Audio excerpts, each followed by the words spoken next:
Welcome in to the 2025 Lakelands FCA tournament hosted by Emerald High School. Landon King, Steve Roberts here to bring you all the action for all 3 days.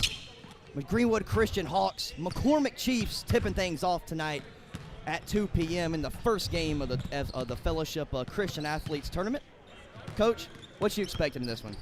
Well, I'm sure there'll be a little rust over, having stopped and played. You went to the holidays and all. I always think when you play in a three-day tournament, the first day, you get everything out of you, yeah. and then you obviously they'll take Sunday, and then come back Monday. And I think as the tournament goes, the games will get better. Mm-hmm. But I'm interested in. I've seen Greenwood Christian play. I've not seen McCormick, so familiar with some of these guys. So this will be a good game here. Yeah. Obviously teams do different.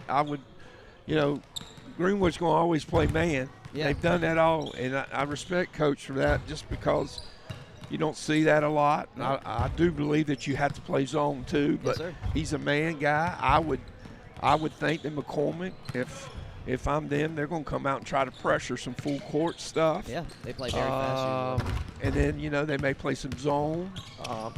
So after the first 8 minutes, I'll have a better idea of kind of what each team's trying to do. And that's the great thing about these games is just seeing and then how the coaches and the players adapt as the tournament goes along. Of course, remember last year's FCA tournament, Greenwood Christian faced McCormick as well. Ty Kennedy knocked down a buzzer beater shot in that corner over there, the far corner, to take down the Chiefs. So I'm expecting another good matchup here today. Let's take a look at the starting lineups for both teams. We'll begin with the home team. It's Greenwood Christian.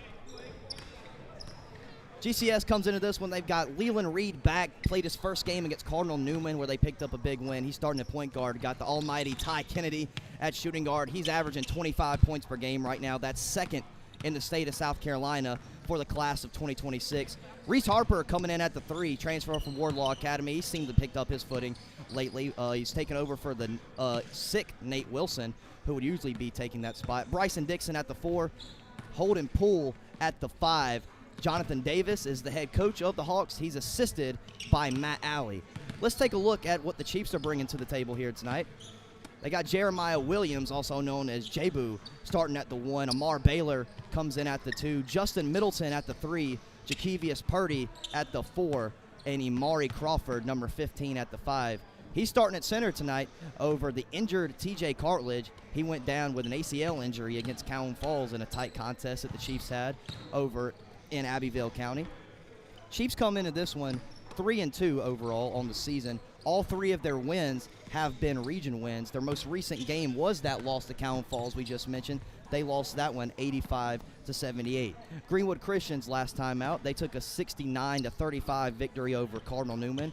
Like I just mentioned, that was their first game back with Leland Reed, who missed the first month of the season with a tailbone injury.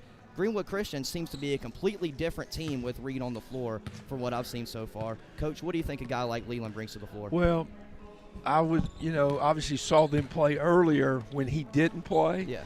And I've always thought he was a very, very good athlete and just solid. He can play anything, baseball, basketball, football.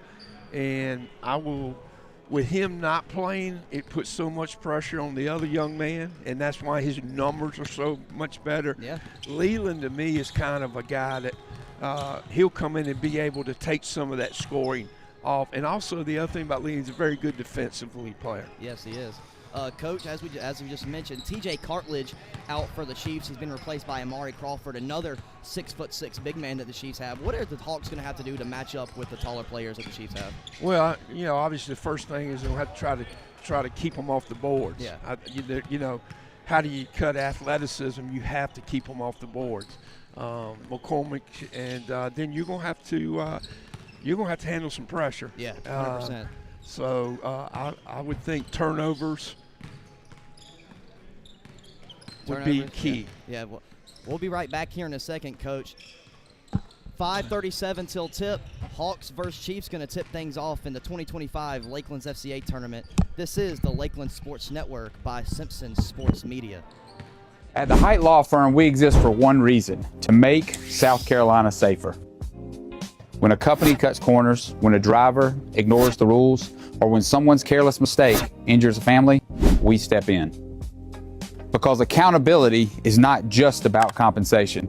It's about preventing the next tragedy. Every case we take, we hope that we can make a change to make South Carolina a safer community.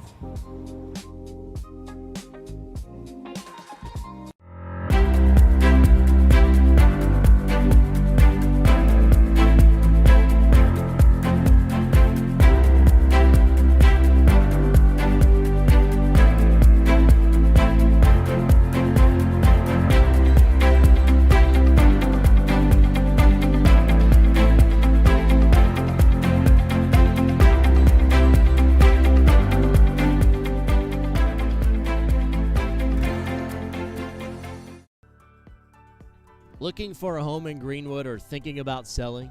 Work with someone who knows the community inside and out. Courtney Height Realtor is a top 5 Greenwood MLS agent with almost $20 million in sales and a reputation for guiding buyers and sellers with confidence and care. Call 864-378-4686, visit CourtneyHeightRealtor.com, and follow us on Facebook at Courtney Height Realtor, serving Greenwood, South Carolina and beyond. Home. It's the house you grew up in. The still warm cookies in the jar at Grandma's. The warm sun on your back and the buzz of the bugs in the lake where Dad taught you to bait a hook. It's the place you put down roots, pin your hopes and dreams for the future, the connections we've made, and the adventures we've yet to take. This is home, and home is here. When it comes to protecting what matters most, it pays to work with someone who knows Greenwood. At Frank Coyle State Farm, Frank and his team help families and businesses with auto, home, life, and more. Whether you're driving to work, protecting your home, or planning for the future, count on coverage you can trust. Call 864-223-6781 or stop by 424 Main Street in Greenwood. Like a good neighbor, State Farm is there. Looking for a great spot to eat, watch the game, or host your next event? That's Sports Break. Great food, cold drinks, wall-to-wall TVs, and live entertainment. Want something with a view? Head to Break on the Lake, serving up steak, seafood, and cocktails on beautiful Lake Greenwood. And when it's time to celebrate, Main Event Catering has you covered. From private parties to corporate events, they make it easy and stress-free. One family, 3 great experiences. Sports Break, Break on the Lake, Main Event Catering.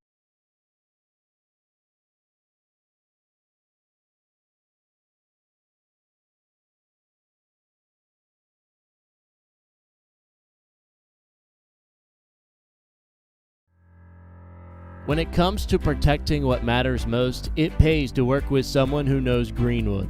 At Frank Coyle State Farm, Frank and his team help families and businesses with auto, home, life, and more. Whether you're driving to work, protecting your home, or planning for the future, count on coverage you can trust. Call 864-223-6781 or stop by 424 Main Street in Greenwood. Like a good neighbor, State Farm is there.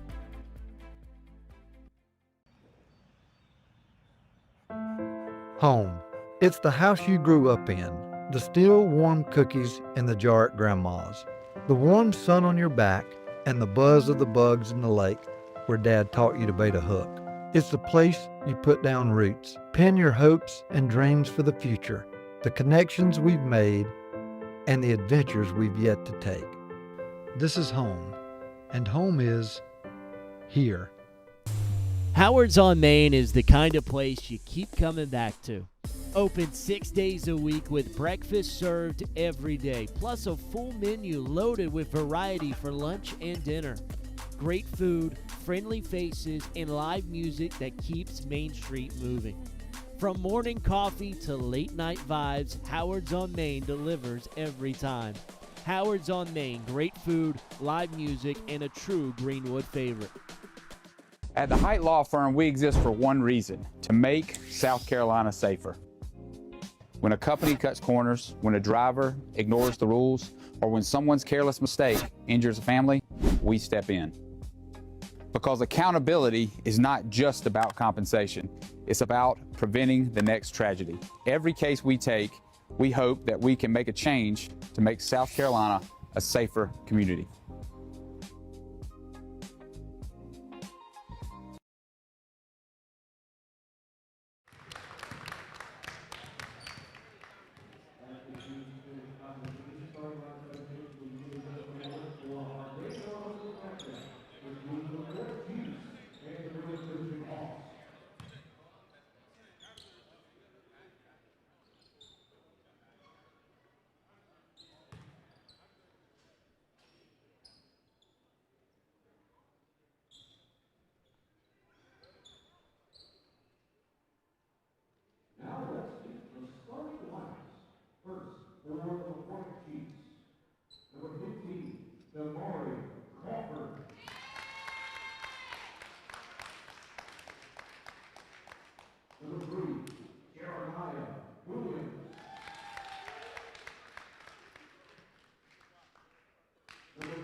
Back here on the Lakeland Sports Network by Simpson Sports Media, we're all ready for tip-off here. Hawks and Chiefs.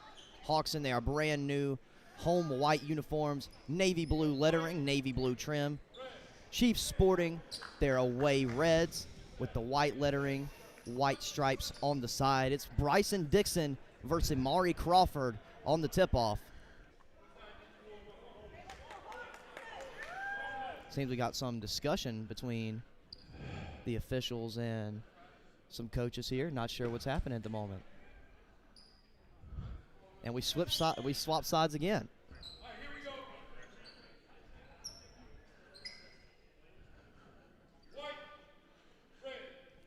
Here we go. Game number 1 of the 2025 Lakelands FCA tournament. It's Crawford who wins the tip. Goes to Jeremiah Williams.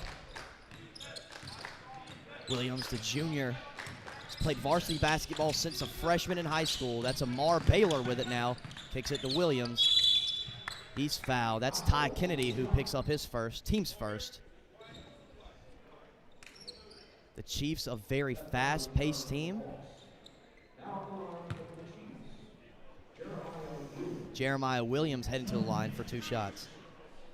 Jeremiah is averaging around 5 points, 4 assists, and 2 steals on the season.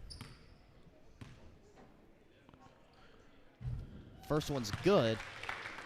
Chiefs are on the board first.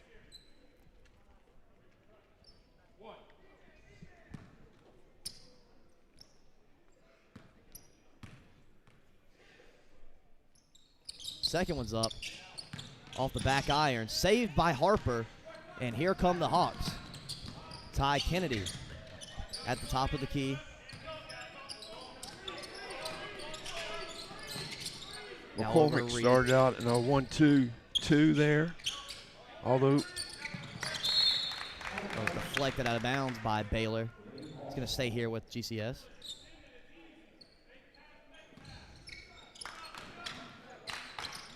Kennedy to Leland Reed in the corner. Misses short. Battle for the rebounds, won by Poole. Holden Poole up, no good. Crawford corrals the rebound. Here come the Chiefs. And he carried. Justin Middleton with the turnover there. Both teams playing kind of sloppy to start this one off, as you predicted, Coach. Yeah, still a little sleepy. Kennedy has it on the wing. That's Harper now. Kennedy in the corner for three. No good. Rebounded by Middleton. Up to Jeremiah Williams. Wide open layup. Transition. Gets it to go. When the shooters three, normally the ball bounces deep. They did there, and McCormick was able to get the ball and move it up and shoot a layup. McCormick in transition again after the miss by Dixon. Williams will slow things down and set up the offense for McCormick. Baylor has it on the wing.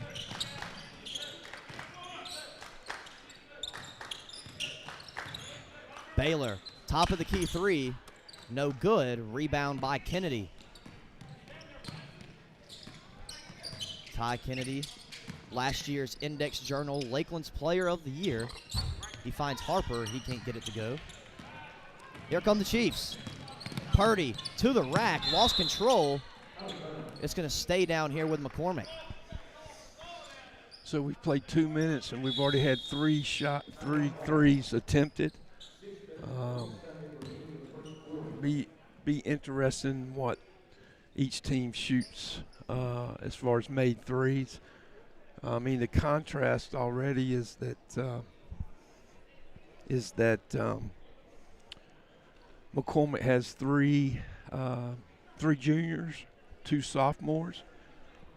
Greenwood Christian's got 3 seniors and 2 juniors. So you have a young team basically going against a little bit older team. Yeah. Timeout on the floor here by GCS. Coach Davis wants to talk things over. Sure, Coach Brown wants to talk things over with his guys as well. It's going to be McCormick ball out of the timeout. Chiefs lead 3-0 here in the first. Inbounded to Williams. That's Kennedy on him.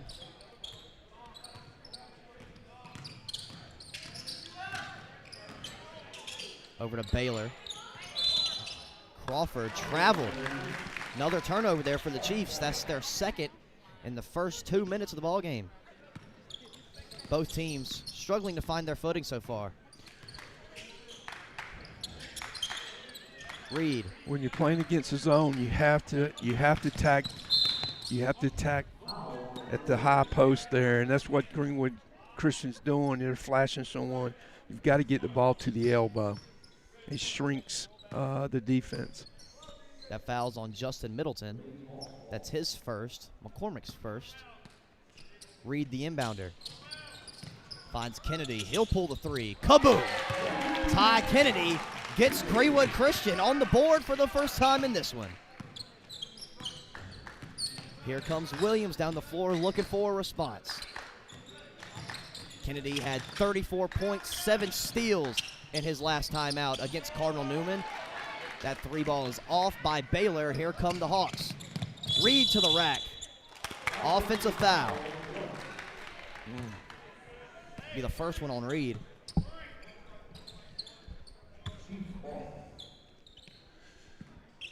If I was McCormick, the first thing I'd done preparing for this game was have our guys watch last year to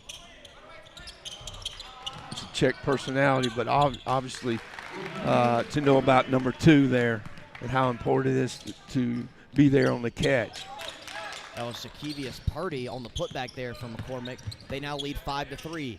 Reed in the corner.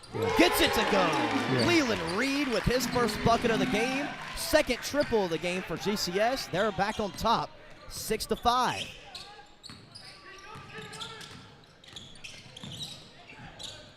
Baylor loses control. Kicks over to Middleton in the corner. He'll let it fly. Poole corrals the rebound. Kennedy, slow things up a little bit. Reed. There's a right idea. Dixon turned it over. Williams in transition. Foul's going to go on Reese Harper, and Jeremiah Williams will head back to the free throw line for the second time this game. He was 1 for 2 in his first trip to the stripe. See what he has to offer this time. You know, as a former coach, what used to drive me crazy is we turn it, you know, Greenwood Christian turned it over down there. Then they came back down here and fouled. So we made 2 mistakes. Yeah. And I'd always say, I don't worry, but you turn it over, that's fine. But down here, just don't foul the guy. First one was good from Williams. Second one, in and out. Offensive rebound. Offensive rebound. That's Purdy. That's one of the things you mentioned in the pregame. Greenwood Christian going to have to keep McCormick off the boards if they want to have a chance to pull this one off. Reed lets it fly again. Gets it to go. Leland Reed with his second triple of the game. GCS back up by 1. 9-8 is your score. Reed with 6 early points. Crawford being double teamed. Williams with the floater. Won't go. Crawford, offensive rebound. He can't get it. Battle for the rebound. Again, it goes to McCormick. Williams, no good. And it'll stay down here with McCormick. Hawks struggling to keep the athleticism of the Chiefs under check right now. Crawford catches the inbound. Down to Purdy. Now Baylor traveled. Another turnover for McCormick. That's their third. Kennedy in the corner. Good hands there by Amar Baylor. That pass was intended for Reed.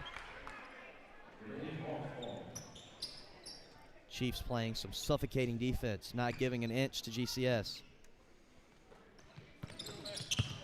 Poole has it on the baseline.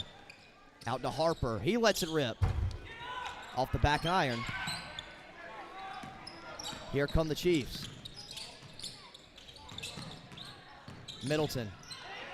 Harper. Active hands. We've got an illegal screen there by Justin Middleton. That's his second foul. Jamias Purdy will now sub into the game for the first time. That's the first sub that we've seen in this one so far. Comes with 2:50 to go in the first quarter.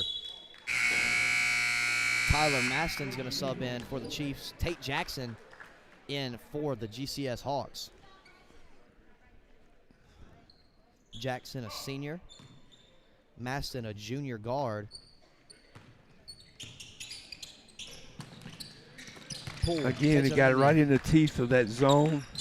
Greenwood Christian's been able to do that a couple times by hitting the high post or hitting the short corner. That's how they made 2 of their threes. The ball's going inside and then came outside. Yeah. Turnover there. Here comes Williams down the floor, Down to Purdy, can't get the layup to go. Rebounded by Jackson. Harper.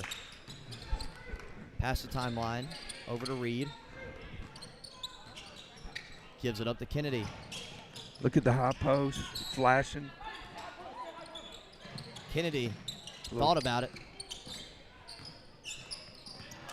Another turnover for GCS. Here comes Williams in transition. Open layup, and he converts. Chiefs back on top, 10-9. Kennedy to Harper. Short corner again.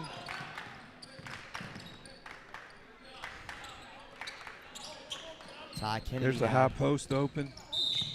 He's fouled. I think that one's going to go on number 2, Tyler Maston of the Chiefs. And it will. It's on the floor. 1:44 to play in this first quarter. McCormick hold the 1-point advantage.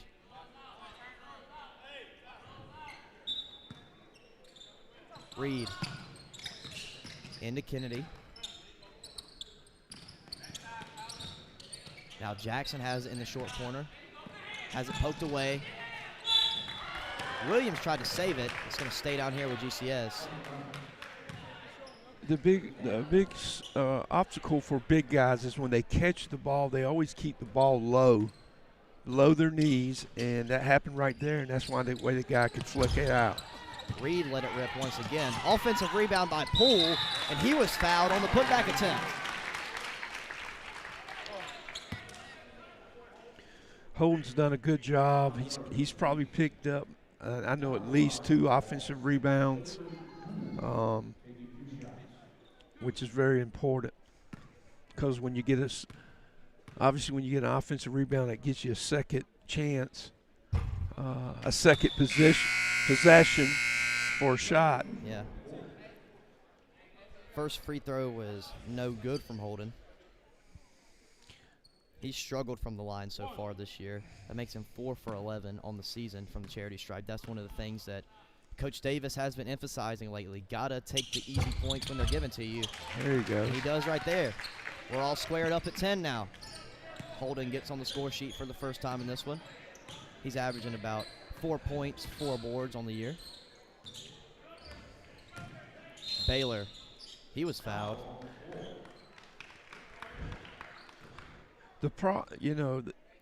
We're close to the end of the first quarter, and the tempo has been very slow.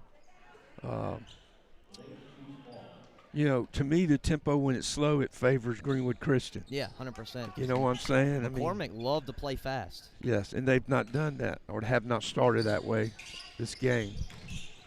Maston had it poked away up to Kennedy. He gets the layup to fall. Hawks with a 2-point lead now, 12-10. Kennedy's got 5. Under a minute to go. Baylor over to Maston. Try to kick it down to Crawford. It was poked out of bounds by Tate Jackson. Get a sub here for GCS. Bryson Dixon will give Holden Poole a break. Holden provided some quality minutes there for GCS. Sure Inbounded did. to Williams. Try to feed it down to Crawford. Was stolen by Jackson. Reed will slow it up a bit. Kennedy to the lane. Mid-air adjustment. Can't get the left-hand layup to fall. And the Chiefs are out in transition. Amar Baylor wide open with the layup. We're all squared up at 12. Kennedy gives it to Harper. Kennedy for 3 in the corner. Won't fall. 15 seconds to go. Williams, free throw line J. Can't get it. Rebounded by Jackson. 10 seconds for the Hawks. Now 5. Here comes Kennedy. Gives it to Reed. Now back to Kennedy. He's got 2 seconds. He puts it up. No good. That'll send us to the end of the first. 12-12 is the score. We'll catch you back here in just a few minutes on the Lakeland Sports Network by Simpson Sports Media. When it comes to protecting what matters most, it pays to work with someone who knows Greenwood. At Frank Coyle State Farm, Frank and his team help families and businesses with auto, home, life, and more.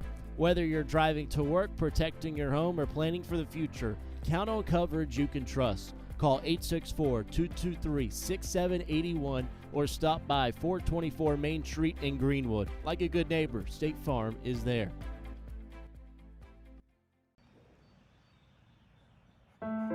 Home.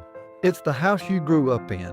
The still warm cookies in the jar at Grandma's. The warm sun on your back and the buzz of the bugs in the lake where Dad taught you to bait a hook. It's the place you put down roots, pin your hopes and dreams for the future, the connections we've made, and the adventures we've yet to take. This is home, and home is here. Back here on the Lakeland Sports Network by Simpson Sports Media. 12 up is the score here between GCS and McCormick. Neither team really able to find their footing offensively in that first quarter. Coming out of Christmas break, of course. Most of the points were off the other team's turnovers, to be honest with you. The hoop and the harm for Ty Kennedy. He's heading to the line. He's got the first bucket of the second quarter.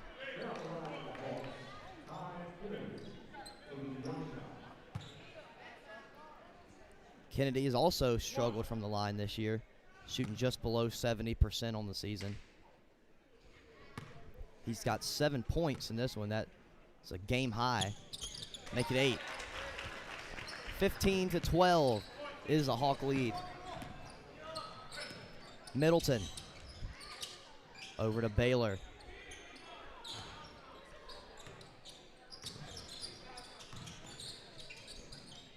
Now back to Middleton.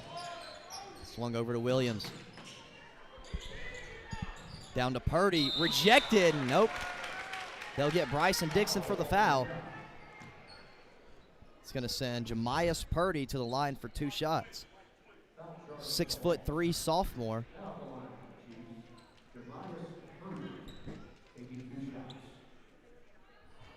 It's the first foul on Dixon.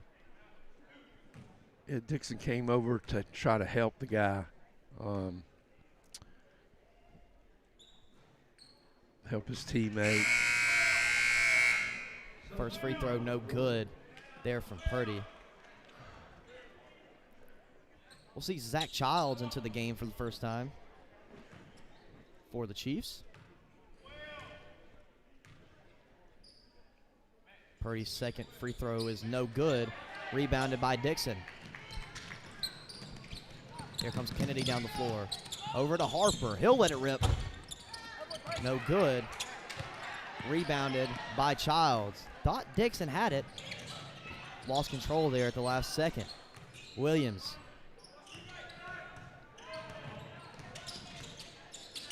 Over to Childs. And he traveled. Another turnover for McCormick. Sloppy, sloppy, sloppy from both squads here so far. Reed, the inbounder. Gets it into Kennedy. Little zone press here. Yep. McCormick applying that full court pressure. Kennedy, no good. Rebounded by Williams. Throws up the Middleton in transition. A little too much mustard on it. That's another turnover for McCormick. And those are the ones that you really need if you're McCormick in this one. That's an easy layup, especially for a team that gets a vast majority of their points in transition. Another foul on the floor. I believe it was. Yeah, the other obstacle that we have is It's on Purdy. There's no rhythm in this game because they're either turning it over or they're fouling and the officials blowing. So, like, dude, it's just, like, stagnant here. Yeah. You know, it's kind of like eating Christmas lunch and you don't feel good for about two hours. You know, it's just been stagnant. Yeah. But we talked about that early. That Yeah. you know, first game, you're gonna have. Kennedy lets it fly. He was fouled by Middleton. That's 3 on Justin Middleton here in the first half. Kennedy's going to head to the line for 3 free throws.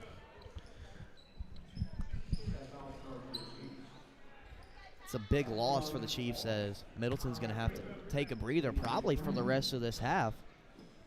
He's one of the Chiefs' key contributors. Yeah.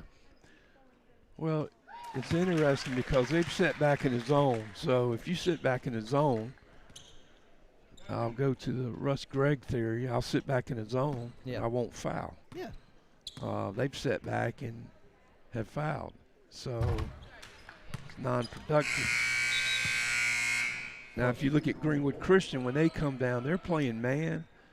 But it's almost like a pack, man, which is guys on the ball, but 4 other guys have got a foot in the lane. Yeah. So it's built-in help.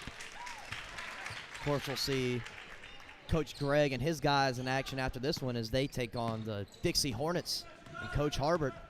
Second game of the Lakelands FCA tournament. Williams with a nice floater. Good Gets it to go. off the ball screen. They have tried to set a high ball screen, and that's the first time they've been affected with it. Not sure Coach Davis called this timeout because he was concerned he couldn't get the ball. Was going to have a 10-second call. Yeah. It's going to be 30. But again, McCormick was able to score, so now they're able to press. Yeah. Does that make sense? And then, which they haven't been able to, and they caused a little problem there. The pressure of the Chiefs has definitely been getting to GCS so far. Kennedy's now has 10. Jeremiah Williams with 6 points now in this one.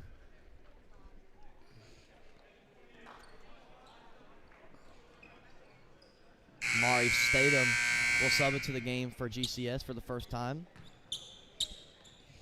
He's a freshman, been playing a lot of contributing minutes for GCS so far. That's a good thing. He catches the ball in the corner. That's Statham. He turns it over. Turns it over. Williams bit out of control. No good on the putback. Here goes Kennedy down the floor. He almost lost it. Over to Statham. Now Reed finds Poole. Kennedy over to Reed. Open in the corner. Can't get it to fall. That's why Reed knocked down both of his triples he's made in this one was in that corner. That foul's going to be on Ty Kennedy. Way to initiate the contact there by Jeremiah Williams. That's the second foul on Kennedy. It's interesting. The threes that Greenwood Christian have made have been the ball went inside and then it came back outside. Yeah. So much easier to shoot. The ones they have missed is when they just pass it, as I call, around the horn. Yeah. Now they got to get their feet turned and all that. I always say a better three is when the ball comes from inside out. Absolutely. Williams now 2 of 5 from the stripe in this one. Make that 3 of 6. He's got a team high of 7 points for the Chiefs. Here comes a little pressure. Reed finds Kennedy. Kennedy can try to do it himself, and that foul's going to be on Maston.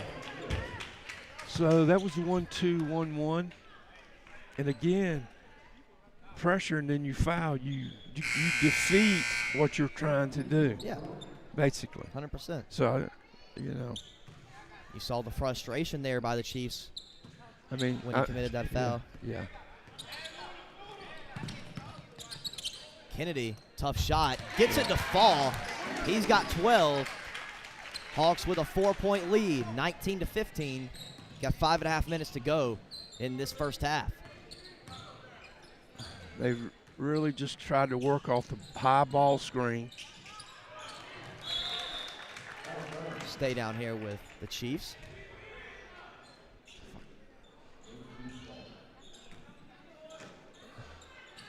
Maston catches the inbounds pass. Childs drives, gets it to fall. Tough shot. His first bucket of the game. Here You're comes a little exactly pressure again. Reese Harper. Back to Reed. He's going to want to set some stuff up. Another turnover. For Greenwood Christian. Amari Crawford, Amar Baylor going to check back into this one for McCormick, 2 starters. As the Chiefs trail by 2. Williams bringing it down the floor.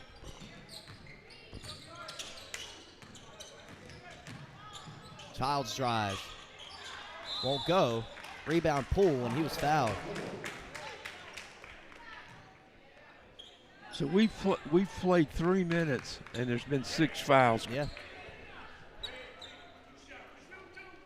Actually 7. That was the 5th team foul. No, on you're McCormick. exactly right. I was looking up at the.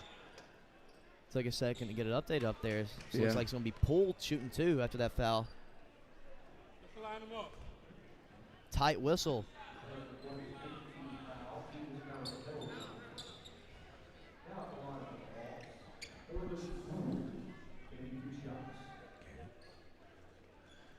Fouling negates hustle.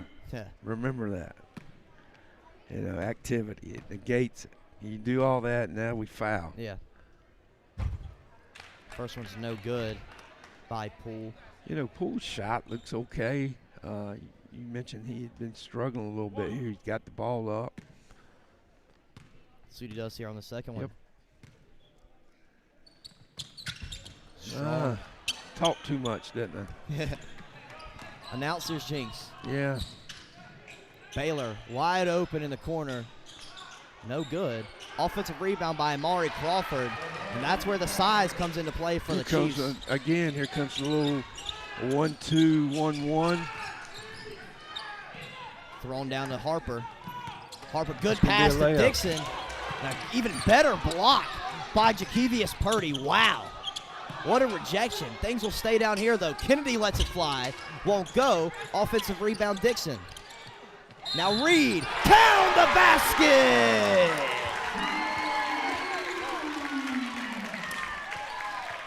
Leland Reed with an and-one three-pointer in the same corner he knocked down the first two. He's got 9 in this one so far. And the ball was what? Inside and came outside. It was a midline pass out where if you can get the ball to him where he hasn't had to move his feet, face up, really good. Really good shooter. Free throw's no good off the back iron. 22-19 is your score. That was tipped by Kennedy. Reed tried to save it, but it's staying down here. McCormick and head coach Willie Brown want a timeout to talk things over. Not sure if it'll be a 30 or a full yet. Will be a 60, so we'll take a quick break here. We'll be back in just a few seconds on the Lakeland Sports Network. Howard's on Main is the kind of place you keep coming back to. Open 6 days a week with breakfast served every day, plus a full menu loaded with variety for lunch and dinner. Great food, friendly faces, and live music that keeps Main Street moving. From morning coffee to late night vibes, Howard's on Main delivers every time. Howard's on Main, great food, live music, and a true Greenwood favorite. At the Height Law Firm, we exist for one reason: to make South Carolina safer. When a company cuts corners, when a driver ignores the rules, or when someone's careless mistake injures a family, we step in. Because accountability is not just about compensation. It's about preventing the next tragedy. Every case we take, we hope that we can make a change to make South Carolina a safer community.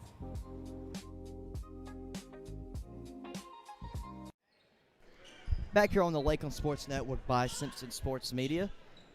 Following the timeout by McCormick, it will be Chiefs' ball on their own end of the floor.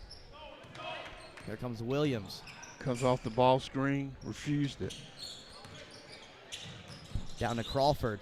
Crawford trying to use his body, and he traveled.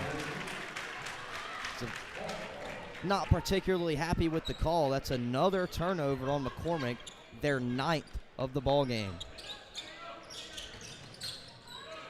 Poole catches it near the Emerald logo. Gives it to Kennedy. Kennedy traveled. That's an easy call. That's the 6th turnover for Greenwood Christian. 15 total between both teams here. 11 minutes of basketball.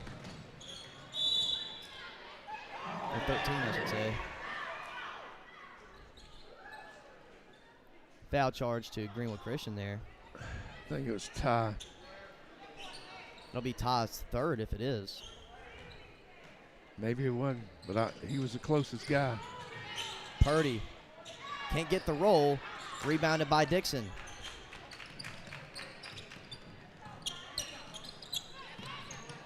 Kennedy has in the corner. He drives. Too strong on the floater. Last touched by a Hawk. Going the Chiefs' way.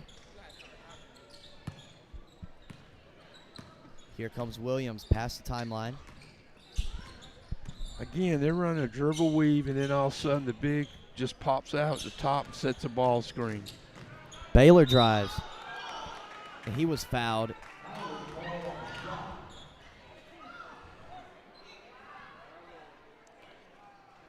That's on Ty Kennedy. I believe that's going to be his 4th foul.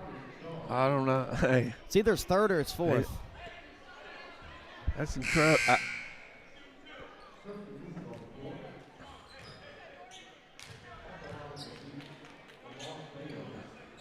That's will be interesting if that's the case. See, here's the other obstacle you have. Okay, there's a lot of whistle being blown. As a player, you have to what? Adjust to that. Yeah, 100%. Like you have to adjust to, hey, they're calling everything, guys, so you're going to have to move your feet. Yeah. And neither team has adjusted to that. That's called basketball IQ. Kennedy will grab a breather. Dorian Lee, freshman, will sub in for the first time in this one.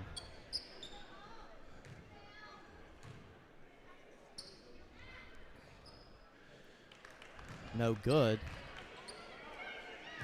That was the second shot, was it not? That was the second shot. Oh, there was a violation.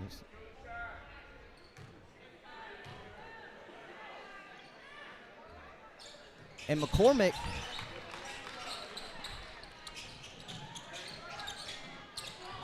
makes it 22-20. Look at this. There we go. What a save. Good pump fake by Dixon. Can't get it to fall. Got to use the backboard there. Good hands there by Holden Poole. Harper feeds it down to Poole. Down to Dixon. Dixon is fouled. He's heading to the line for 2.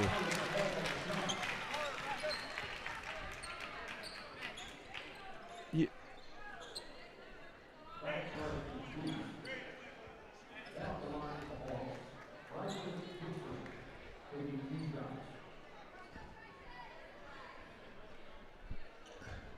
This game is at a snail's pace. Absolutely. 9 team fouls total here in this second quarter. First free throw, no good. You can hear that. Oh, I heard it.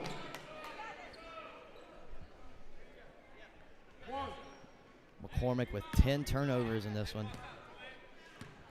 GCS not far behind him with 7. Second free throw, no good. Offensive rebound by Dorian Lee. And Dixon's heading back to the line. Again, just you have to adapt. You can't adapt, more than likely the coach won't have you out there much. Yep. I mean, now, look at that. Shot hammer 2 first and then come back. Nice right there. Inconsistent. That looked good there. 23-20 is the Hawk lead. Dixon trying to make it 50% on the day. Stays at 25. There's 13 again. He just kind of shows up and does dirty work. Yep, he's a glue guy. Reed. Harper has in the corner. Pull up midi for Harper. No good. Battle for the rebound is won by, that's DJ Callahan. Thought it was Justin Middleton at first. Callahan's into the game for the first time. Baylor with the floater. That was a nice floater there by Amar Baylor. His second bucket of the game. He's now got 5. Reed kicks it to Poole. Between the legs. Out to Lee. Lee will pull the triple. You bet. Dorian Lee with his first 3-point make on the season for the varsity team. And Holden Poole was the guy that set him up, drove it. Again, the ball comes from what? Inside out, bang 3. Steal there for Dorian. Another turnover for McCormick. Harper's going to slow things down. Down to Poole. Lee has it at the top of the key. Lee drives, can't get it to go.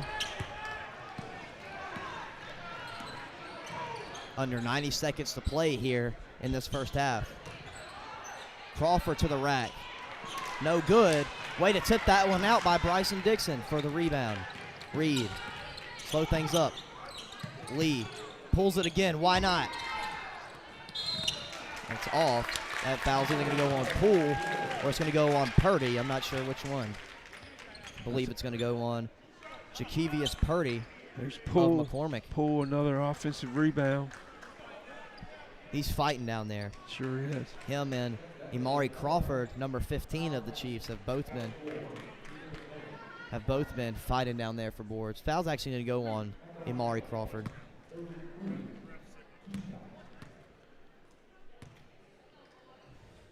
First one's up for Poole and no good. Very curious to see what Greenwood Christian is shooting from the line in this one as a team. Yeah. Poole getting ready for his second. And he cashes that one. 5-point lead now for the Hawks with 60 seconds to play in this first half. Callahan travel. Another turnover for McCormick. These are unforced turnovers. It's not like Greenwood is pressuring these guys. There's a forced turnover and an unforced. Most of these have been unforced. Hit the ball in the high post. There you go. There you go. Inside out. Harper trying to get it back down the Poole. He was fouled. A lot of whistles in this one. And Harper is going to be heading to the line for the first time.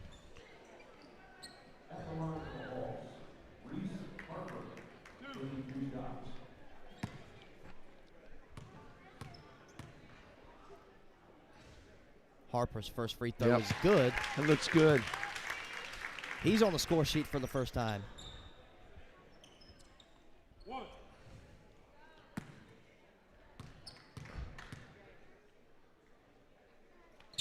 Nice. Second one's That's good from Harper as well. Gives, GCS a 7-point lead now. Williams to the rack. Lost control there. Offensive rebound by Crawford. Crawford was fouled. It's going to be on the floor.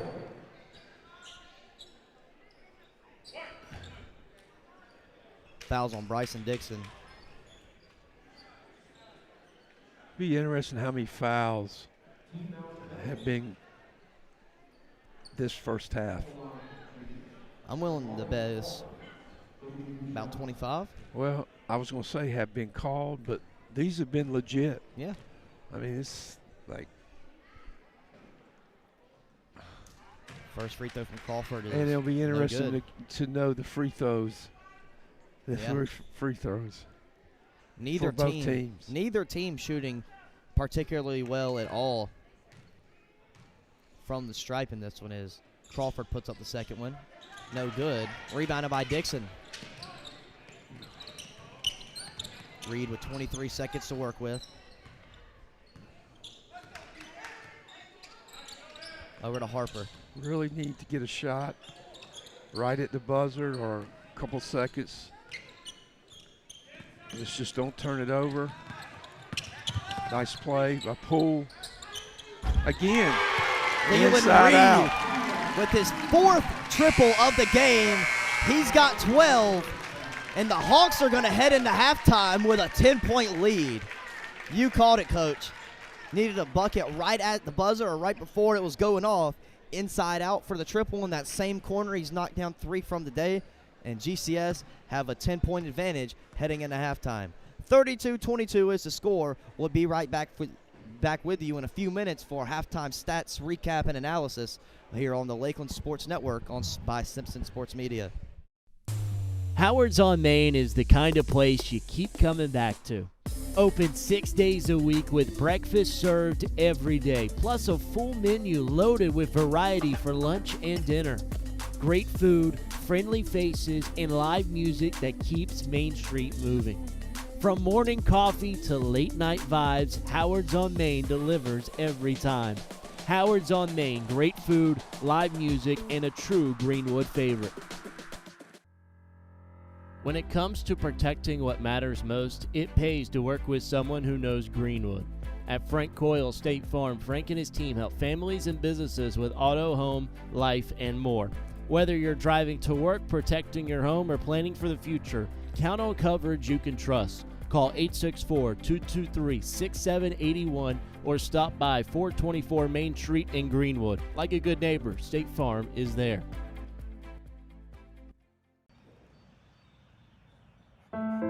Home. It's the house you grew up in. The still warm cookies in the jar at Grandma's.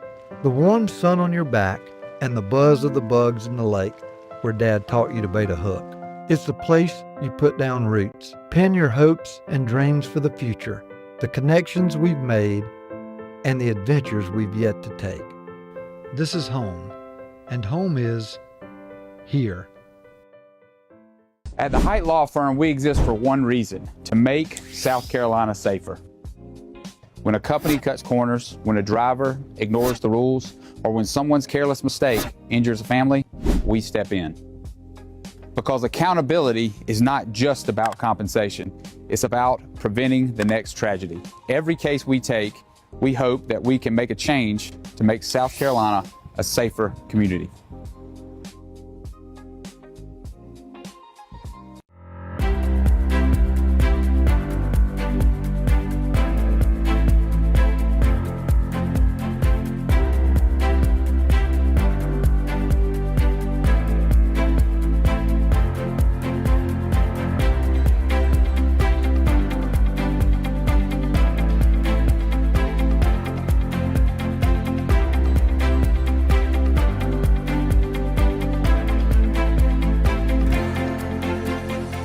Looking for a great spot to eat, watch the game, or host your next event? That's Sports Break. Great food, cold drinks, wall-to-wall TVs, and live entertainment.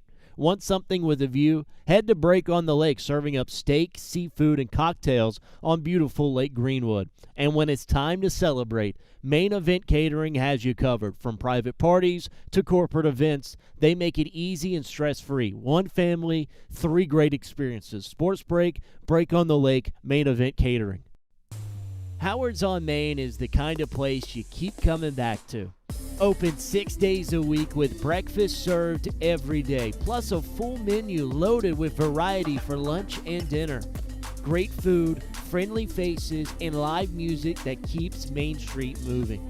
From morning coffee to late night vibes, Howard's on Main delivers every time. Howard's on Main, great food, live music, and a true Greenwood favorite. Looking for a home in Greenwood or thinking about selling? Work with someone who knows the community inside and out. Courtney Height Realtor is a top 5 Greenwood MLS agent with almost $20 million in sales and a reputation for guiding buyers and sellers with confidence and care. Call 864-378-4686, visit CourtneyHeightRealtor.com, and follow us on Facebook at Courtney Height Realtor, serving Greenwood, South Carolina, and beyond.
Howard's on Main is the kind of place you keep coming back to. Open 6 days a week with breakfast served every day, plus a full menu loaded with variety for lunch and dinner. Great food, friendly faces, and live music that keeps Main Street moving. From morning coffee to late night vibes, Howard's on Main delivers every time. Howard's on Main, great food, live music, and a true Greenwood favorite. When it comes to protecting what matters most, it pays to work with someone who knows Greenwood. At Frank Coyle State Farm, Frank and his team help families and businesses with auto, home, life, and more. Whether you're driving to work, protecting your home, or planning for the future, count on coverage you can trust. Call 864-223-6781 or stop by 424 Main Street in Greenwood. Like a good neighbor, State Farm is there.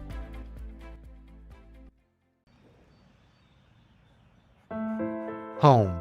It's the house you grew up in. The still warm cookies in the jar at Grandma's. The warm sun on your back and the buzz of the bugs in the lake where Dad taught you to bait a hook. It's the place you put down roots, pin your hopes and dreams for the future, the connections we've made, and the adventures we've yet to take. This is home, and home is here. At the Height Law Firm, we exist for one reason: to make South Carolina safer. When a company cuts corners, when a driver ignores the rules, or when someone's careless mistake injures a family, we step in. Because accountability is not just about compensation, it's about preventing the next tragedy. Every case we take, we hope that we can make a change to make South Carolina a safer community.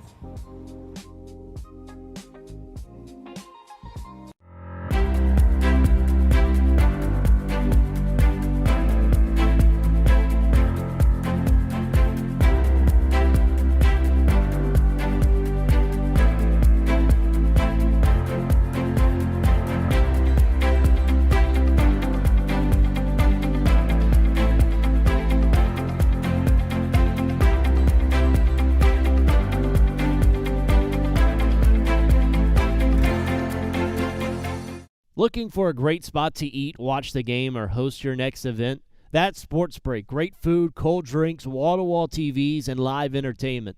Want something with a view? Head to Break on the Lake, serving up steak, seafood, and cocktails on beautiful Lake Greenwood. And when it's time to celebrate, Main Event Catering has you covered. From private parties to corporate events, they make it easy and stress-free. One family, 3 great experiences. Sports Break, Break on the Lake, Main Event Catering.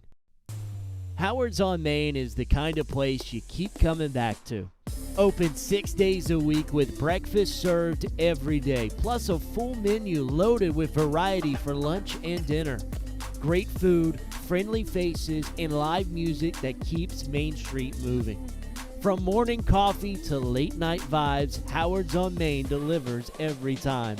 Howard's on Main, great food, live music, and a true Greenwood favorite. Looking for a home in Greenwood or thinking about selling? Work with someone who knows the community inside and out. Courtney Height Realtor is a top 5 Greenwood MLS agent with almost $20 million in sales and a reputation for guiding buyers and sellers with confidence and care. Call 864-378-4686, visit CourtneyHeightRealtor.com, and follow us on Facebook at Courtney Height Realtor, serving Greenwood, South Carolina, and beyond.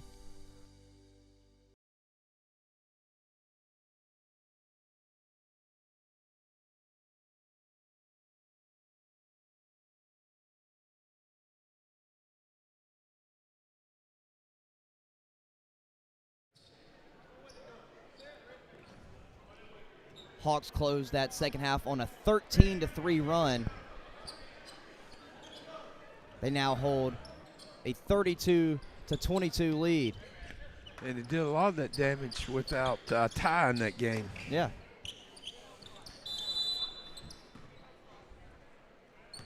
Here go the Chiefs.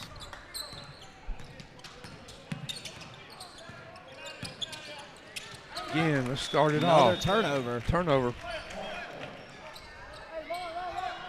What's that, the 12th? Start over after the first half. I'm going to give them some grace. All righty. You know? McCormick applying the pressure. Good job by the Hawks to break it. Dixon misses. Rebounded by Amari. Got Dorian Lee still on the floor in place of Ty Kennedy, who had 4 fouls in that first half. Purdy gets the bucket to go. Offensive rebound. Offensive rebound. Poole over to Reed. Pump fake, but he traveled.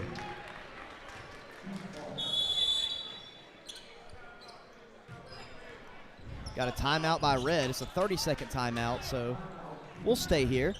That's an interesting timeout. Yeah, I agree.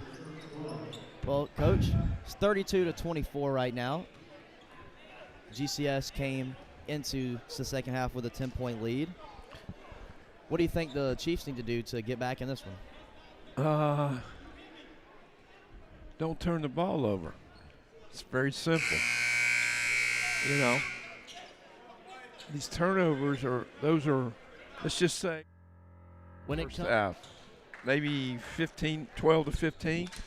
All right, let's just say 13. That's 13 possessions. All right, in a 16-minute half. Yeah. You know, the great thing is if they don't turn it over and they shoot it, they normally get the rebound and get an offensive putback. That's the biggest thing they can do. They drove it there. That's a good thing. Good. Off the ball screen. Greenwood will be different with Ty not in there. Just, you know, they lose a ball handler. Lose their leading scorer by a large margin. Yeah, I mean, Leaves threes off. The great thing is they survived the last, I reckon, 2.5 minutes without him and played well. This Poole guy with the nice pump fake. This guy, Left-handed layup. this Gets guy, it again. he's been the difference. Like, he has been the difference. Absolutely. Holden Poole just has it. You're not sure what it is, but he just has it. And Jeremiah Williams has it as well. He's the leading scorer for the Chiefs in this one. He's got 10 points. 34-28 is your score. Harper with it at top of the key.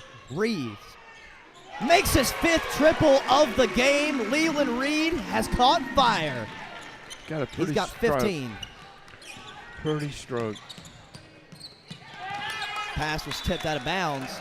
Was intended for Amari Crawford. This is their biggest lead, too. And getting all this done with a good With player Ty in foul trouble. Yeah, with Ty on the bench. Which, to me, builds confidence, too. Here goes Williams. Nice pass over to Middleton. It's a He walk. traveled. It's a walk.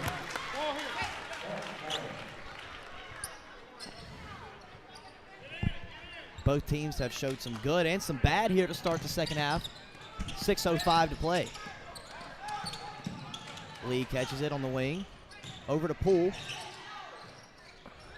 Over to Harper. Lets it fly. Off the back iron. Williams wins the rebound. He's Be a taking it layup. himself. Yep. Coast to coast for Jeremiah Williams. He's got 12. Good move there by the junior.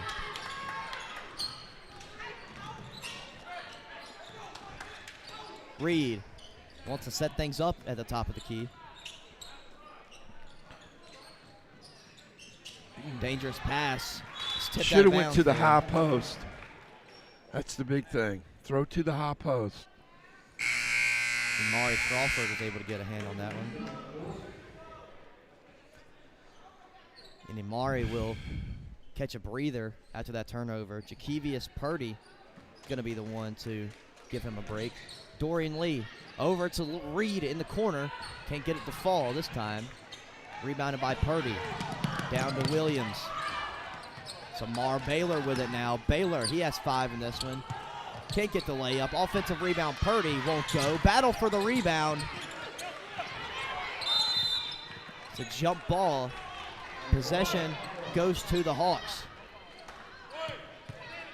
Things are getting physical down low. We'll get a timeout from the Hawks. As Coach Davis and crew want to talk things over. They lead 37-30 currently. It's a full timeout, so we'll take the short break with them. 37-30 is the lead. For the Hawks, this is the Lakeland Sports Network by Simpson Sports Media. Looking for a home in Greenwood or thinking about selling? Work with someone who knows the community inside and out. Courtney Height Realtor is a top 5 Greenwood MLS agent with almost $20 million in sales and a reputation for guiding buyers and sellers with confidence and care. Call 864-378-4686, visit CourtneyHeightRealtor.com, and follow us on Facebook at Courtney Height Realtor, serving Greenwood, South Carolina, and beyond.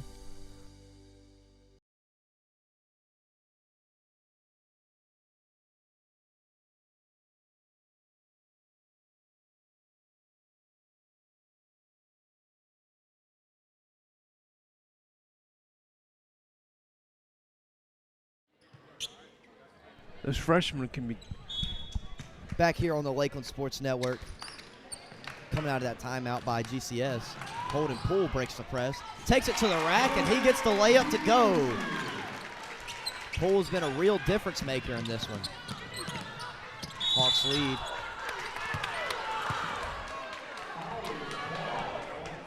Foul is called. You know, the tempo for both teams has picked up this half, and McCormick, you know, has done a better job of driving the ball, which is what they need to do. So their tempo has been better.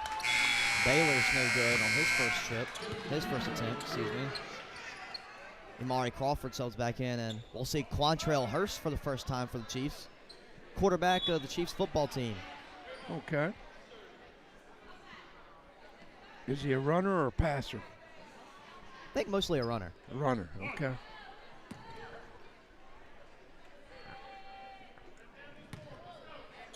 Is he an underclassman? He's a senior. Okay. Second free throw is no good there. Here come the Hawks in transition. Reed gets it back from Dixon. Way off. Lee tried to chase it down, but it went out. Going to be with the Chiefs. Coach, when do you think we'll see Ty Kennedy back on the floor? As long as we keep this lead to 5, he'll sit there.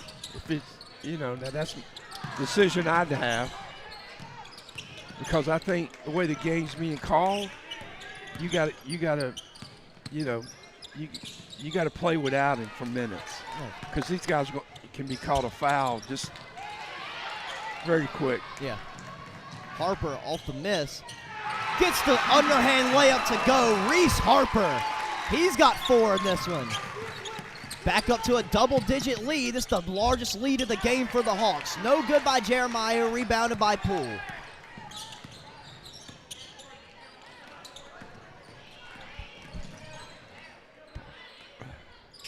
Lee being heavily guarded there by Baylor.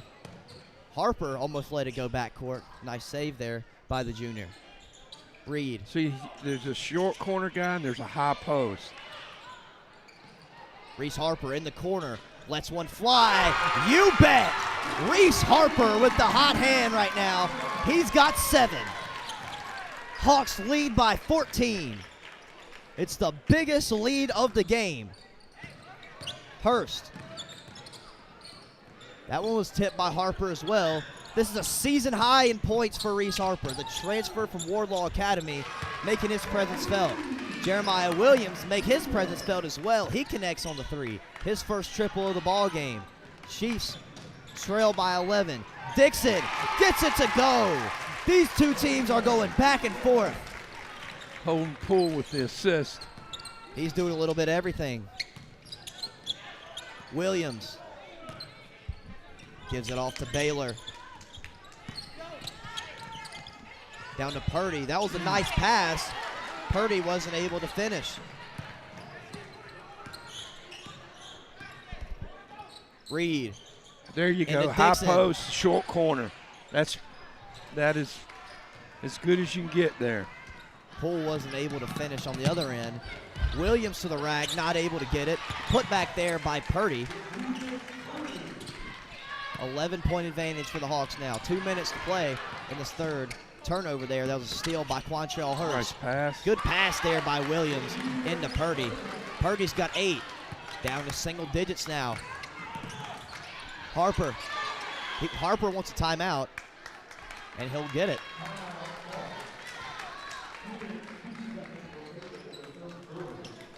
Again, these guys, use some timeouts early in this quarter. It will be interesting as the game gets closer to the end if they've got any timeouts. Only a 30, so we'll stay here. Yeah. Looks like, as you said, Ty Kennedy still going to not see the floor as long as they have control of this one. I don't see him seeing it any of this period. Also, another captain for the Hawks, Noah Vajan, has yet to see the floor in this one. Yeah. He missed a few practices because he was playing Toro soccer, won the state championship. So congratulations to the girls and the guys teams of Lakelands Toros for taking home state championships. Yeah. So neither team has their best guy on the floor at the moment. TJ Cartledge out for McCormick. Ty Kennedy on the bench with foul trouble for the Hawks. Yeah. Here goes Reed. Reed, I believe he was fouled. He's going to be on the floor.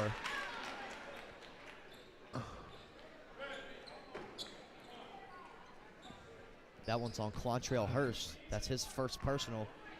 Only team's first. They've lightened up on the whistle a little bit. Yeah.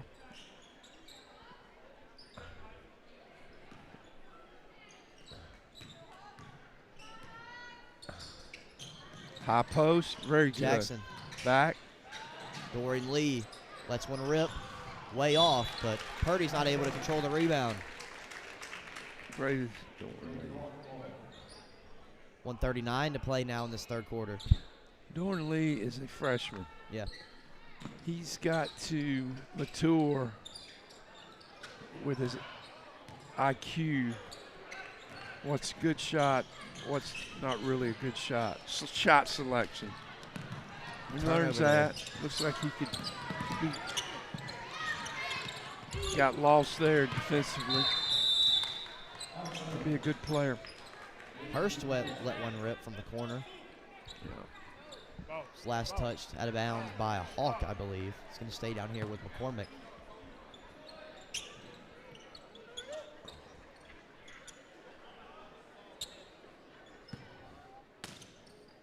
Crawford, the inbounder, gets it into Maston. Oh, that was a good little play there. And a Crawford won't fall. Rebound Purdy. He can't get the fall either. Jackson controls it. Still a 9-point lead for GCS.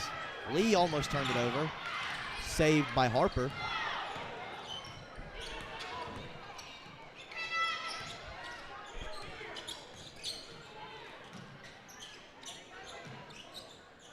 Lee has it on the wing. Down High to Jackson. Post. Got to the high post. Harper. Short corner. Dixon. Out. Lee. That's a shot. That's a made. What do you call it? 3-second violation on GCS. See the ball again went inside out. Much better. We were just talking about him. Noah Vajan enters the game for the first time in this one. Sophomore captain for the Hawks. Here goes Jeremiah Williams. He drives baseline. Wide open layup. Leaves it short. Got to use the backboard. That's a big bucket near the half. Yeah, you need that one. Yes, sir. Lee over to Harper. Jackson now. High post. Reed. Right there. There you go. Gives it Jackson. He lost control of it. Yep. Stolen by Crawford. Under Yep. 10 seconds to go. Good pass. Hurst down to Purdy. He'll take it up. Won't fall. And that'll end the third. Hawks hold on to a 9-point lead, 46-37. Heading into the fourth quarter, we'll see what both teams have to offer in the final quarter of action here on the Lakeland Sports Network by Simpson Sports Media.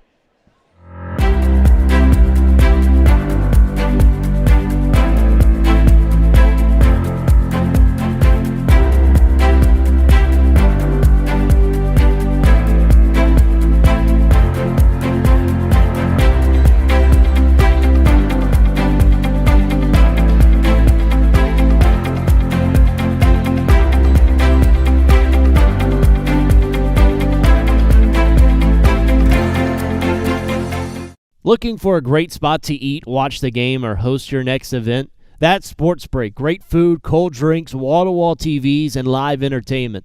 Want something with a view? Head to Break on the Lake, serving up steak, seafood, and cocktails on beautiful Lake Greenwood. And when it's time to celebrate, Main Event Catering has you covered. From private parties to corporate events, they make it easy and stress-free. One family, 3 great experiences. Sports Break, Break on the Lake, Main Event Catering.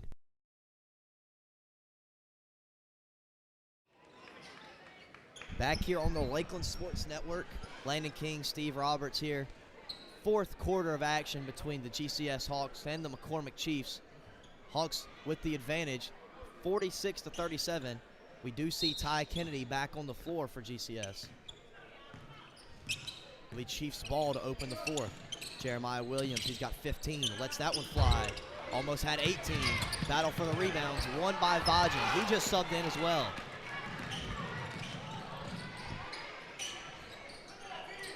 Reed.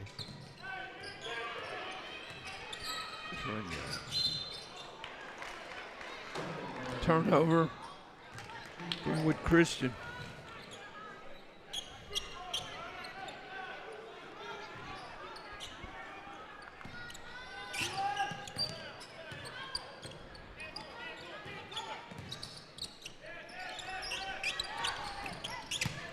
Purdy. He was fouled. Offensive foul. Never mind. Offensive foul on Jakevius Purdy. First of the 4th quarter. Here goes Kennedy.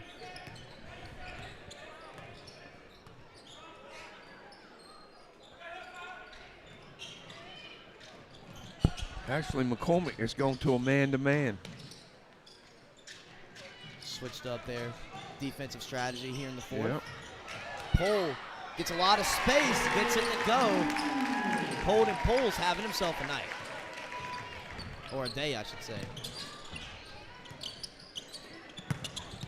Purdy gets his layup to fall. Purdy's also having himself a nice game. Both those guys going at it down low.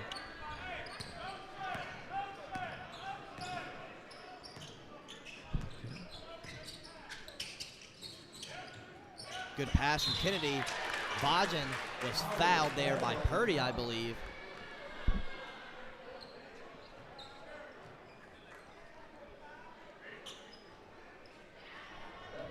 Foul's going to be on Crawford, excuse me.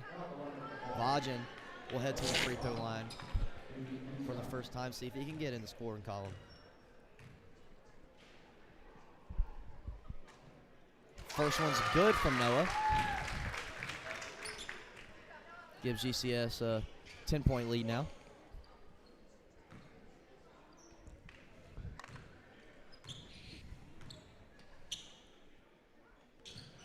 Second one is no good. Rebounded by Crawford.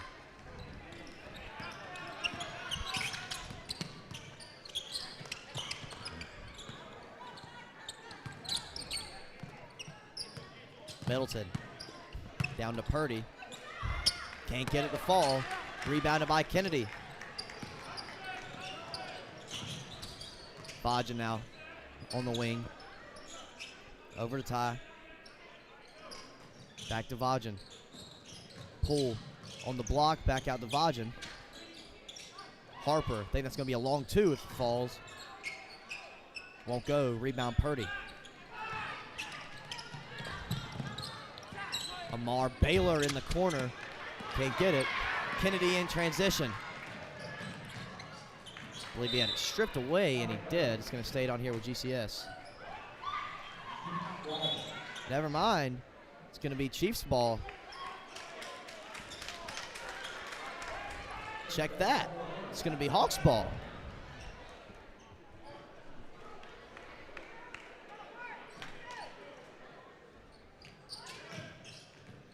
Good pass from Reed to Pohl. He gets the left-handed layup to go.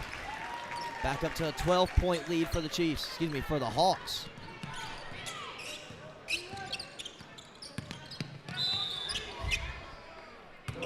Foul on the floor.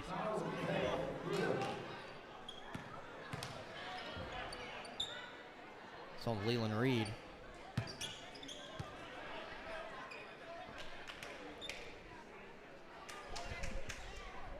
5.5 minutes to play in this ball game. Chiefs looking for some offense. Inbounded to Crawford. He's got Poole on him. Swung over to Middleton in the corner. Won't go. Rebound Vajan.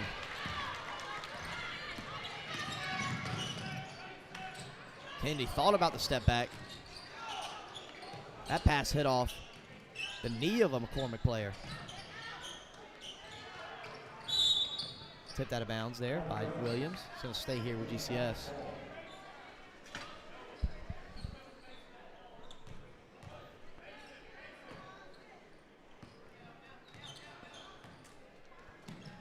Vajan. Hand off to Kennedy. Kennedy gets it to fall. His first bucket since coming back in the game.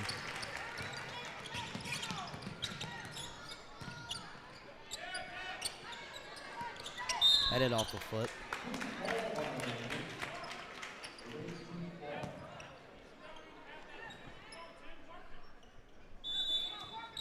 Chiefs want to talk things over. It's a 30-second timeout, so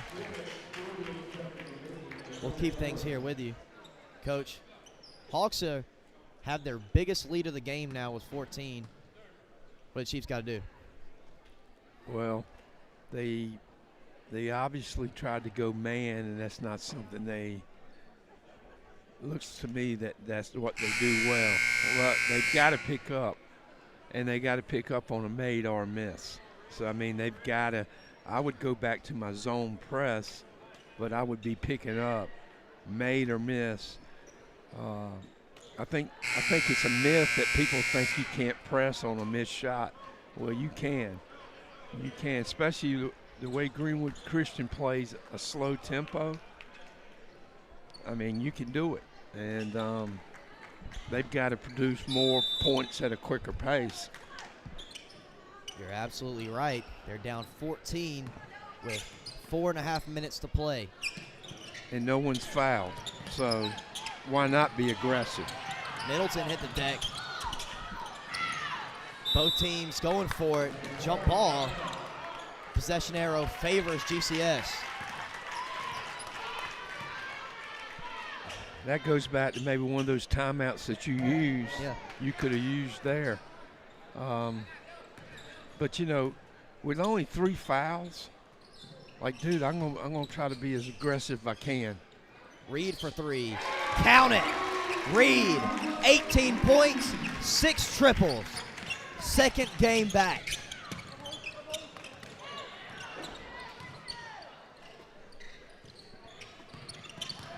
Baylor. No foul. They're not calling that. That was called in the first half. Absolutely, it was. Good pass from Ty over to Reed. 7 triples for Leland Reed. Hawks with a 20-point lead. Ball was driven off the baseline. Williams, no good. Another in-to-out three-pointer there for the Hawks. Reed on the wing.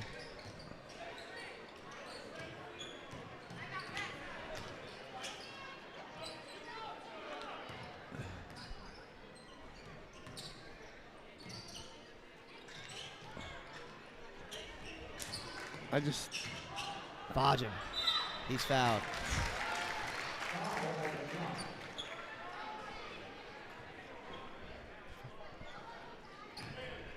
.3:15 to play in this one.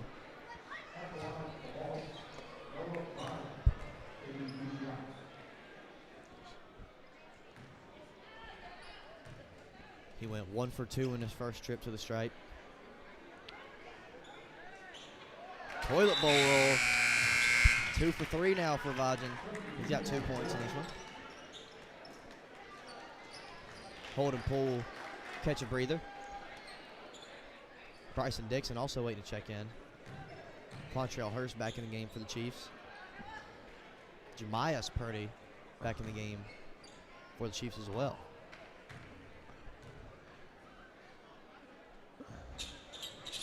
Second free throw's off.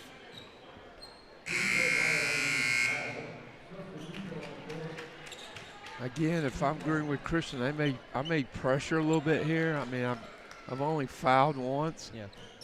I mean, just to get some of the clock off. Try to run this thing down. Yeah.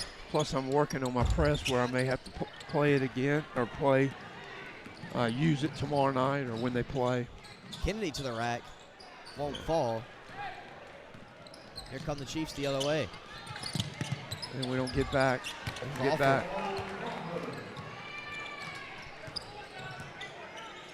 Crawford's had a quiet day.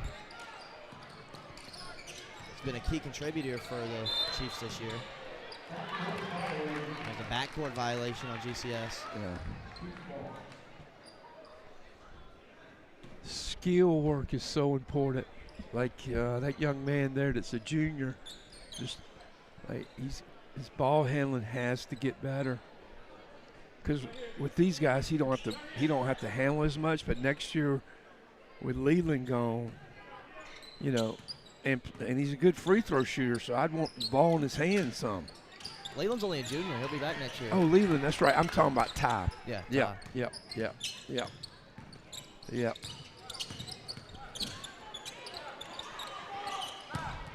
Good pass there from underneath to Purdy. He got fouled. I think that one may go on Tate Jackson. And it will. Jamias Purdy heading to the stripe for his first two free throw attempts of the game.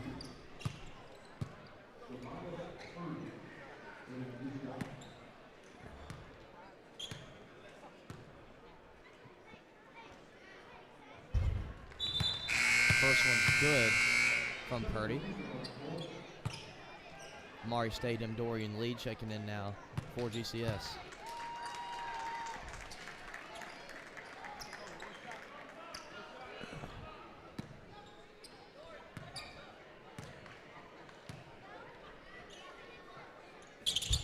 Second one's good as well.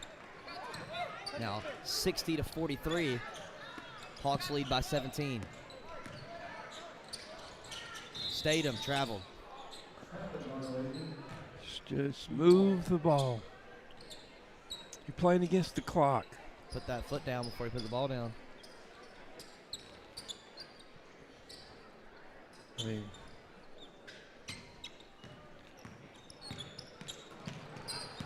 Quantrell Hurst, pull up Jay. Won't fall. It's knocked out of bounds. It's staying here with the Chiefs. DJ Callahan, junior guard, will sub back into the game. Jeremiah Williams, get a breather.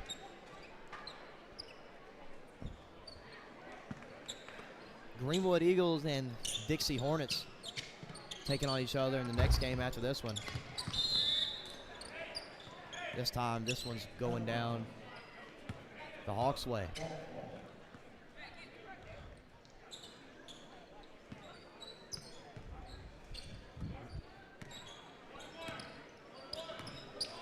.157 to play in the ball game.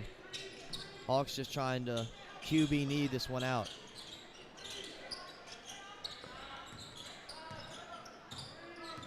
Kennedy over to Lee, almost lost control of it.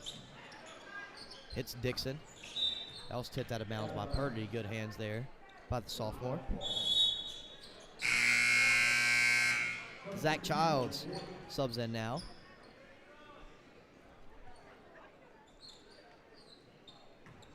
Statham, the inbounder. Good hands there by Hurst.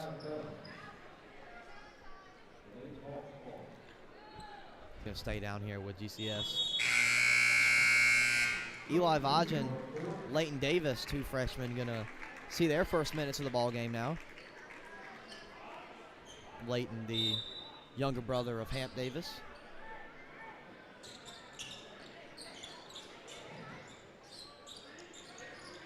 Eli, the younger brother of Noah.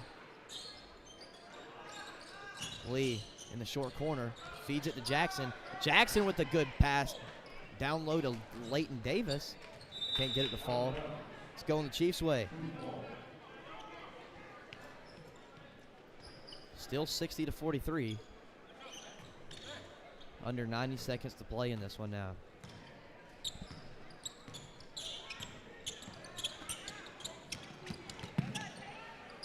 Stolen by Statham. Hits Lee. These are all young guys at Greenwood Christian. Statham in the corner for three. Way off. Stolen by Vajan. Hits Jackson. Now Dorian Lee at the top of the key. Too strong. Rebounded by Purdy.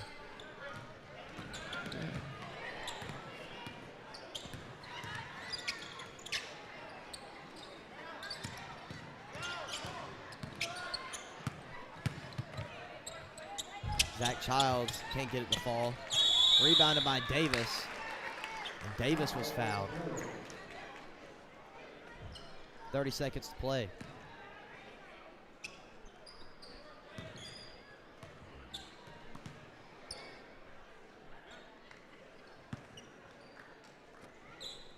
Here goes Statham down the floor now.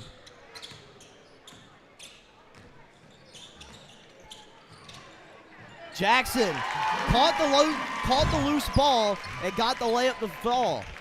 I just want to know if you give Davis the assist. Who knows?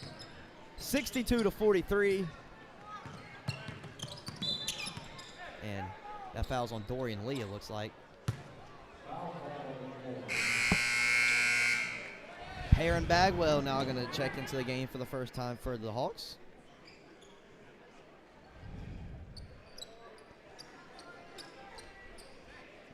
Another Toros state champion.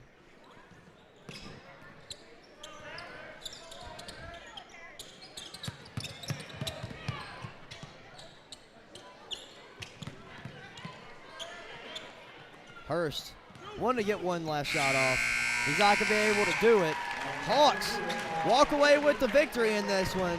62-43 over McCormick.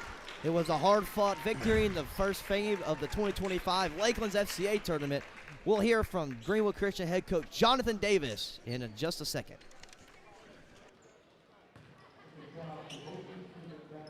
At the Height Law Firm, we exist for one reason: to make South Carolina safer. When a company cuts corners, when a driver ignores the rules, or when someone's careless mistake injures a family, we step in. Because accountability is not just about compensation. It's about preventing the next tragedy. Every case we take, we hope that we can make a change to make South Carolina a safer community.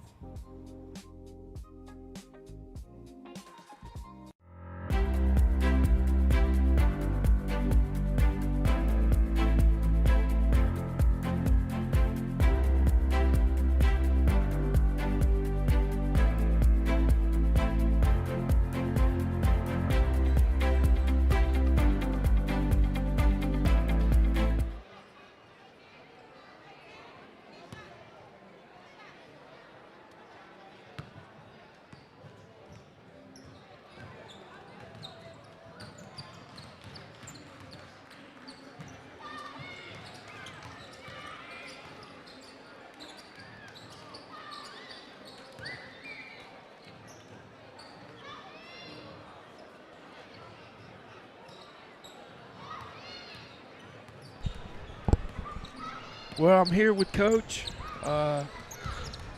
Coach, I just give me your thoughts of the game. I know it's just you just finished playing, but just your thoughts first, and I'll have some thoughts.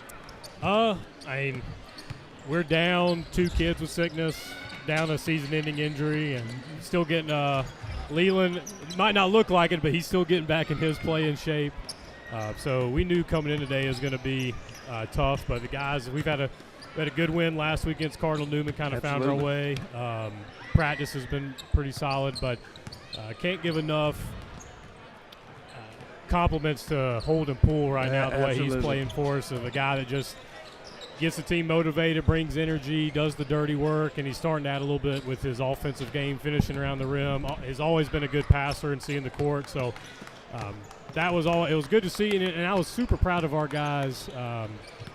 how they played when Ty got into such foul trouble.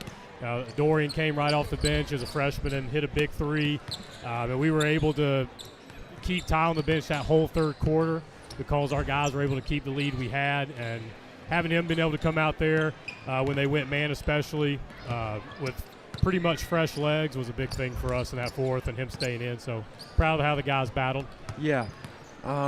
Couple things. I thought when Ty went out, those guys, they didn't relinquish the lead, and you went in at the half with the big three, and I thought that was huge. Again, you're a coach, you got to feel the same way. I feel obviously at home was just, to me, the key. And here's a couple reasons.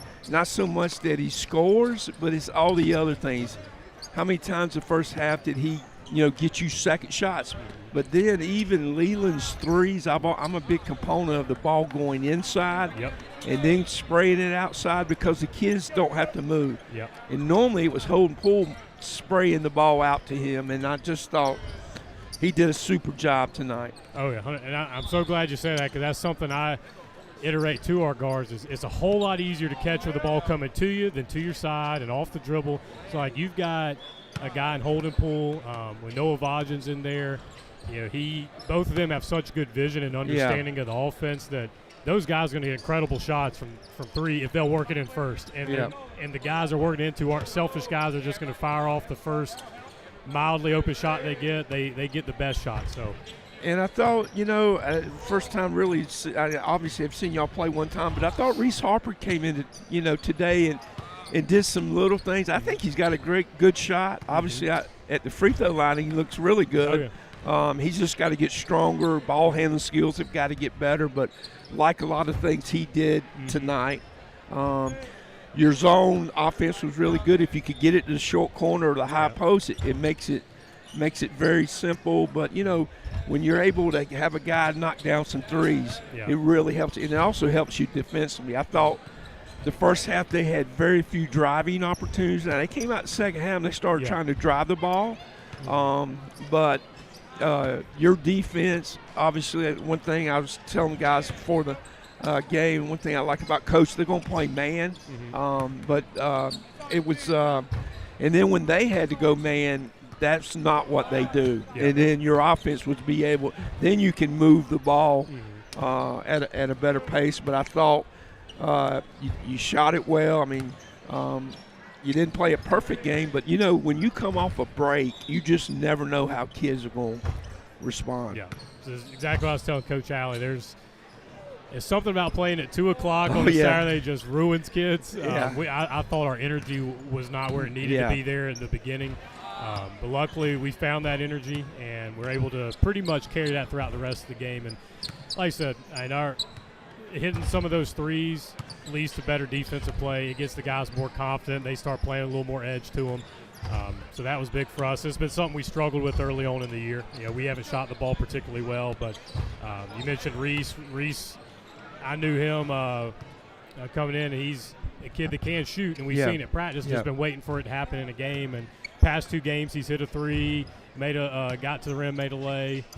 So I'm excited to see if he's going to keep progressing forward in that. That's going to be huge for us to have multiple shooters, especially around Ty and around some of these bigs that know how to work the ball around. Well, the great thing, you won't have to play in the afternoon tomorrow night. That's correct. And I always think teams get a little better after they get their feet under them. Did a great job. I felt like McCormick would come in and pressure you, and that would be a problem. But, again, they didn't pressure like I thought they would. But there was a lot of there's a forced turnover and there's an unforced turnover. McCormick made too many unforced turnovers. Not that you didn't play well, is they just threw it away. They were trying to come off the ball screen. I thought your kids, but again, you're gonna have to have some juice tomorrow. Again, congratulations, and look forward to seeing you guys play tomorrow. And I thought your game plan was really good. And the thing about it was, if you look at the officiating of the game, called it one way the first half, and there was no flow. You couldn't get going. Second half, if you go back, it was not a lot called. So you were able to get getting moving a little better. Yeah. And so was McCormick. Mm-hmm. And that helps. But having Leland back will boost you guys scoring. Yeah. And that's tremendous. But It's to been get huge. some of these guys, I call them glue guys, to have good games tonight, that will build confidence, because you kind of expect Ty to do well in Leland. Yeah. But the rest of these guys, when you get what you got from Poole, Mm-hmm. that's extra gravy. Oh, yeah. So, It's been very nice. But thoughts tomorrow, you will play, I don't even know. We play the winner of this game, I Okay. believe. Greenwood and Dixie. Okay. So Be interesting. And it's kind of playing out the way last year. I told Ty going into this, like, Ty, let's not have to hit a game winner against in the McCormick corner. in double overtime. Let's play a good enough game where we can get out of here. Yeah. And they did that, and then just last year, there was a chance we'll play Greenwood in the second game. And last year, I thought we played really scared and timid in the first half. Played Woke much up better second. In the second half, Yeah. we were. I think we actually won the second half, or at least within a point or two. So, Right. hoping those guys can take that and say, "Hey, let's do this for 4 quarters, not 2." Yeah.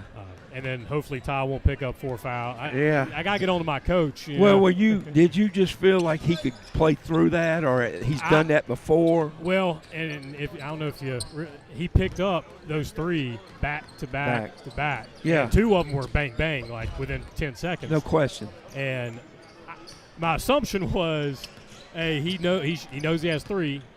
Surely he'll be smarter with it. Yeah. And like I told him, he's got a lot on his shoulder scoring wise, Yeah. which takes a lot of the energy out the legs at times. Yeah. And so he isn't always the first person to get there to the help spot. Yeah. And he ends up reaching a lot because of that.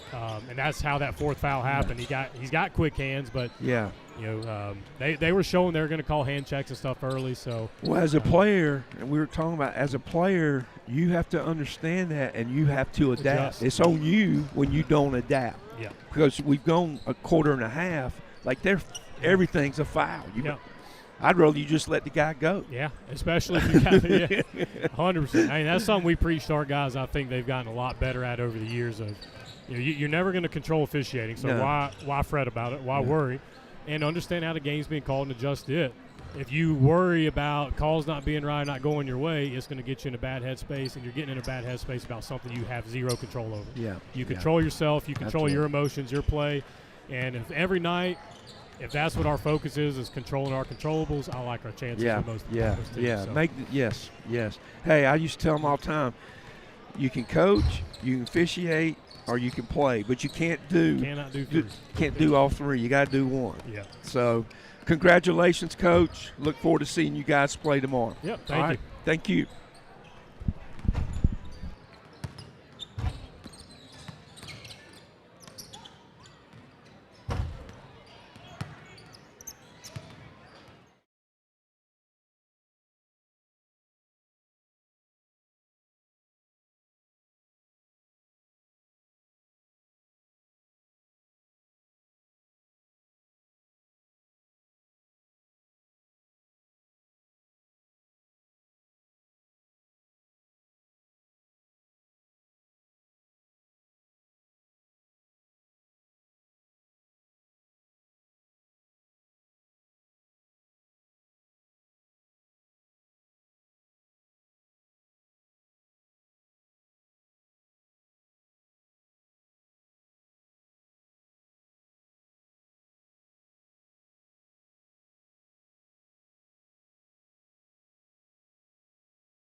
Back here on the Lakeland Sports Network by Simpson Sports Media.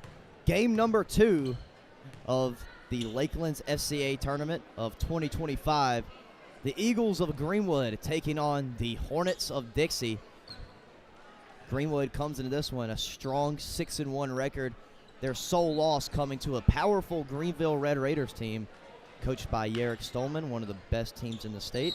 Dixie 6-4 overall record. As Greenwood will win the tip-off, that's Halzell.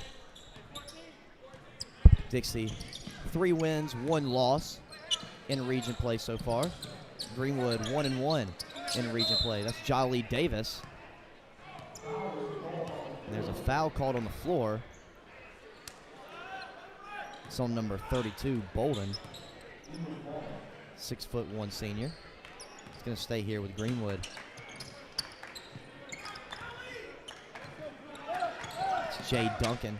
Has it top of the key, the point guard for the Eagles. Furman football commit. Duncan wastes no time. Way off. Rebounded by Justin Rollinson. Rollinson, an all-state, all-region player for Abbeville for the first 3 years of his high school career, has now joined the Dixie Fighting Hornets for his senior year as the Hornets turn it over right there.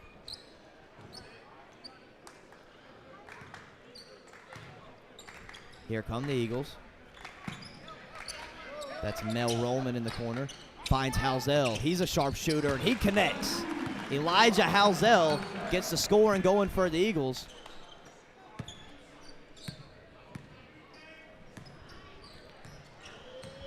Halzell caught fire against Easley. 5 for 7 from downtown. Finished that game with a team-high 19 points in a crucial region victory over a really good Green Wave team.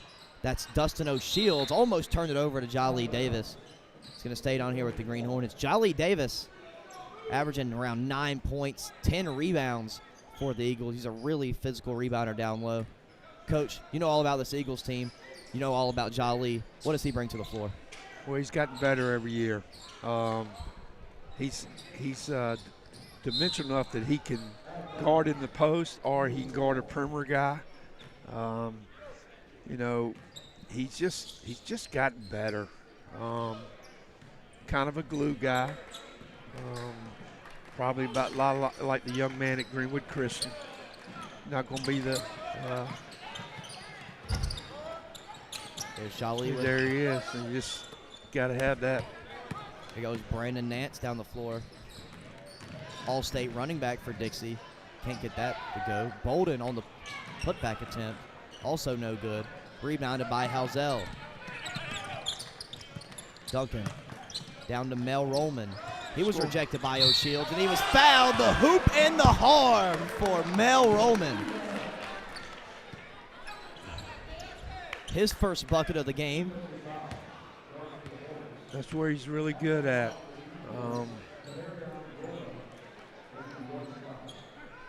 The Eagles' leading scorer on the season, putting up around 16 points per game. Here comes number 24, Raquel Mosley, into the game for the Hornets. Get this, coach, 7th grade playing varsity basketball. Yeah. I'm sure Greenwood knows that too. Free throw's good there from Roman. He's been really good at the free throw line this year. Nance being guarded by Halzel. Hands off to Mosley. Mosley drives. And he traveled. Greenwood with an early 6-0 He lead. called a foul. Oh. No, I don't. Travel. Yeah. To be honest, I thought Greenwood fouled him, but Halzel had it Let's ripped take from it. behind. That's Mosley Yep. making up for that turnover. yep. Rollinson drives. Oh, man. Yep. Jolly. Offensive foul. Jolly Davis putting the body on the line. And that's exactly what he's here for. 5:46 to play. Greenwood's got the tempo's got to be faster. Here goes Duncan down the floor. Duncan really holds this offense together when he's on the floor. Jolly, wild miss. Rebound by Mosley. Roman on him. Wojciechowski, he nails the triple. First bucket of the game for the Hornets. Riley Wojciechowski, 6'2" senior.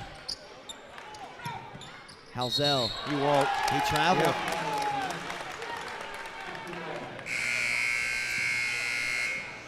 Here comes Quintavious Calhoun into the game for the first time.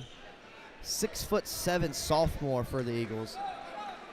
Last time out against Emerald, picked up 15 rebounds. Is the second ranked wing in the class of 2028 via big shots in the state of South Carolina.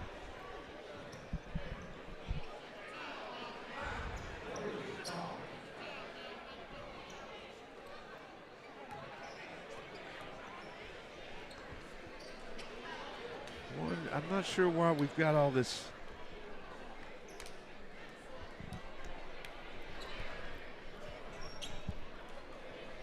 I'm not sure either. I am sure that we got Dallas Dotson waiting to check in for the Hornets.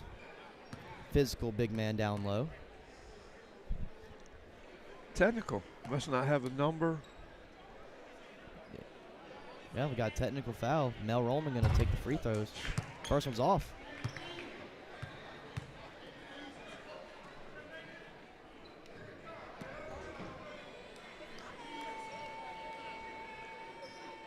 Second one from Mel. Good. Puts Greenwood back up by 4.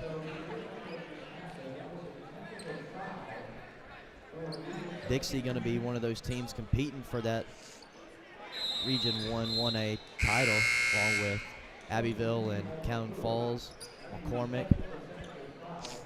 It's going to be a real test to see what the Hornets are made of against the Eagles here.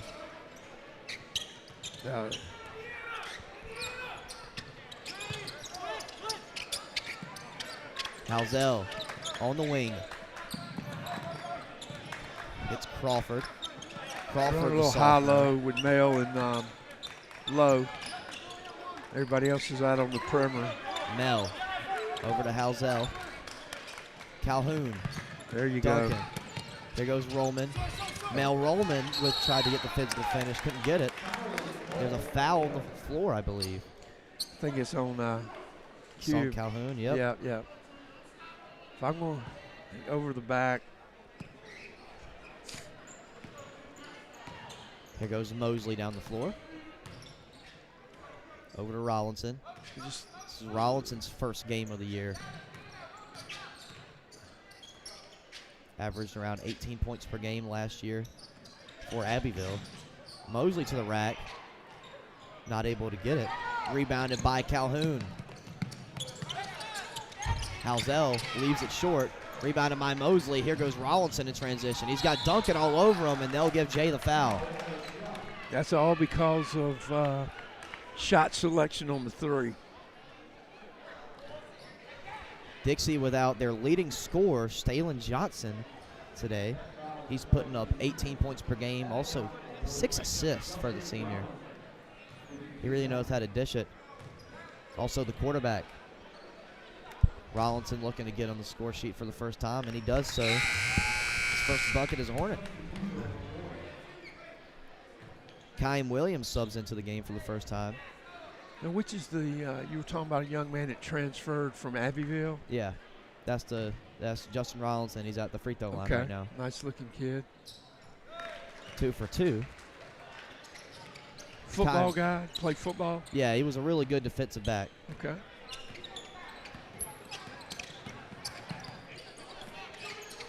Here goes Duncan. Roman lost control. Duncan lets it fly. No good. Tipped out by Q. Into the hands of Nance. Nance to the rack. He gets it to go. Brandon Nance with his first bucket of the ball game. And we're tied up at 7 apiece. Calhoun down to London Crawford. It's a good idea, but was just ripped away there by Rollinson. Here goes Mosley. Mosley rejected by Duncan. Kyle Williams down the floor. Hits Calhoun in the corner. No good. Offensive rebound, Rollman. No good. Offensive rebound, Jay. To Mel. He gets it to fall. Eagles back on top, 9-7. And that started with a missed 3, didn't it? Yes, it did. Who shot the missed 3? Jay. Jay. And the Hornets want to talk things over. See if it's a 30 or a 60. Correction, Stalin Johnson is about to check in for the Hornets. It's a 30-second timeout, so we'll keep it here. Coach, another young man that you know a lot about just subbed to the ball game for the first time for the Eagles, Kyle Williams. Tell us about what he brings to the team. Well, Kyle, obviously his brother was a player for us a couple years ago. He's a junior, getting playable, getting minutes this year. Doesn't have to come in and do a lot, just learn this year. Got a chance, it needs to grow, needs to get stronger. But this is a good year for him because there's not a lot of, pressure to play. But he needs to get moving. Has been a little inconsistent. But I tell you what, he played really well against Emerald. He did. Was very active, which I had not seen from him. So it'll be interesting today to see how he plays. Turnover right there from the Hornets. Stalin Johnson subs into the game for the first time, coming off the bench today. Here goes Duncan.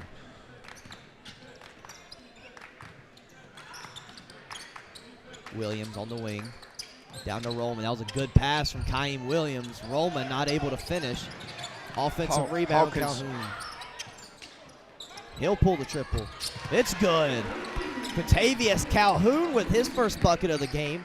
And it's a triple to put the Eagles up by 5. Johnson. Trap. That's Calhoun all over him. That's a good job. Yep. Trapped on the wing. Out of the zone. Must have called a jump. Yeah, they did. Was a jump ball. Pretty good there. If you're just now joining us, you'll see in the top right score updates and the times of the games later in the evening. Greenwood Christian with the 62-43 victory over McCormick in game number 1. Here goes Rollinson. Over to Bruton. One thing that Greenwood has is quite a bit of length. Turnover. Right into the hands of Jaden Hawkins. Calhoun wasn't looking for it. He's able to corral it in the corner. He'll pull it. Bang! Eagles starting to catch rhythm. See, now you need to put you need to put pressure. There's 2. You've only fouled twice. It's a minute 37. Another turnover there by the Hornets. Q's got to keep the ball high. Greenwood lead 15-7. About 90 seconds to go here in this first quarter.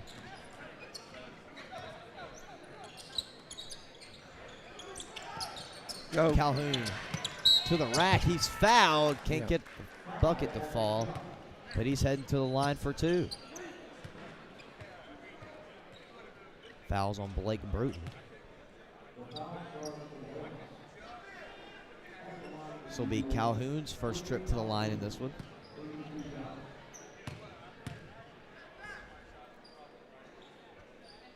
First free throw is good for him. He's got 7. Coach Calhoun didn't join the team until just recently, and he's made an immediate impact. Well, he's talented. Very gifted. That helps tremendously. And he's got, hey, size. I mean, he's got length. I mean, you get 15 rebounds in a high school game. It's a lot. A lot of them were just his length. I mean, he's still learning how to play.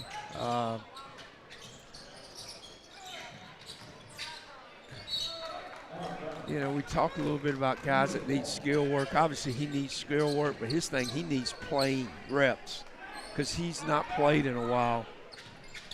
And see, turning face, and he hits Hawk for a layup there. Jolly. There goes This Davis is a to good the place rack. for Jolly because he's a lefty driving it. Foul was called on the floor. It's going to go on Blake Bruton. That's his second. It's going to be 2 shots, excuse me, for Jolly.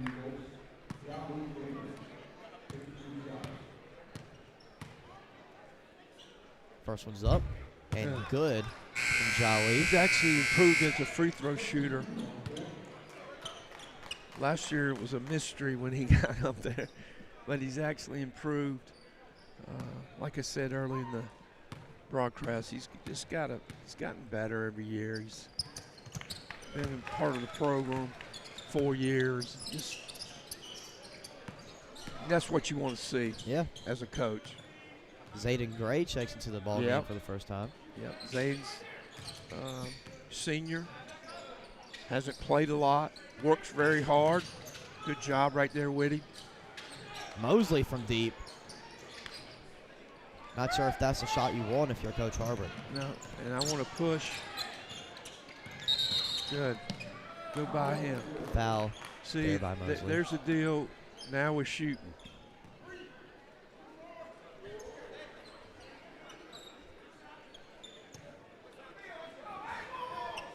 Will Carter going to check in for the Hornets for the first time. 6-foot junior. Yeah. Also another football guy. Kaim Williams going to head to the stripe for the first time in this one. Yep. Nothing but nylon for Kaim. Eagles lead 20-7. I think Coach is, he's going to try to play a lot of guys today. Yeah.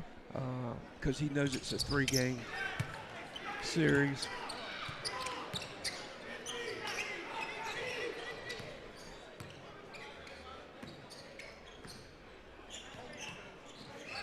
Carter has it in the corner. Feeds it over to Rollinson now. He'll pull the 3. That's good. Good contest. Off the back iron. Okay, 8 seconds. Dixie needs to get something going to the basket. Yeah. Right here.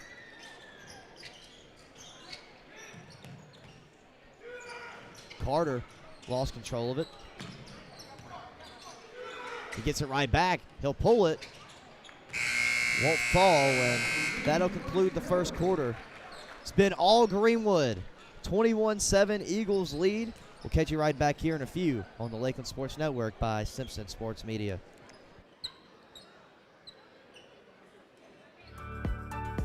Looking for a home in Greenwood or thinking about selling? Work with someone who knows the community inside and out. Courtney Height Realtor is a top 5 Greenwood MLS agent with almost $20 million in sales and a reputation for guiding buyers and sellers with confidence and care. Call 864-378-4686. Visit CourtneyHeightRealtor.com and follow us on Facebook at Courtney Height Realtor. Serving Greenwood, South Carolina and beyond. When it comes to protecting what matters most, it pays to work with someone who knows Greenwood. At Frank Coyle State Farm, Frank and his team help families and businesses with auto, home, life, and more. Whether you're driving to work, protecting your home, or planning for the future, count on coverage you can trust. Call 864-223-6781 or stop by 424 Main Street in Greenwood. Like a good neighbor. Back here on the Lakeland Sports Network. Second quarter getting underway here. It's going to be Greenwood ball.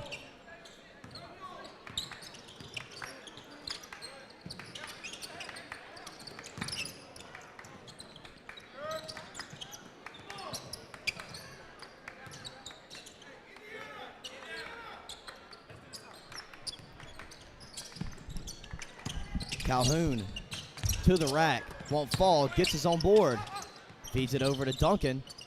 Out to Housel. He'll pull, that's Gray. He can't get it to fall, but another offensive rebound by Greenwood. Hawkins. Calhoun, Duncan.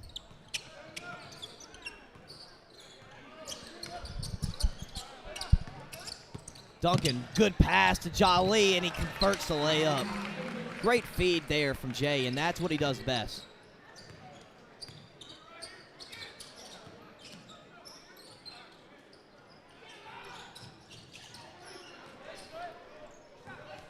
Here come the Eagles down the other way.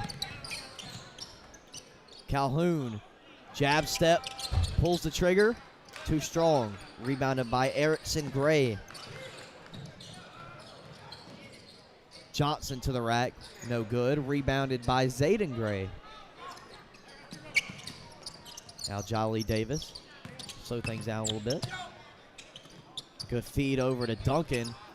Can't get the floater to fall. Got his on board over to Hawkins. He gets the job done.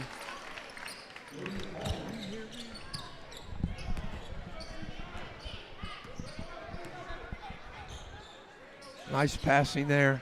Yeah.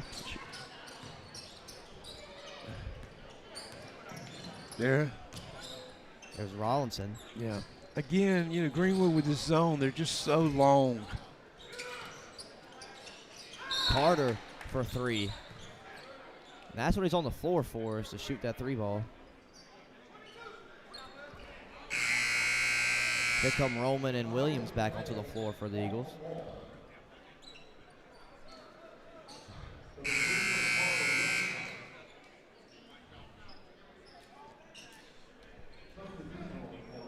Nance also subs back in for the Hornets. Dixie has gone to a little 2-1 press.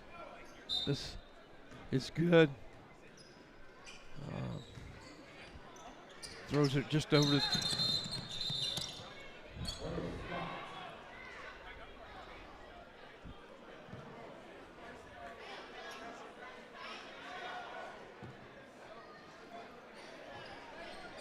Seems like we got a mix-up of whose ball it is, I think. Well, what he's saying is they scored and now he's going to shoot. The I foul was after the shot? Yeah. So Carter made the three from the wing, and the foul was on the floor, completely separate from the shooter. Carter with another one. He gets that one to fall. Carter with 6. 2 triples for the junior. Brings it within 12. Williams kicks it over now. It's Jolly Davis. Stalin on him. Good pass, Jolly. Good pass to Roman and D.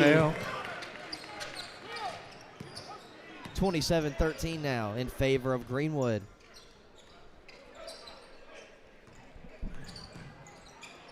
Johnson on the wing.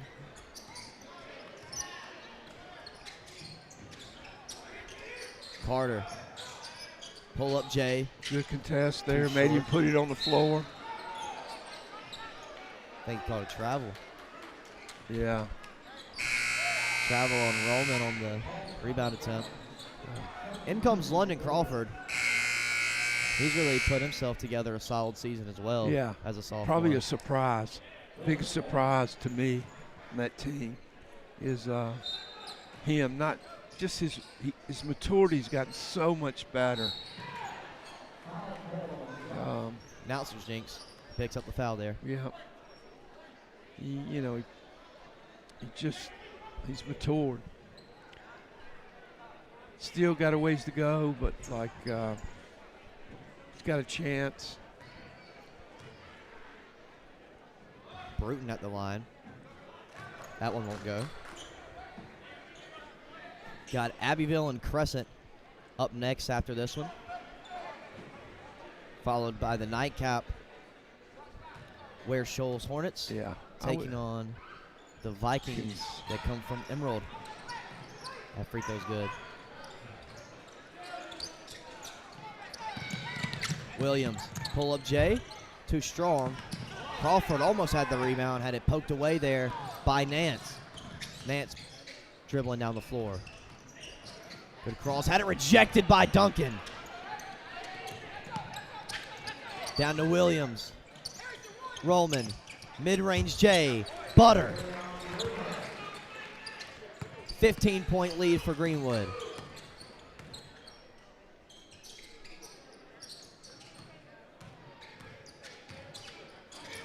Nance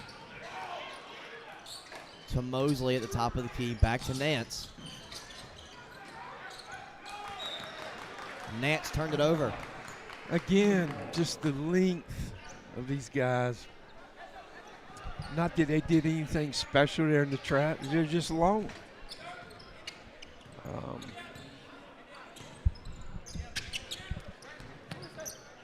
Williams in the corner. Crawford over to Duncan. Whistle blown, 3-second violation. Yeah, yep. I don't. Yep. Here goes Mosley down the floor now, past the timeline.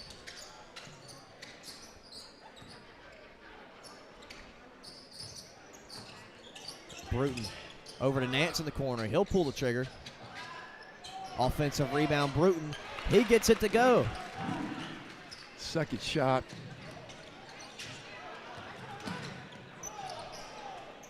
Here goes Roman.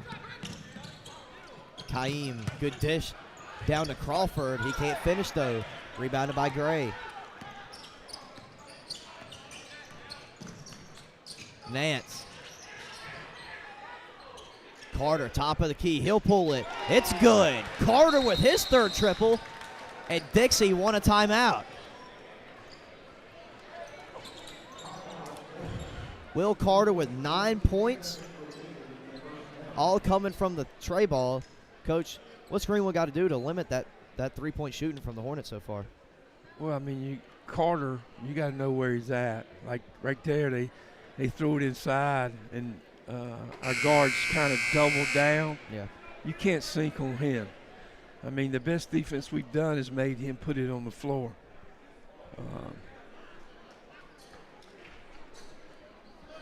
I mean, if you look at Greenwood, yeah, they're up, but like they haven't turned the faucet on. Yeah. I mean, they've just. I mean.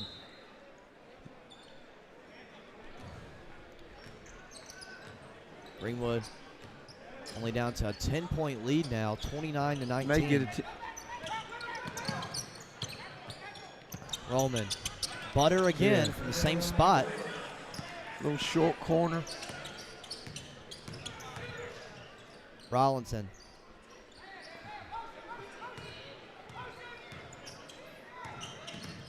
Nowhere to go. Carter. Hand off to Mosley. Mosley drive. Euros. He's fouled, headed to the lane. That's a young kid taking it against a senior. Yeah. Showing no fear whatsoever. And the senior showing a lot of fear, it looks like. That shouldn't happen there. It's got to be better than that. Like this young man, he's got a chance. First free throw's no good. Here comes Jinx. Calhoun. Every time. Yep.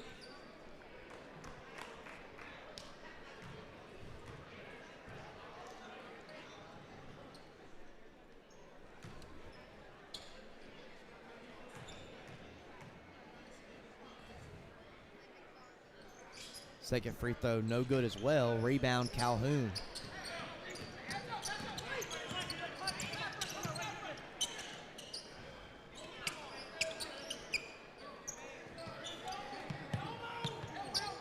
Halzell in the corner, over to Duncan.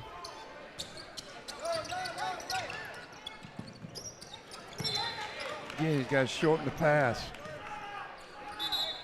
Here comes Stalen Johnson back into the game for the Hornets.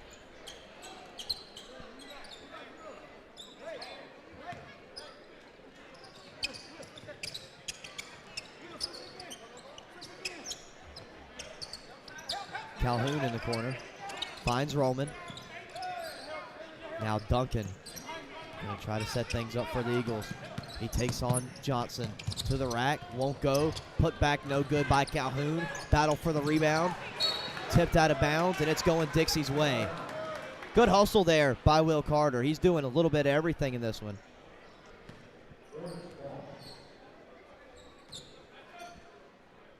Carter, an all-region football player for the Hornets.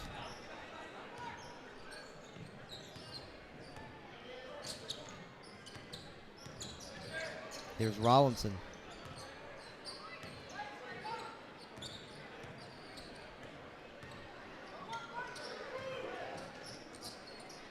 Carter averaging 10 points on the season. There's their leading scorer, Stalen Johnson for three.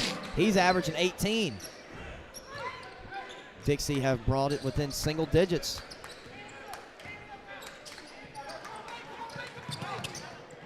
Roman tried to answer, no good. Rebound Nance. Brandon Nance bringing it down the floor. Kicks it over to Rollinson. Rollinson drives. He was fouled. That's where Calhoun's got to get better defensively. Closed out. Guy drove it by him. They shouldn't drive by. Take a step back and use his length. I think a lot of times these guys, rate these guys on their offensive abilities, not their basketball abilities. Yeah. And that's where he's got to get better. Same thing with Lowe. The other kid that's a sophomore, got to learn to guard. They can kind of get by that this year because they've got those three senior guards.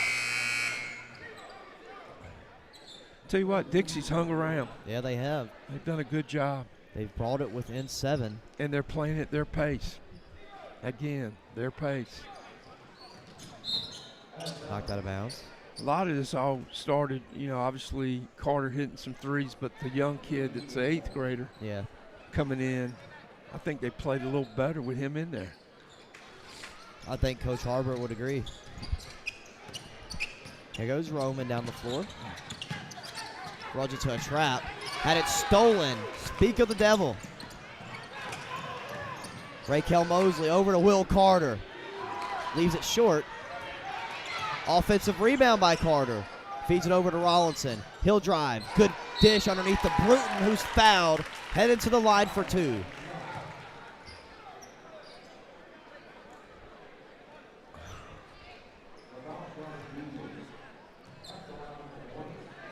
Dixie have done a phenomenal job here in the latter end of this second quarter to stay within reach against the Eagles here. First free throw's good. If you look at it, I think Greenwood's gotten good shots. They've missed them, but they've not defended. And, it's not that they've turned it over. They just haven't defended in half.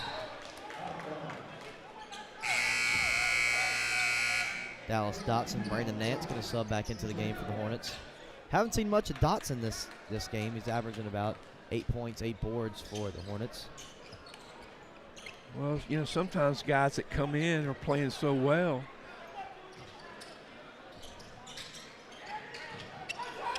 So this is a great time to press because Jay Duncan's not in the game. Jump ball. The arrow favors the Hornets, and great job there by Dixie. They've swarmed the Eagles here. That's a very good call there. Press when Jake Duncan's not in.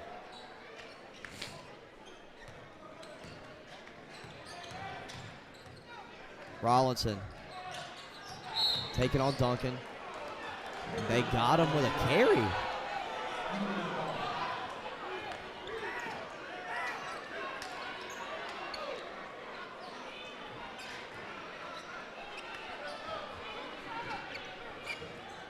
Roman's inbound. Dixie still applying the pressure. There goes Link. Calhoun. Way to get on the floor there by Carter. He just slid out of bounds, unfortunately. Put his body on the line. Here comes Jolly Davis back into the game.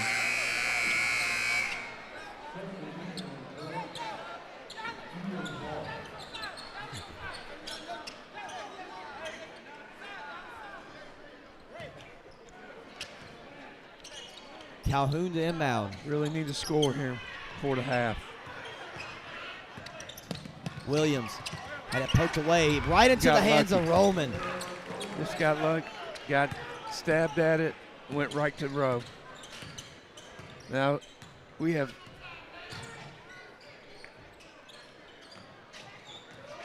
good hands there by this Calhoun. length. Mayo go right to the basket. Can't get it. Nope. Rebound Good Carter. job.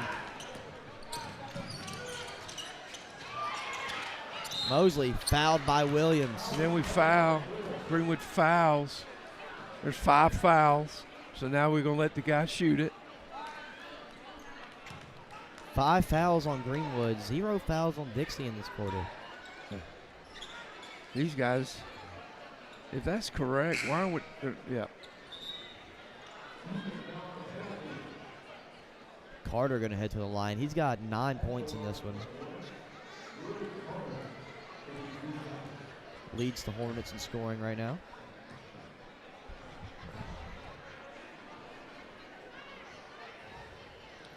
So one guy went on the free throw line.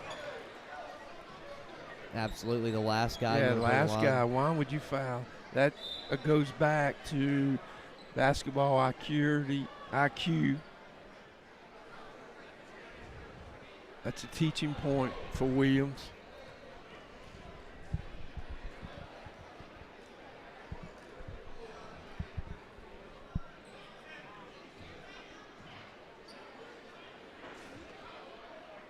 They're discussing something at the table.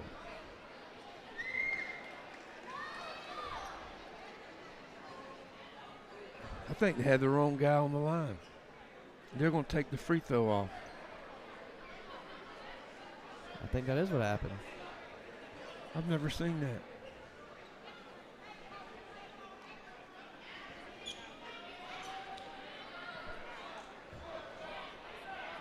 It's going to be Mosley headed to the line instead.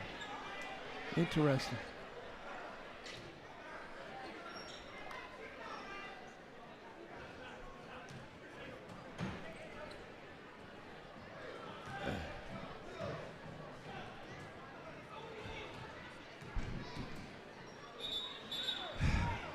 This He's is. got another stoppage. Are you kidding me? What is going on?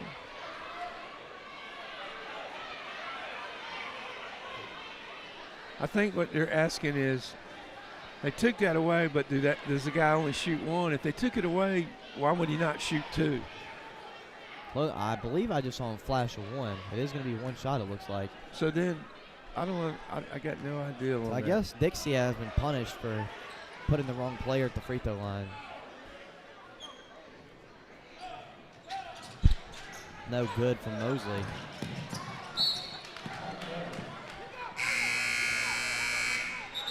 Here come Johnson and Wojciechowski back into the game. Now here's a play I would work on. I would get Calhoun on a low block and just throw it. There he goes, and he didn't throw it. Prayer shot. Great look. No He's got to good. be a bounce. He bounced it. Probably should have been an air pass. It looks like they've put the free throw back on the scoreboard from the first shot. So halftime score will be 33-26. Greenwood with the advantage. More stats, recap analysis from Landon King, Steve Roberts when we come back here on the Lakeland Sports Network by Simpson Sports Media. Howard's on Main is the kind of place you keep coming back to. Open 6 days a week with breakfast served every day, plus a full menu loaded with variety for lunch and dinner. Great food, friendly faces, and live music that keeps Main Street moving. From morning coffee to late night vibes, Howard's on Main delivers every time. Howard's on Main, great food, live music, and a true Greenwood favorite. When it comes to protecting what matters most, it pays to work with someone who knows Greenwood. At Frank Coyle State Farm, Frank and his team help families and businesses with auto, home, life, and more. Whether you're driving to work, protecting your home, or planning for the future, count on coverage you can trust. Call 864-223-6781 or stop by 424 Main Street in Greenwood. Like a good neighbor, State Farm is there.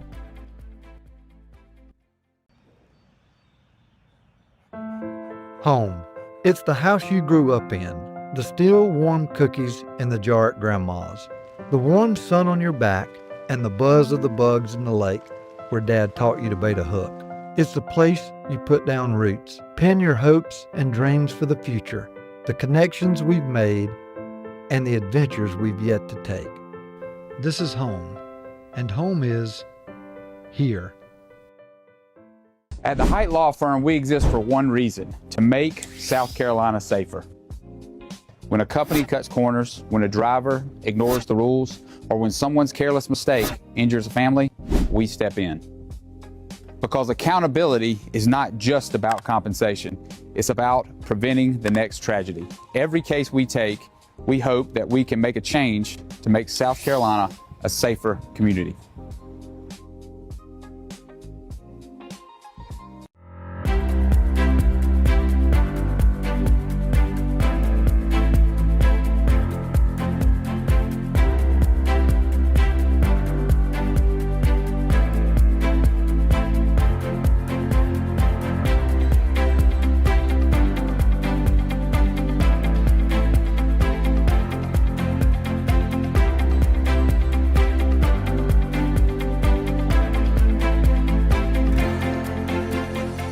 Looking for a great spot to eat, watch the game, or host your next event? That's Sports Break. Great food, cold drinks, wall-to-wall TVs, and live entertainment.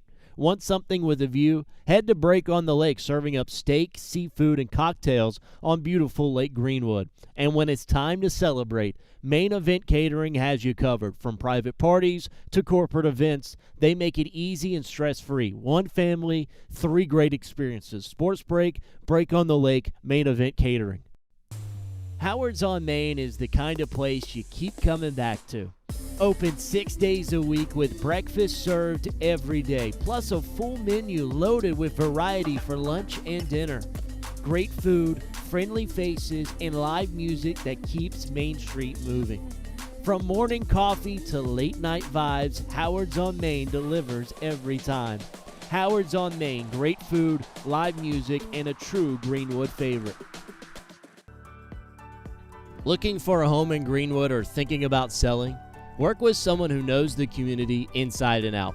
Courtney Height Realtor is a top 5 Greenwood MLS agent with almost $20 million in sales and a reputation for guiding buyers and sellers with confidence and care. Call 864-378-4686, visit CourtneyHeightRealtor.com, and follow us on Facebook at Courtney Height Realtor, serving Greenwood, South Carolina, and beyond. At the Height Law Firm, we exist for one reason: to make South Carolina safer. When a company cuts corners, when a driver ignores the rules, or when someone's careless mistake injures a family, we step in. Because accountability is not just about compensation, it's about preventing the next tragedy. Every case we take, we hope that we can make a change to make South Carolina a safer community.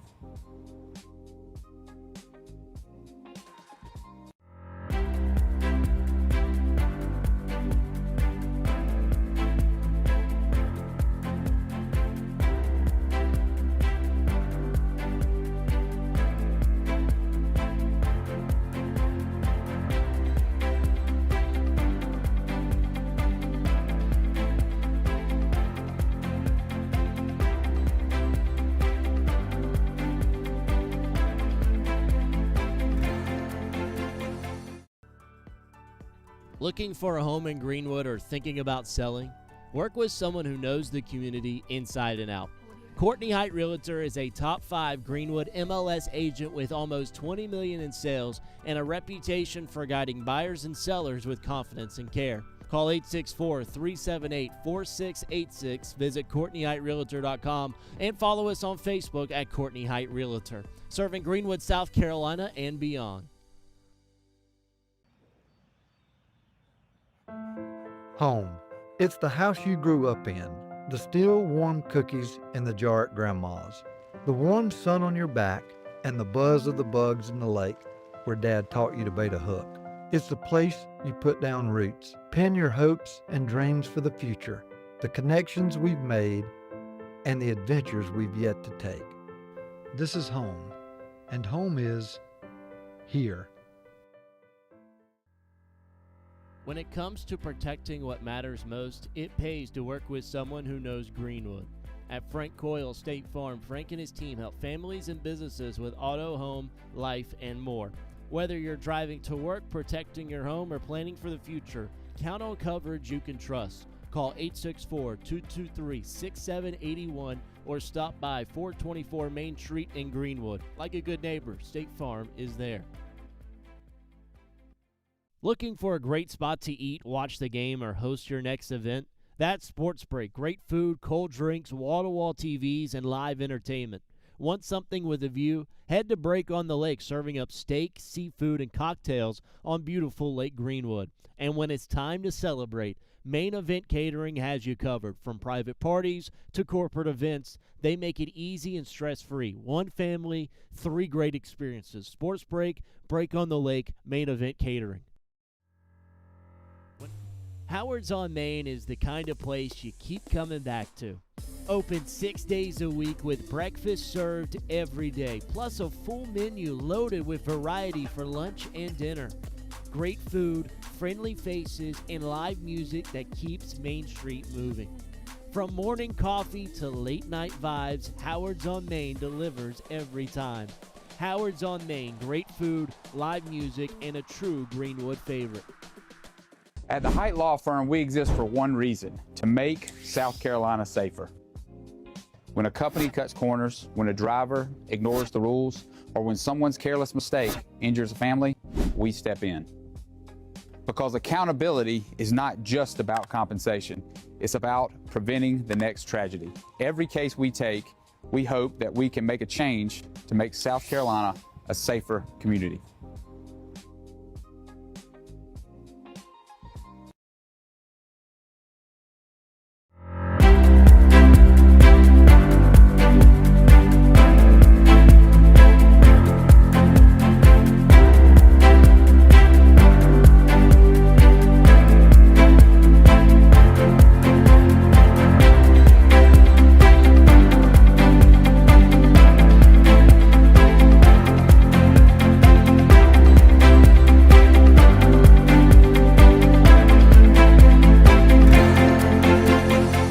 Looking for a great spot to eat, watch the game, or host your next event? That's Sports Break. Great food, cold drinks, wall-to-wall TVs, and live entertainment. Want something with a view? Head to Break on the Lake, serving up steak, seafood, and cocktails on beautiful Lake Greenwood. And when it's time to celebrate, Main Event Catering has you covered. From private parties to corporate events, they make it easy and stress-free. One family, 3 great experiences. Sports Break, Break on the Lake, Main Event Catering.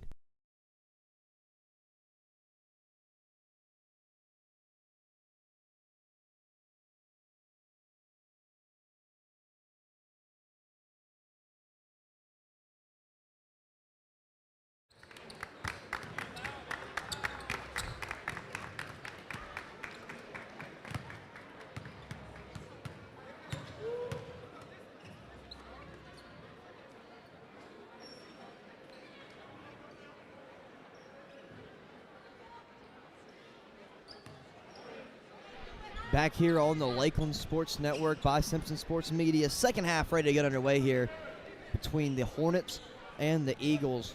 Hornets really took things over there towards the end of the first half. They only trail by 7 here against the 5A Eagles. 33-26 is the score as we get ready to start the second half. Here goes Jay Duncan. Feeds it to Rollman. He'll pull the trigger. Leaves it short. Offensive rebound, Crawford. Back out to Duncan. He'll pull it. You bet.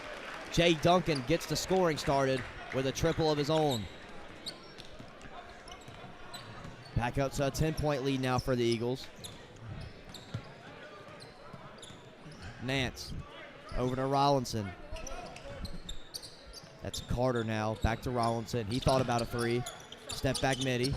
Leaves it short. Rebound Halzell. You got to push the ball here. Rollman tried to feed it to Crawford off his fingertips. It's going to be a Hornet ball.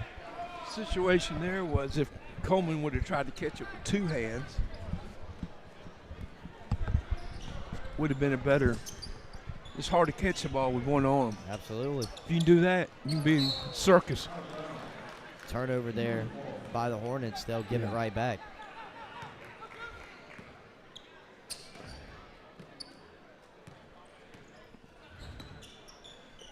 Duncan.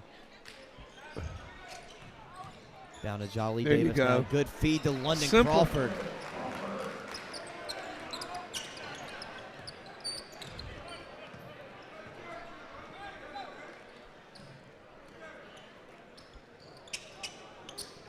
Greenwood now with a 12-point advantage.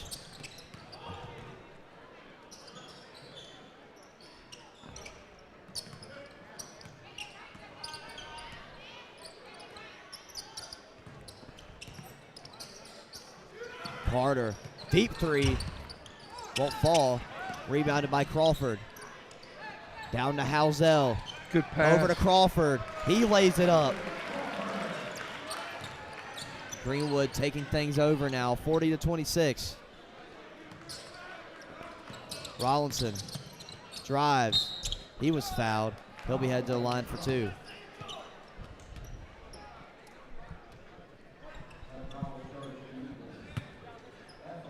You know, interesting players, they never foul. You know, back in the old days, guys would we would actually foul and you'd have to raise your hand like this. Yeah. Which is, like, these guys have never seen that. Nope. But they've never seen a payphone either. So, go figure. First one was all for Rollinson. He was 4 for 4 from the line at that point. This is a nice-looking athlete here, Robinson.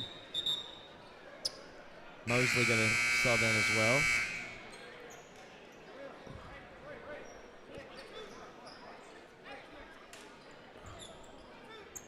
Some adjustments here by Dixie. Probably going to press. Rollinson gets the free throw to go. He's got 5. 2-2-1. Diagonal, that's a good play. Wide open Halzell. Short. Nice play Good by feed Jay. from Jay Duncan. The offensive rebound, and before you could even blink, that ball was in Mel Rollman's hands. Yeah. Three-pointer good for Will Carter.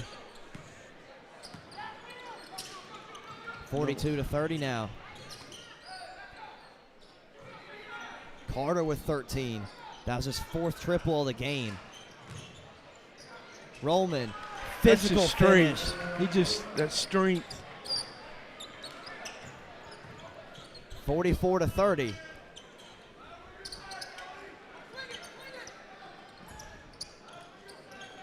Carter, good pass to Nance in the corner. He leaves it short. Rebounded Rollman.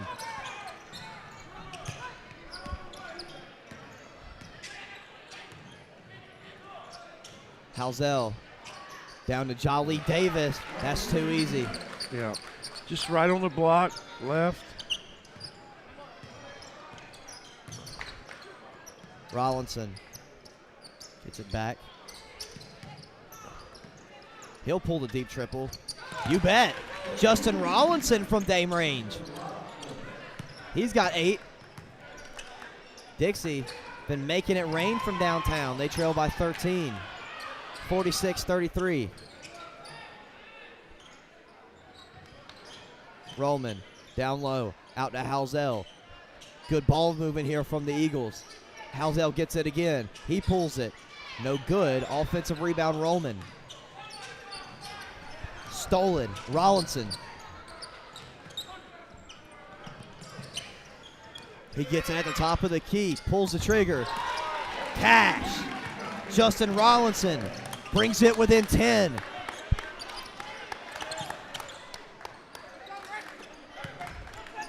Rollinson with 11 points. He double dribbled, it looked like.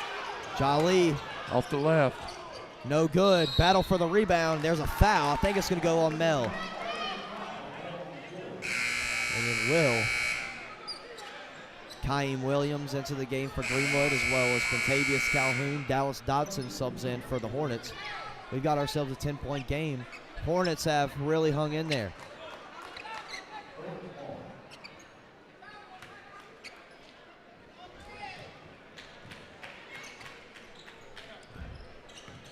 Mosley gets past the timeline to Rollinson. Good feed to Bruton at the foul line. No good. Got his own board. Takes it to the rack. Won't fall. Calhoun. Physical board down there. Yeah. You know, Dixie's has done a good job of moving the ball, and they've brought their wing guys up high against this zone. Yeah. Wouldn't be a bad idea if Greenwood would go man couple possessions just to get them out of their rhythm, because they've hit a good rhythm against this zone. Williams. Here's Calhoun. Tried to hit Roman. Stolen. Yeah. Back in the hands of Duncan, though.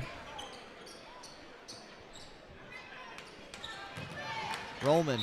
He was fouled. He's heading to the line for 2 shots. Foul's going to go on Rollinson.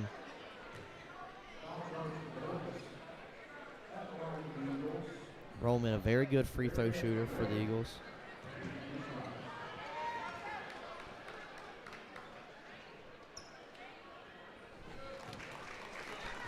So the First one's good.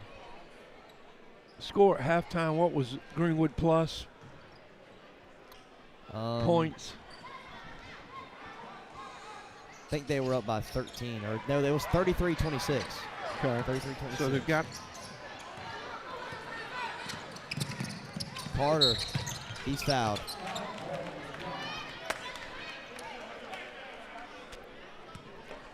Carter headed to the line. He's got 13 in this one. has had a good game.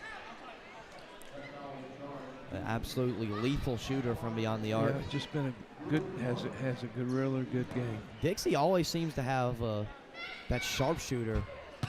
So he gets that one to go. They had Caden Stahl before him. Right. For Caden, they had Jared Ledbetter. All 3 of those guys could just light it up from deep for the Hornets. Yeah. Second free throw's good from Carter. Here to come back with a little zone. Now it's a 1-2-1. Roman over to Jolly. Back to Roman. No good. Got his own rebound. Can't get it. There's a foul. We're heading Dixie's way. Foul's on Calhoun.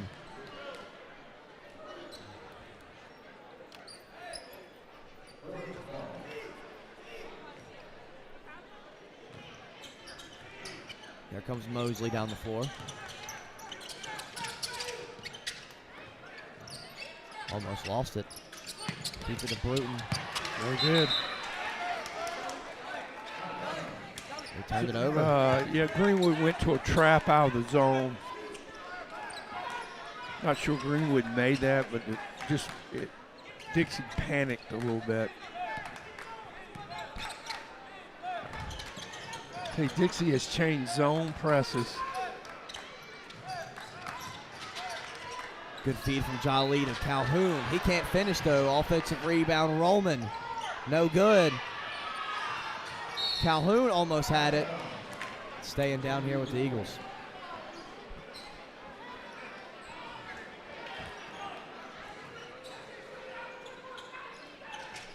Nice play. Greenwood on Charlie out-of-bounds Davis. play. Coach has always had good out-of-bounds plays.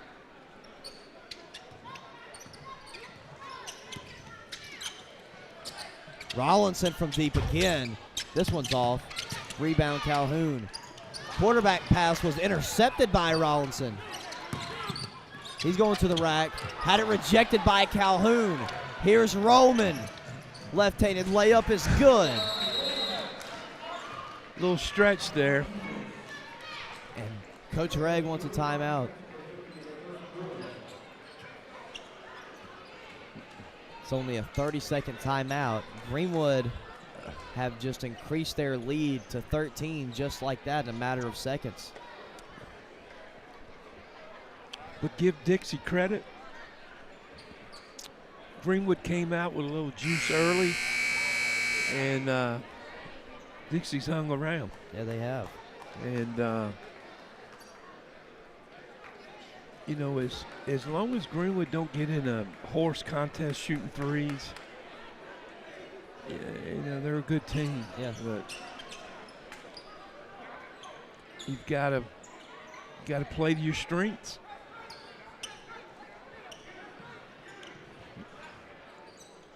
Now, if Dixie don't make threes, they're not in this game. No, they've made quite a few. 4 of them coming from Carter, 2 from Rollinson. Mosley and try to make it another one. Misses strong. How about that? Going Greenwood's way. It's the difference between football, high school football, and high school basketball. High school football, everybody runs to the ball, regardless of where it's at. High school basketball, nobody runs to the ball. Like, everybody assumed that ball, you know, was going out. Duncan trying to set up the offense here. Feeds it over to Roman. Davis drives. He was fouled. Yeah. Greenwood had to see what they run out of bounds. They've done a good job the last time. They run this little X cut where Jolly Davis will go first and Mel will go right behind him. Right there. That's it. Roman gets it to go. Just a little X. Now, Dixie needs to finish strong here.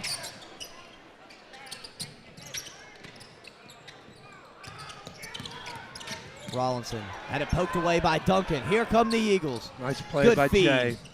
Rejected by Mosley. Erickson Gray has it. Gives it up to Mosley. Floater rejected by Calhoun. Here come the Eagles. Jay Duncan misses. Rebound Dixie. Here goes Rollinson. Mosley to the rack. He was fouled. You know, you take Mel out of the conversation, what I'm fixing to say, Moses has been the second best player out there right now. Yeah. I'm saying overall, I mean, you're talking about a kid that should be playing in the middle school. Yeah. I mean, maturity. I'm not saying Q doesn't have ability. I mean, Q's ability, but, you know, Q has length and some things, but this kid's done a good job coming in. Yeah. Especially against a 5A school. Yeah. It's kind of like the situation. They have a young man that's out, right? Don't have a good player that's not here. Nah. Not Dixie. No. Dixie has everybody here? Yeah, Dixie okay. does. Okay.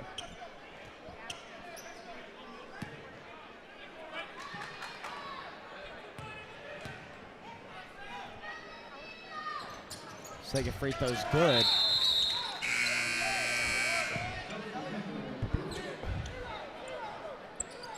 Here comes Brandon Nansen to the game. I think the other thing that's helped Dixie is they pressed a little bit. You know, they've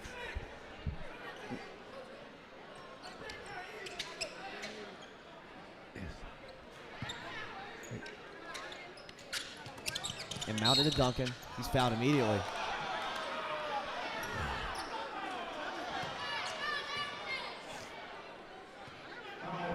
Foul goes on Rollinson. Yeah. Now, Dixie doesn't want to foul here, and Greenwood obviously doesn't want to foul here.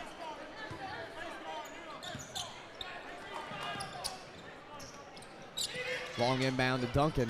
Nice Finds play. Calhoun. Slams it down! Exclamation point on a brilliant third quarter for the Eagles. Nance. That's O'Shields. 3 seconds on the clock. Hey, remember what I said? Now we give this guy, Dixie gets the opportunity to finish the half on a good note. It's going to be Erickson Gray at the line for 2 shots. Looking to get on the score sheet for the first time in this one.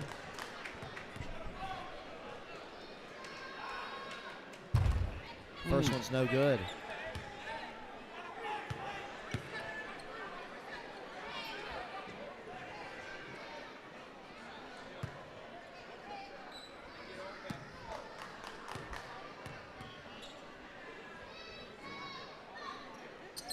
Second one's no good as well. Yes, it is. Offensive rebound, Rollinson got it to go. The bucket will count for Justin Rollinson. That'll send Dixie into the fourth quarter, down by 14, 55-41. Eagles lead. We'll catch you back here in a few on the Lakeland Sports Network.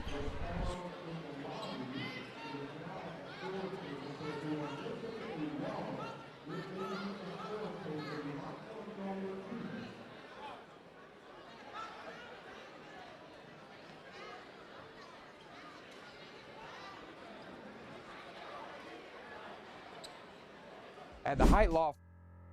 When it comes to protecting what matters most, it pays to work with someone who knows Greenwood. At Frank Coyle State Farm, Frank and his team help families and businesses with auto, home, life, and more.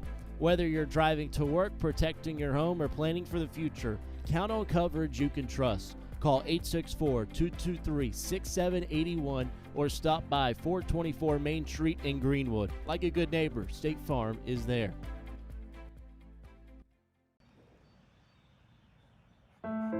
Home. It's the house you grew up in. The still warm cookies in the jar at Grandma's. The warm sun on your back and the buzz.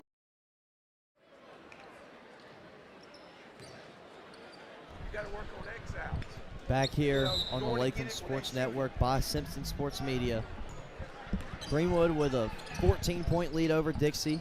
Hornets will open the fourth quarter with the ball. Nance trying to feed it down low to Gray. It was stolen by Halzell. Halzell played good defensively in this one. Still looking for his first bucket though. Jolly was fouled. I think it's going to go on O'Shields.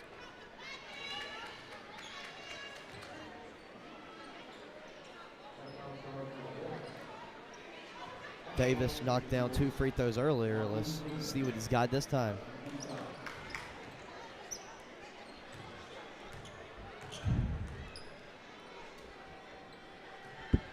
First one's no good. Here comes Will Carter back into the game.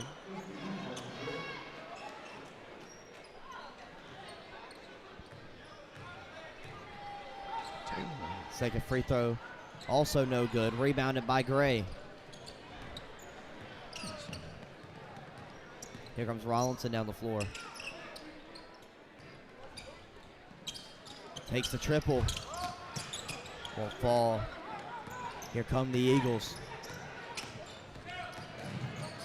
Rollman, he was fouled. Going to the line for 2.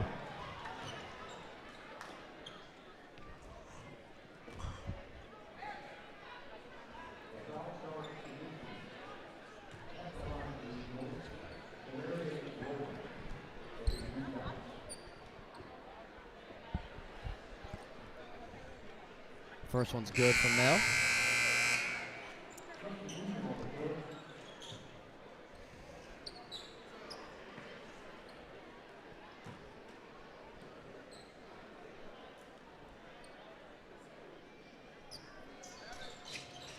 Second one's good as well.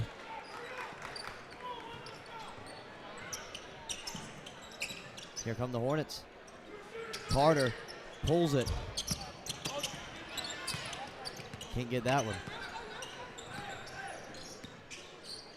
Here comes Jay Duncan.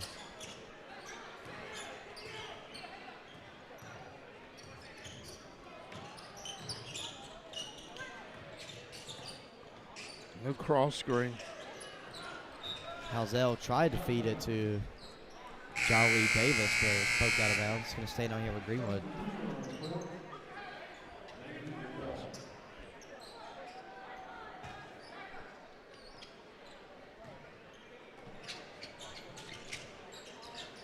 Davis, athletic catch, and he gets the layup to fall. Out of bounds play. Greenwood with an 18-point lead now. Starting to put things together. Yeah. Good feed to Johnson in the corner. Mosley lost it, and it's going Greenwood's way.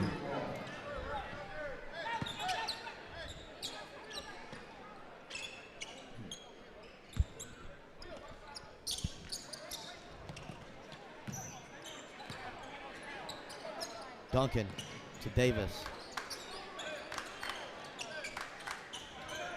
Hit it. Jolly to the rack. Got it to fall with the left. Good pass by Howe. Now a 20-point lead for the Eagles. Yeah.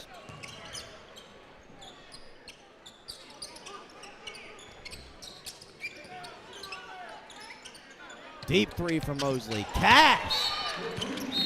Raquel Mosley drills to deep three. And Dixie won a full timeout after it. We'll take the break with them. 61-44. Greenwood have the advantage here with 5:57 to play in the fourth. This is the Lakelands Sports Network by Simpson Sports Media. Howard's on Main is the kind of place you keep coming back to. Open 6 days a week with breakfast served every day, plus a full menu loaded with variety for lunch and dinner. Great food, friendly faces, and live music that keeps Main Street moving. From morning coffee to late night vibes, Howard's on Main delivers every time. Howard's on Main, great food, live music, and a true Greenwood favorite.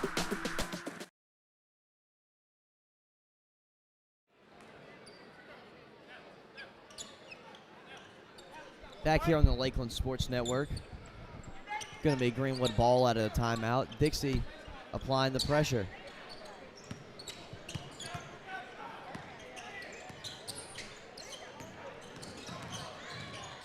Duncan down to Davis. Got it rejected by Dotson. Wow. Here goes Rollinson. Layup's good.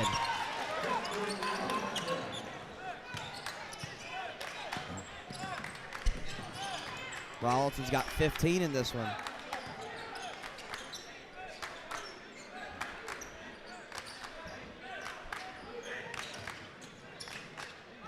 Rollman has it to the volleyball line. Over to Duncan now. Jolly Davis gets it to fall. Jolly is taking over this ball game.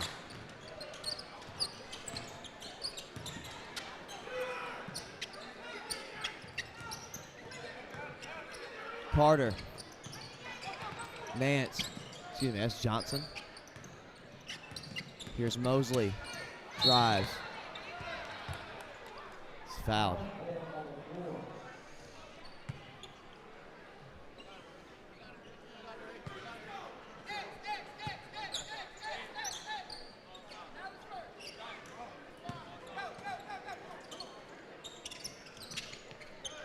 Inbound into Rollinson. Here's Carter. Carter drives. Leaves it short. Last touch by Dotson. It's going to be Greenwood ball.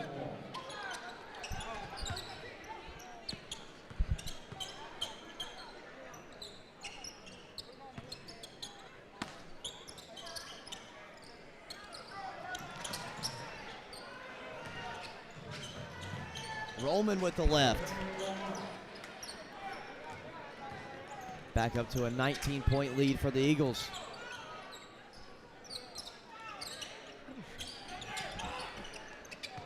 Johnson nails a triple. His first bucket in this one.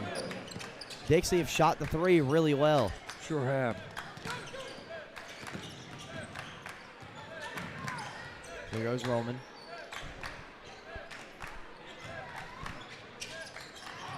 Now Jolly Davis underneath, had it poked out. Tried to save it, but he stepped out.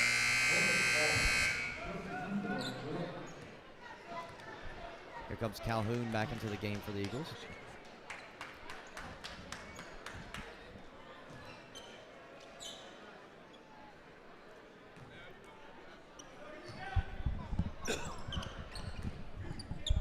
Here comes Rollinson.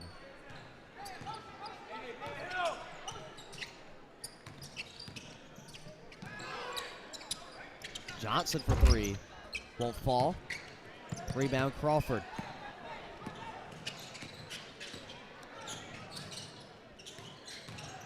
Now Roman. He picks up the offensive foul.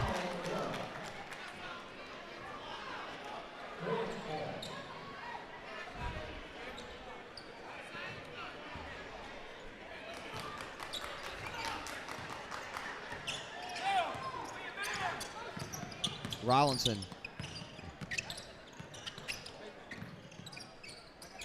Now Carter has Calhoun on him. Back out to Rollinson. Way short. Duncan. Over to Calhoun. He lost it. Into the hands of Roman. He was fouled.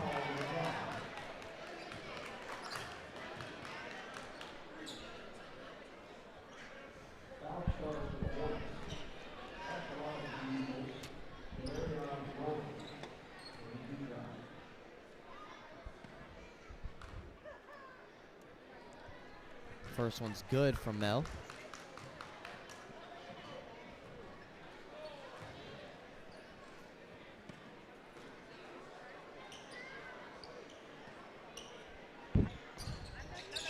Second one rattles out. Here goes Carter.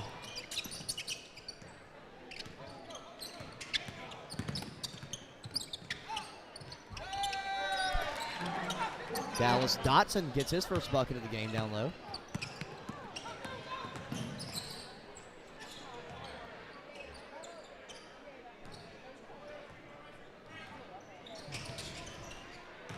Roman. Won't fall. Ball's out of bounds. Stays down here with the Eagles.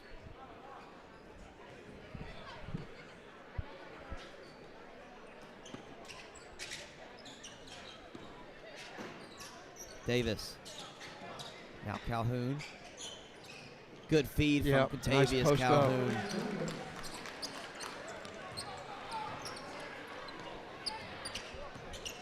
17-point lead for you, Greenwood. Johnson has it in the corner. Three's good from Brandon Nance. Another triple from the Hornets, and that's really what's been keeping them in this ballgame. Yep. And my thing is, I'm going to play Dixie. You're going to have to make guys put the ball on the floor. I mean, that's just, Greenwood was not able to do that. Full timeout. We'll take the break with them. It's 70-54 in favor of Greenwood here on the Lakeland Sports Network. Howard's on Main is the kind of place you keep coming back to. Open 6 days a week with breakfast served every day, plus a full menu loaded with variety for lunch and dinner. Great food, friendly faces, and live music that keeps Main Street moving. From morning coffee to late night vibes, Howard's on Main delivers every time. Howard's on Main, great food, live music, and a true Greenwood favorite.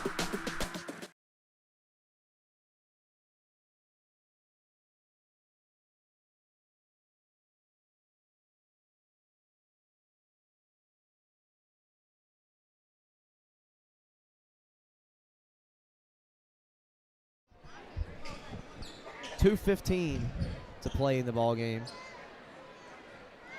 Greenwood lead by 16.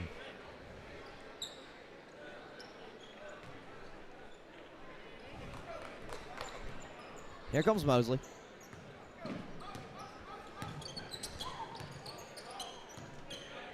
So Shields with it. Now to Carter. Carter, nice cross. Takes to the rack. Won't fall. Rebound Crawford. Duncan. Calhoun. Slams it home. Calhoun has had himself a night.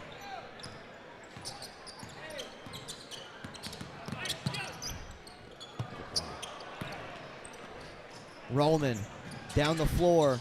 He gets the layup to fall. Greenwood lead by 20. And Coach Gregg's going to empty the bench. O'Marion Griffin, A.J. Norman, Caden Brownlee.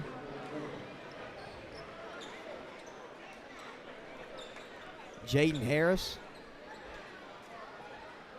Kyan Williams going to be the lineup for the Eagles. I believe that timeout was just to get his guys in. We've seen O'Marion Griffin catch fire this season at certain points. Yeah, especially against Wren. Yeah. Well, he's a perimeter. He has a nice stroke. Yeah. Has a very nice stroke. Maybe one of the better shooters, better makers. Yeah.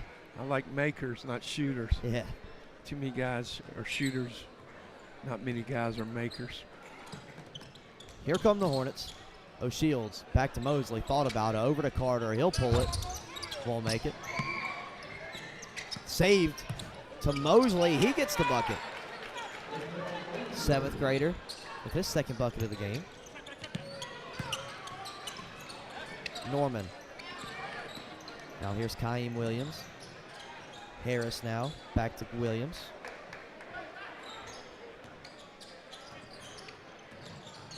Feeds it to Griffin. His pass was intercepted by Stalen Johnson. It was intended for Caden Brownlee. Johnson to the hoop. Can't get it. Rebounded by Williams. Williams pushing the tempo to the rack. Lost control of it, and it's going the Hornets' way. There comes Zy Martin into the game for the first time for Dixie. He looks, he's a young player too, I think.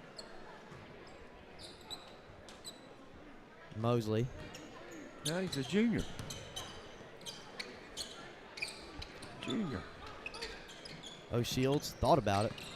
Down to Martin. Bruton. O'Shields pulls it. Money. Another made 3 for the Hornets. Makes the final score look a little bit better. Well, I think the score, Dixie played Harris. Dixie played a lot better than the score. O'Shields, that's a wild shot. Yeah, got to play off 2. Here comes O. O'Marion Griffin to the hoop. Won't get it. Offensive rebound. He's still got time. O'Marion won't fall. That'll conclude the ball game. Greenwood take home the victory 74-59 in day number 1 of the FCA tournament. They'll move on to face Greenwood Christian on Monday. We'll hear from head coach of the Eagles, Russ Gregg, here in just a few minutes. When it comes to protecting what matters most, it pays to work with someone who knows Greenwood. At Frank Coyle State Farm, Frank and his team help families and businesses with auto, home, life, and more. Whether you're driving to work, protecting your home, or planning for the future, count on coverage you can trust. Call 864-223-6781 or stop by 424 Main Street in Greenwood. Like a good neighbor, State Farm is there.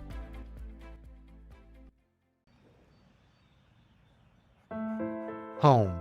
It's the house you grew up in. The still warm cookies in the jar at Grandma's. The warm sun on your back and the buzz of the bugs in the lake where Dad taught you to bait a hook. It's the place you put down roots, pin your hopes and dreams for the future, the connections we've made, and the adventures we've yet to take. This is home, and home is here.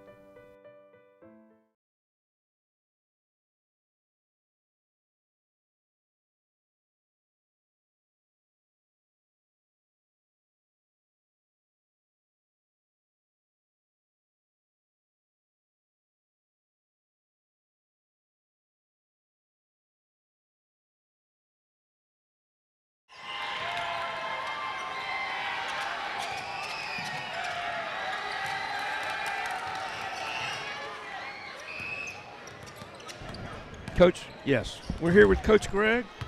74-59 score. Going to ask you a hard question, Coach, but your thoughts. I know just coming off the floor it's difficult to think, but just kind of give me a summary of or your thoughts after getting prepared for Dixie, and then kind of how you guys played, and just kind of tell me your thoughts on it. Well, I'll tell you what, they scared me from the very beginning, the first time I watched tape.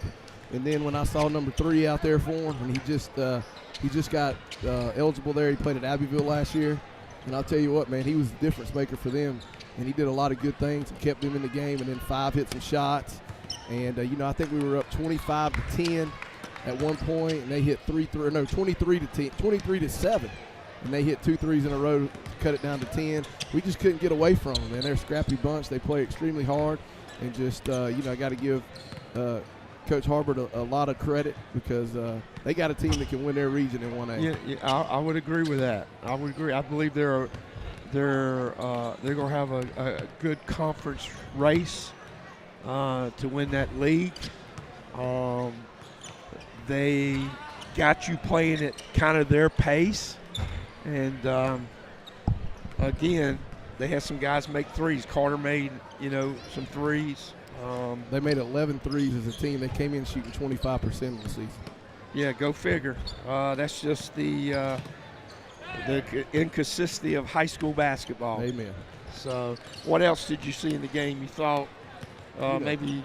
I thought the second half we finally went inside. Yeah. And, we think we're three-point shooters all the time. And we started out the game shooting 3 straight threes, which I was not very happy about. But, in the second half we went inside, got some easy buckets. Yeah. And, right now we have really got to learn how to play without Jay Duncan just for a little bit. He gets 3 fouls there at the end of the first half. And, they make a run and cut it all the way down to 7, I think, going into halftime. And, we've got to learn how to be able to give him 2 or 3 minutes to where he can rest. And I thought you came out the second half, there was a little bit of competitiveness there early. Having watched Greenwood games for many years, this team could be really, really good defensively. Like, I don't even know if the kids understand that just because of your length. Yep. And if you can I think the kids played well together. They do. I like to, they move and share the ball. I don't think the confidence now is just getting them to know that they're really good, yeah. and convincing them, however you do it, smoke and mirrors, that, hey, but you could be really, really good defensively. I've said that all along. I thought, obviously, Mayo has had he's off to a really good start. To me, he's always kind of the difference maker. He is. He had 30 tonight. And he probably could have had 40. Yeah, he missed some layups. He did. But Mayo is also a kid that he kind of understands what he can do. Now, he occasionally take a bad shot, but he's going to make up for it. He shot a lot of mid-range tonight and made those. You can tell he's been in your program for 4 years. Yeah. Jolly Davis, the same kind of kid. He just has gotten better. He had a really good second half. He's not going to be the best player, but you got to worry about him. Yep. And your young kids have very much talented Calhoun and Crawford, but I was talking on the radio. Got to learn to guard.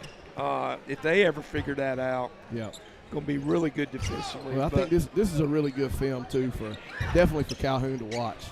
He needs to watch this and see especially on the defensive side of the ball, what he can do. And he's got to be strong with the ball, and he gets it on the rebounds and stuff like that. But he's young, and he hasn't played a lot of basketball at this level, and he's got a bright future for us. And I told the guys, he's pretty skilled as being a player. The problem is he just hasn't got any reps. Yeah, he hasn't. And you can't – live is so much different than non-live. No question. What else did you see, Coach? I got to give them a lot of credit. They did a good job of, defensively. They came out, and I was really shocked. They played us man, and it caught us a little off guard. So I got to give them a lot of credit there.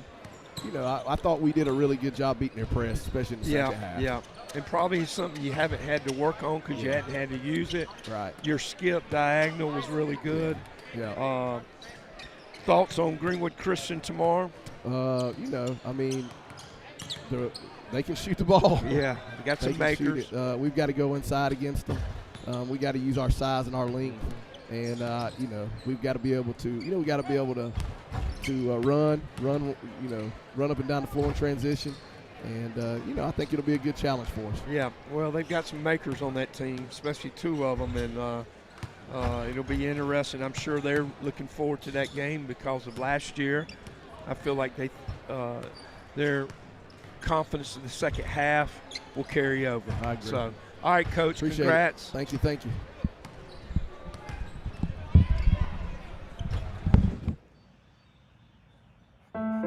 Home. It's the house you grew up in. The still warm cookies in the jar at Grandma's. The warm sun on your back and the buzz of the bugs in the lake where Dad taught you to bait a hook. It's the place you put down roots, pin your hopes and dreams for the future, the connections we've made, and the adventures we've yet to take. This is home, and home is here. When it comes to protecting what matters most, it pays to work with someone who knows Greenwood. At Frank Coyle State Farm, Frank and his team help families and businesses with auto, home, life, and more. Whether you're driving to work, protecting your home, or planning for the future, count on coverage you can trust. Call 864-223-6781 or stop by 424 Main Street in Greenwood. Like a good neighbor, State Farm is there. Howard's on Main is the kind of place you keep coming back to. Open 6 days a week with breakfast served every day, plus a full menu loaded with variety for lunch and dinner. Great food, friendly faces, and live music that keeps Main Street moving. From morning coffee to late night vibes, Howard's on Main delivers every time. Howard's on Main, great food, live music, and a true Greenwood favorite. At the Height Law Firm, we exist for one reason: to make South Carolina safer.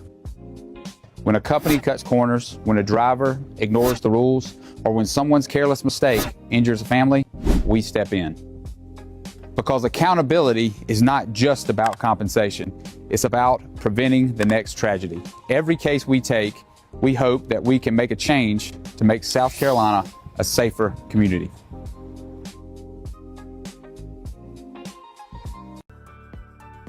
Looking for a home in Greenwood or thinking about selling?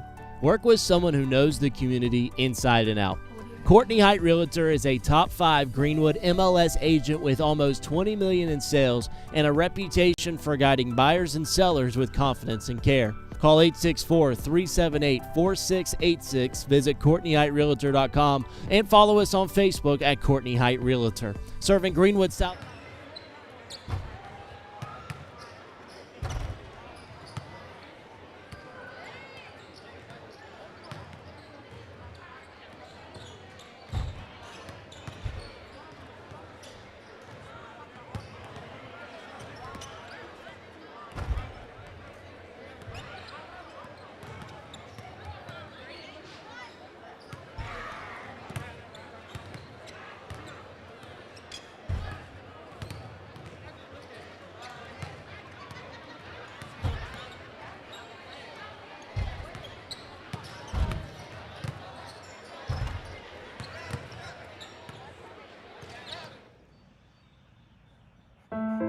Home. It's the house you grew up in. The still warm cookies in the jar at Grandma's. The warm sun on your back and the buzz of the bugs in the lake where Dad taught you to bait a hook. It's the place you put down roots, pin your hopes and dreams for the future, the connections we've made, and the adventures we've yet to take. This is home, and home is here. When it comes to protecting what matters most, it pays to work with someone who knows Greenwood. At Frank Coyle State Farm, Frank and his team help families and businesses with auto, home, life, and more.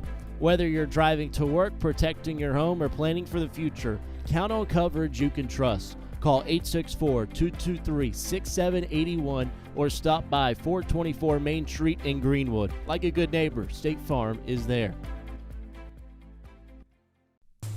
Howard's on Main is the kind of place you keep coming back to.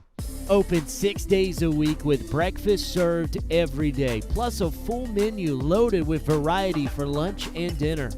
Great food, friendly faces, and live music that keeps Main Street moving. From morning coffee to late night vibes, Howard's on Main delivers every time. Howard's on Main, great food, live music, and a true Greenwood favorite. At the Height Law Firm, we exist for one reason: to make South Carolina safer. When a company cuts corners, when a driver ignores the rules, or when someone's careless mistake injures a family, we step in. Because accountability is not just about compensation. It's about preventing the next tragedy. Every case we take, we hope that we can make a change to make South Carolina a safer community.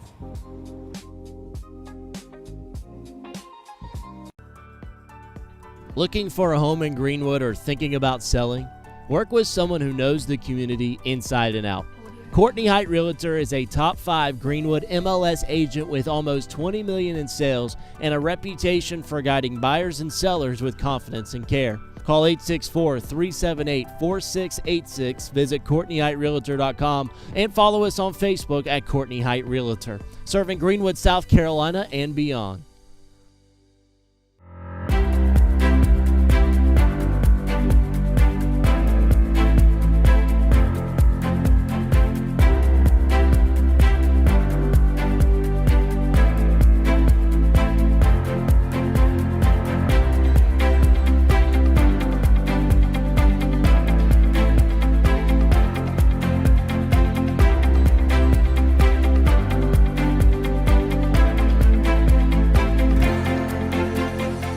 Looking for a great spot to eat, watch the game, or host your next event? That's Sports Break. Great food, cold drinks, wall-to-wall TVs, and live entertainment.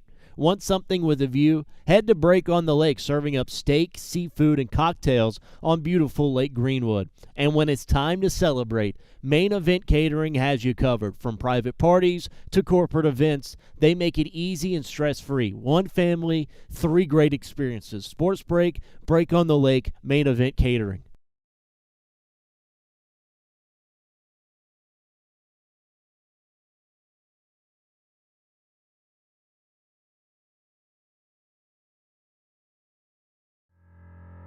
When it comes to protecting what matters most, it pays to work with someone who knows Greenwood.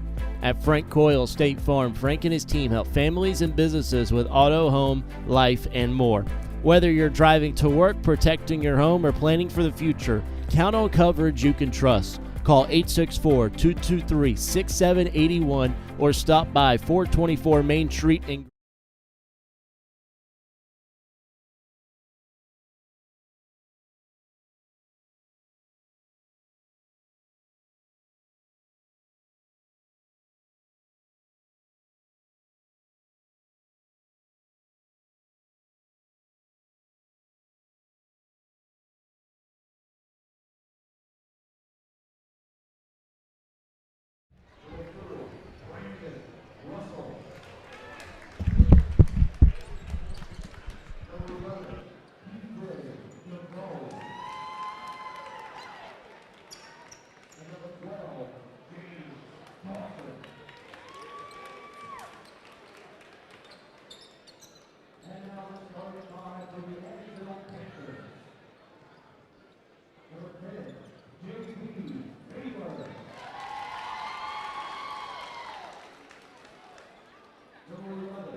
tip-off of game number 3 here on the Lakelands Sports Network.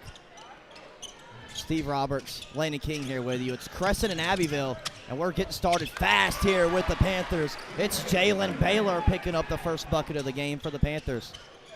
Baylor has a twin on Abbeville as well, J.D. Baylor. Those two really lead the offense for this Panther squad.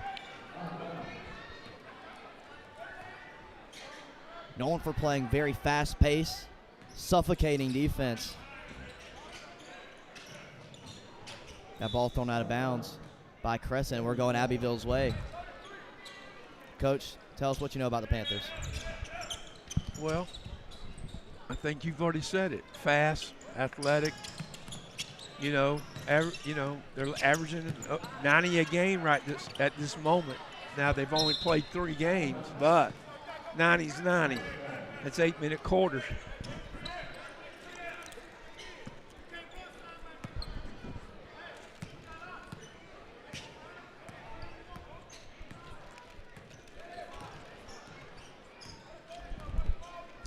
Probably don't. Panthers have only played 3 games so far on the season compared to Crescent's 12. Yeah. Crescent's 7-5. Have yet to play a region game. Abbeville 2-1 on the year, 2-0 in region play. Sole loss came to BHP in a game that they really should have won. 3 is off there from Owen Woods. Here come the Panthers. J.D. Baylor over to Riley. A bunch of these guys, members of state championship winning football team. Baylor's off. J.D. Baylor coming off a 7 3-pointer performance against Thornwell. That's one reason Coach Belcher, I think, doesn't play a lot of games early, is because most or all his guys play football. Absolutely. James Dawson nails the triple for the Tigers. J.D. Baylor with the up and under, no good, but his twin is right behind him to clean it up.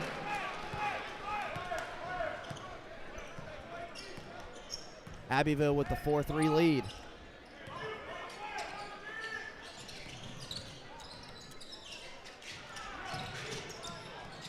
Dawson pulls it again, you bet. James Dawson, back-to-back threes, and the Tigers are up just like that. It's been the James Dawson versus Jalen Baylor show. Dawson with all 6 Tiger points, Baylor with all 4 Panther points. Jalen catches it at the free throw line, leaves it short. Rebound, Killingsworth, the hoop and the harm for Jameer Killingsworth. He'll be headed to the line for 1, and just like that, we're tied up.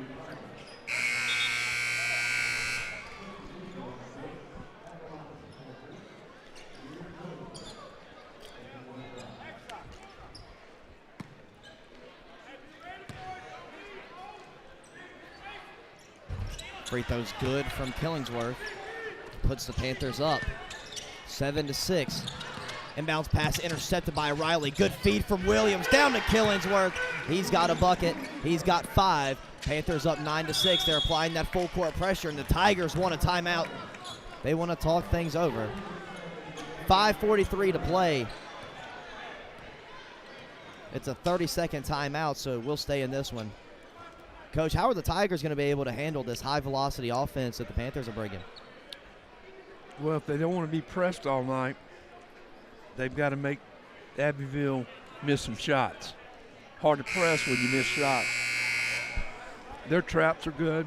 I mean, this game has really started off well with. When it comes to protecting what matters most, it pays to work with someone who knows Greenwood. At Frank Coyle State Farm, Frank and his team help families and businesses with auto, home, life, and more. Max Locker caught the inbounds. Now Owen Woods.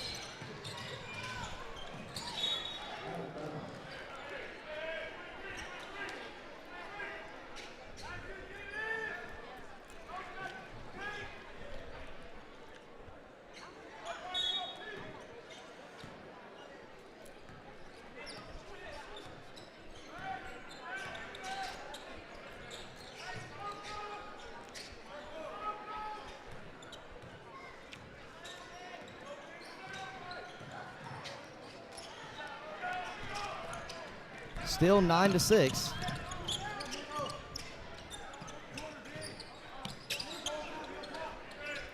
Baylor. Over to Riley.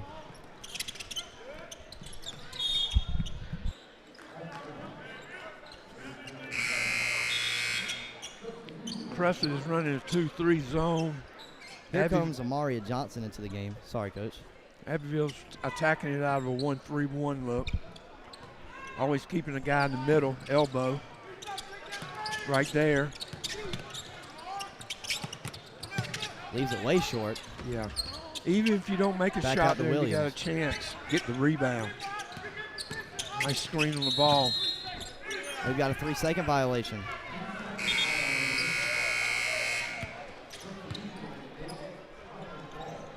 Colton Walker is going to sub into the game for the first time.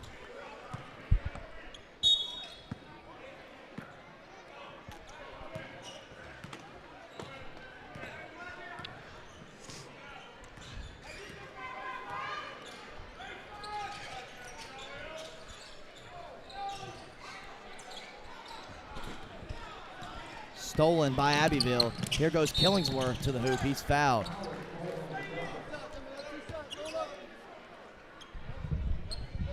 Actually, Crescent is attacking it the same, Abbeville's zone the same way. Always keeping a guy elbow to elbow.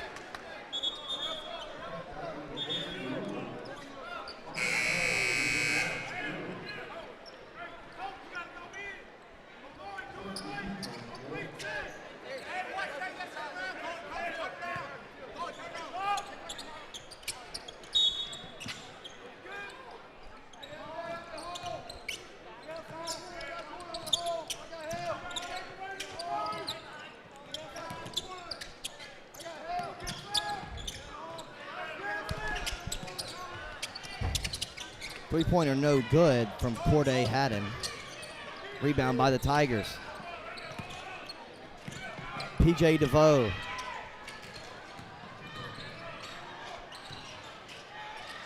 Left-hand layup good. Good job of attacking that pressure.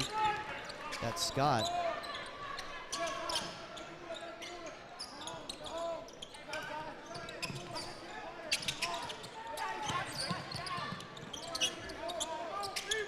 Jalen Baylor back out to Jamarian Williams. They've got a 3-second violation. That's one rule I wish they just get rid of.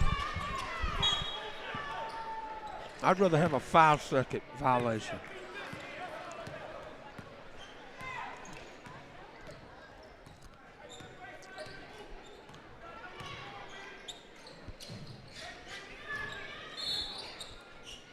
Got a foul on the floor.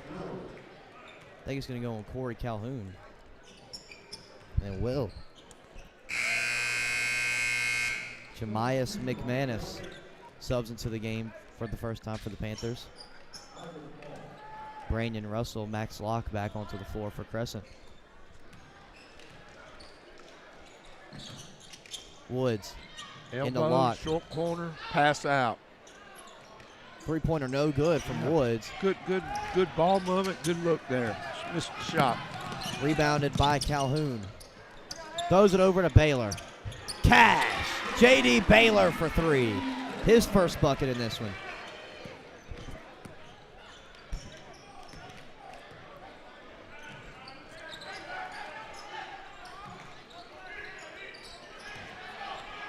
Turnover.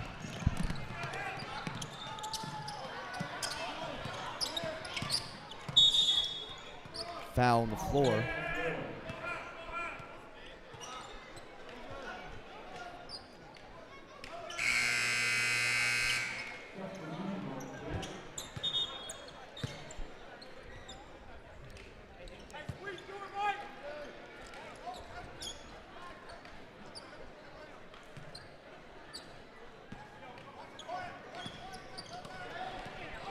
Intercepted by DeVoe. Had it stolen right back by Haddon. Up to Williams. He'll drive. Kicks down to Calhoun. Back out to Williams. He traveled.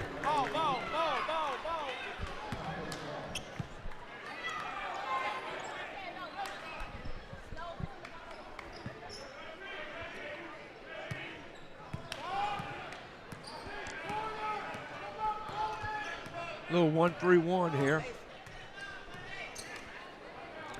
No trapping though. DeVoe in the corner to Russell. Short. Another good look. It's a foul by Max Locke. He got him over the back, I think.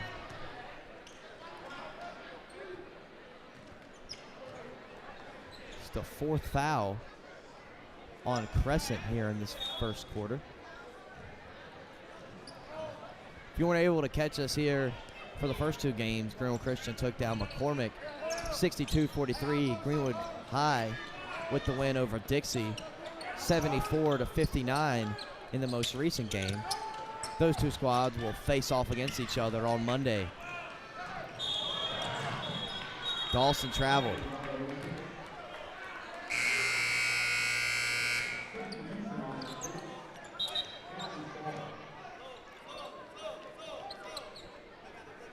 Dawson is an 8th grader, if this is correct. He is. He's got 6 points early. I think his dad is the coach. He is. Yeah, I thought that was Coach Dawson's young son. Crescent was here last year in the FCA tournament. Yeah, that's correct.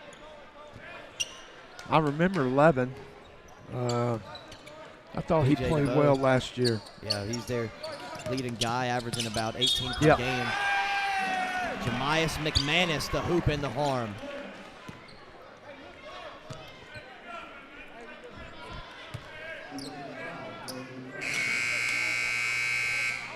Here comes number 2, Carter Nance, to the game. Another 8th grader for the Tigers.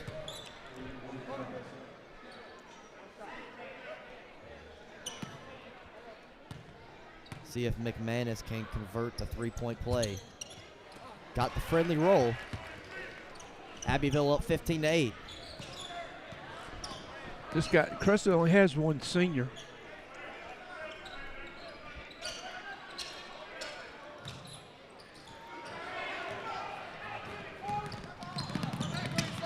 Ripped away by DeVoe. He's got an open lane.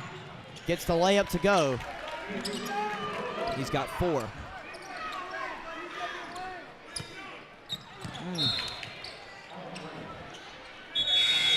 Tigers ball.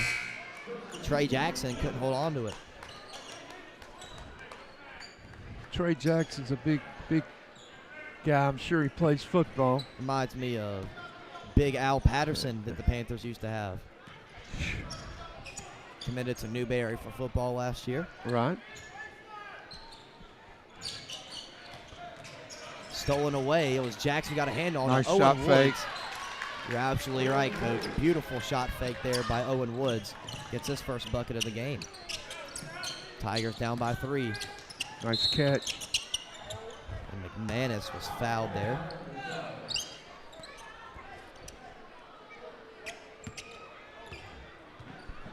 Foul was on Russell.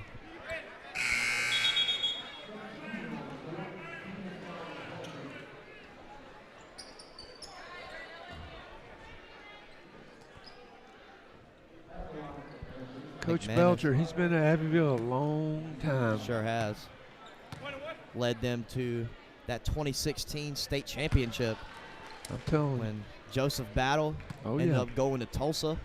Was Yeah. leading that team. McManus made the first one. Coach Belcher's led some really good Abbeville teams here in his tenure with the Panthers. Sure has. Dawson. Carter Nance with it. Kicks down to Max Locke. Out to Woods. He'll fire the triple. Got it to go. Owen Woods doesn't tie it up, but they're down by 1. He's got 5. 16-15 in favor of the Panthers. About 20 seconds to go here. Stolen away again, but DeVoe lost out of bounds. Corday wanted it in the corner. He was open. It's going to stay down here with the Panthers. They got 16 seconds to work with.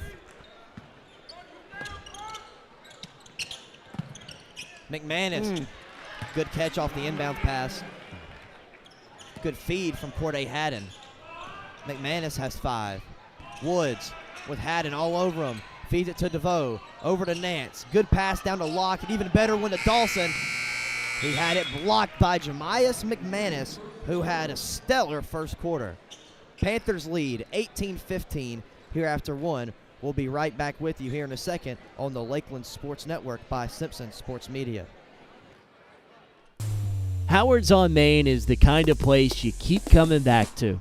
Open 6 days a week with breakfast served every day, plus a full menu loaded with variety for lunch and dinner.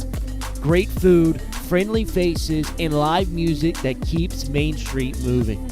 From morning coffee to late night vibes, Howard's on Main delivers every time. Howard's on Main, great food, live music, and a true Greenwood favorite.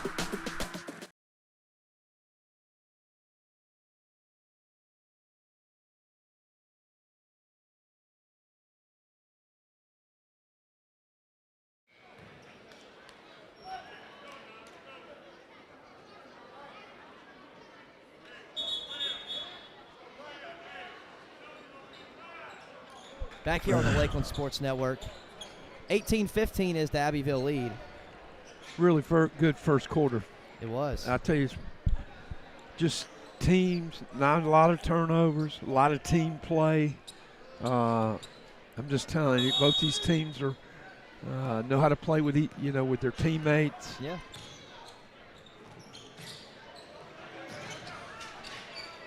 A lot of these guys, Crescent and playing together for a while. Yeah. And like I said, Crescent's got young guys on the team. Abbeville's got young guys. I mean, I felt like this would probably be the best game of that day. Obviously, you still have him on Ware Shoals, but good first quarter. Yeah. Baylor pulls the triple. Won't go. Rebounded by Locke. Stolen away by Abbeville again. Here's Williams. Riley in the corner. He'll drive. Too strong. Rebounded by Owen. Had it picked away by J.D. Baylor. Way to stay in the play there by J.D. and got a bucket out of it.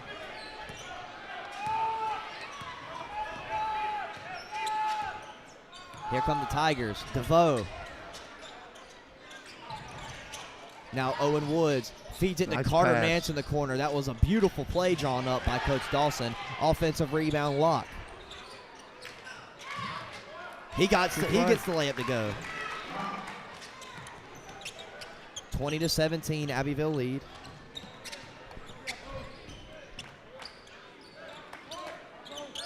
Riley feeds it to Jalen Baylor. Out to Sweet Feet. No good. Here goes DeVoe now. Feeds it to Locke. Carter Nance thought about it. Back to Locke now. Just foul on the floor. Good ball movement. Throw it outside, throw it back inside, repost. Max Lott made a good catch. Was an easy pass. Catriel Scott subs back into the game for the Tigers. Inbounds pass stolen away by Abbeville. Killingsworth, good pass to J.D. Baylor. He gets the transition layup to go. Every time the Tigers score, Abbeville seemed to answer right back. Yep. Woods near the volleyball line. Over to Dawson. Locke now, being guarded by Killingsworth. Feeds it out to Scott. Tried to feed it down to Locke, but Killingsworth's going to pick up the foul.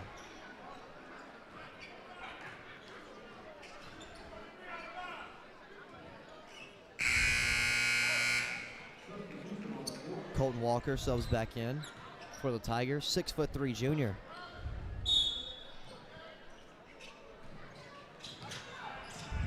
Trapping. Stolen away by Williams. Here goes Jamirian Williams to the rack. Won't get it to go, but there's J.D. Baylor on the follow. Baylor's got 9. Another unforced turnover. Yeah. Mental errors by the Tigers. Yep. 2 back-to-back.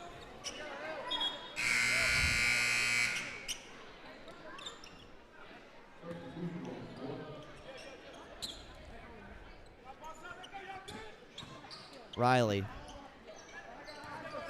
Now gets it into J.D. Baylor. He's had the hot hand here in this first half. Jalen Baylor hit the deck hard, stolen away by Woods. Woods throws it up to Dawson. Got the layup to go. Riley was on his tail. Dawson still able to finish. He's got 8 in this one. It's amazing how many buckets we've seen today off unforced turnovers and create layups. Absolutely. J.D. Baylor thought about the 3. Good feed underneath to Killingsworth. J.D. Baylor doing a little bit of everything. Also one of the top ranked wings for his class in the state of South Carolina, according to Big Shots.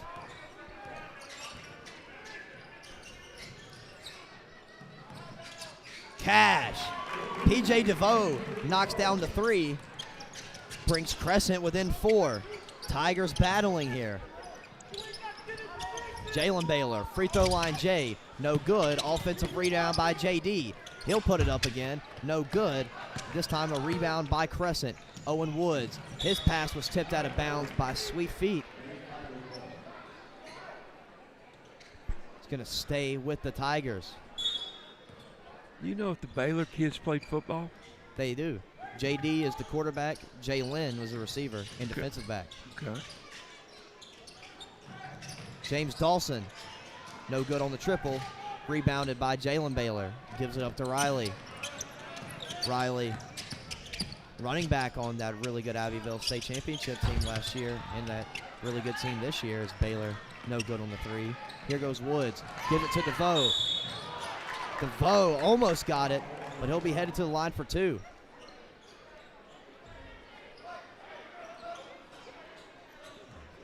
Both teams really spreading the wealth here in the first half. Dawson with 8, DeVoe with 7, and Woods with 5 for Crescent. And Baylor, J.D. Baylor that is, 9. Jameer Killingsworth 7, and Jemias McManus has 5 for the Panthers here in this first half. DeVoe headed to the line for 2. And you know, hasn't been a lot of 3s shot. No. Just have moved the ball and playing a bit of old school ball yeah, here. yeah, my kind of basketball. Big substitutions here for both teams.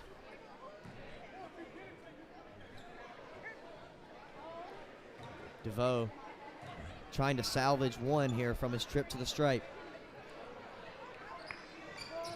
Gets it to go.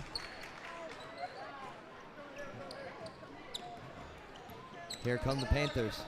It's Corey Calhoun. Gives it to Haddon. Feeds it to J.D. Back to Haddon. Tried to get it down low to McManus, but somehow ended up in the hands of J.D. Baylor. He's head to the line. They have done a very good job of getting the ball to the elbows against that zone. Now what Crescent's doing is they're taking their big, their X5, and he's covering him. Yeah. Most times the guard covers it, but opposite high guard. But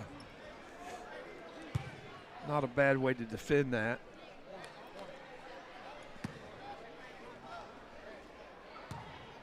Tigers trail by 3 after the miss by Baylor. Second one's good. He's the first scorer in double figures. He's got 10.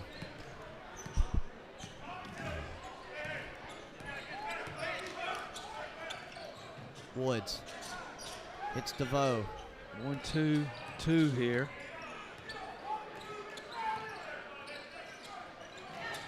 Now Woods. I mean, that's underneath. That's Johnson. Mario Textbook Johnson. there. Got it to the short corner, dive, the high post, layup. You love that, don't you, Coach? Yeah, that's an easy way to attack a zone. There goes Baylor, the hoop in the arm. You know, Abbeville's doing it totally different, which is they're getting it to the high post, and he's looking to attack. So they're taking one of their best players, putting him in the middle, and letting him create. Totally different than what Crescent's doing, but just as efficient. Baylor can't convert the three-point play. Here come the Tigers now. Dawson thought about the 3, drives baseline, floater's too strong, rebound Baylor. J.D. Baylor, he was fouled. Count the basket. Back-to-back and ones for J.D. Baylor. He's got 14 in this first half.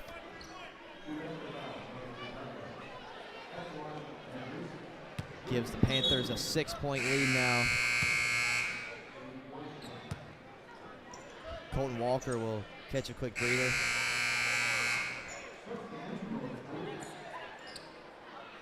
So will Amari Johnson. Brandon Russell, Max Locke subbing into the game for the Tigers.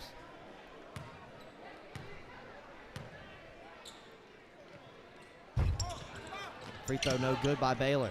He picks up the foul.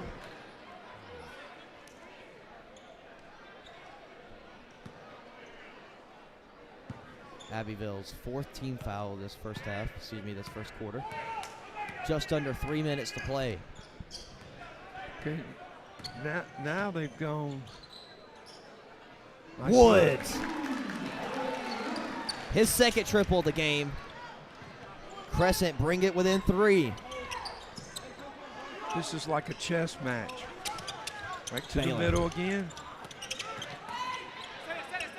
If it ain't broke, don't fix it. That's right. I mean, that was a good look. He just missed it. Dawson. Another good look that didn't fall. Rebounded by Haddon. Corday Haddon to the rack. Got the physical finish to go. His first bucket of this one. Corday Haddon bringing life off the bench for the Panthers. Max Locke was fouled. I believe it's going to go on Jemias McManus. 34. Jaden Moss looking to sub in for the first time for the Panthers. And with that, the Panthers have played every single player that's dressed out for them in this one. Same with the Tigers. Both teams really showing off their depth. Smart. You know, you're not going to win or lose this game in the first half. Also, it builds confidence. It keeps, keeps players happy. Yeah. I like that theory. You know, guys aren't going to lose a game in 2 minutes. It's not going to happen. Unless it's the last 2 minutes. 0 for 2 at the line. Rebounded by Abbeville. Haddon near the Viking logo. Swings it over to Moss. Now McManus.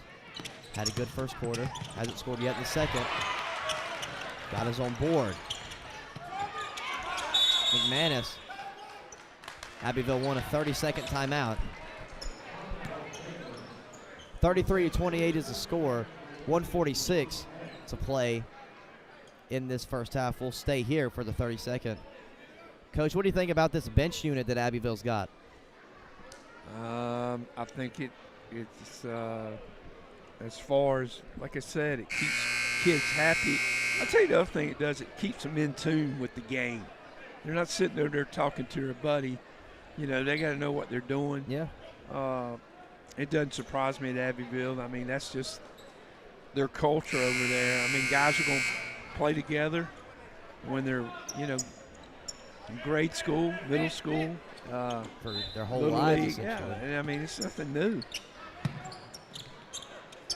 The youth pipeline is certainly there for the Panthers. Haddon open for 3. You bet. Corday Haddon drills the 3. Panthers up by 8.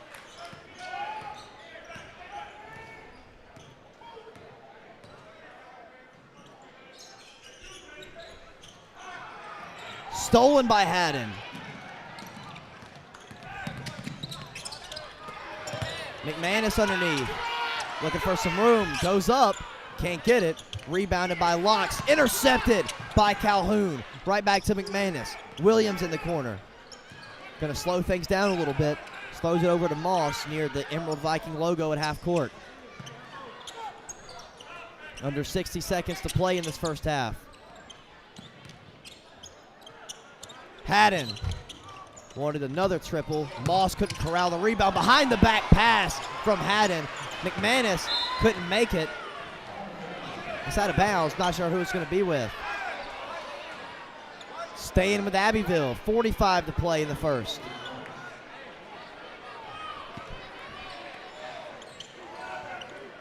Inbounded to Jamirian Williams. Haddon. Back to Williams.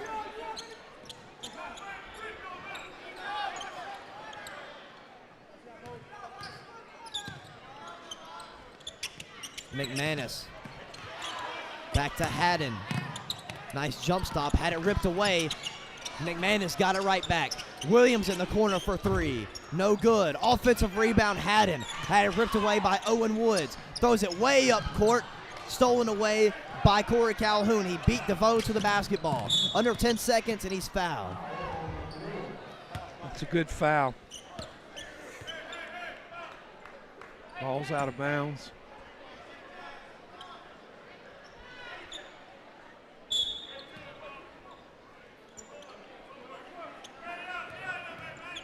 Five seconds for Williams. Takes it to Haddon. Underneath to McManus. Got to get a shot up. It won't count. And that'll conclude the first half. Abbeville 36, Crescent 28 is the score after 2 quarters of play. We'll be back here after their short break with more stats, recap, and analysis. This is the Lakelands Sports Network. Howard's on Main is the kind of place you keep coming back to. Open 6 days a week with breakfast served every day, plus a full menu loaded with variety for lunch and dinner. Great food, friendly faces, and live music that keeps Main Street moving. From morning coffee to late night vibes, Howard's on Main delivers every time. Howard's on Main, great food, live music, and a true Greenwood favorite. When it comes to protecting what matters most, it pays to work with someone who knows Greenwood. At Frank Coyle State Farm, Frank and his team help families and businesses with auto, home, life, and more.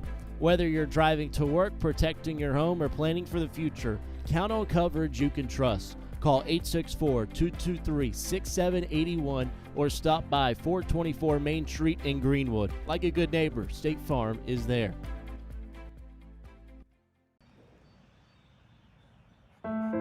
Home. It's the house you grew up in. The still warm cookies in the jar at Grandma's. The warm sun on your back and the buzz of the bugs in the lake where Dad taught you to bait a hook. It's the place you put down roots, pin your hopes and dreams for the future, the connections we've made, and the adventures we've yet to take. This is home, and home is here. At the Height Law Firm, we exist for one reason: to make South Carolina safer. When a company cuts corners, when a driver ignores the rules, or when someone's careless mistake injures a family, we step in. Because accountability is not just about compensation, it's about preventing the next tragedy. Every case we take, we hope that we can make a change to make South Carolina a safer community.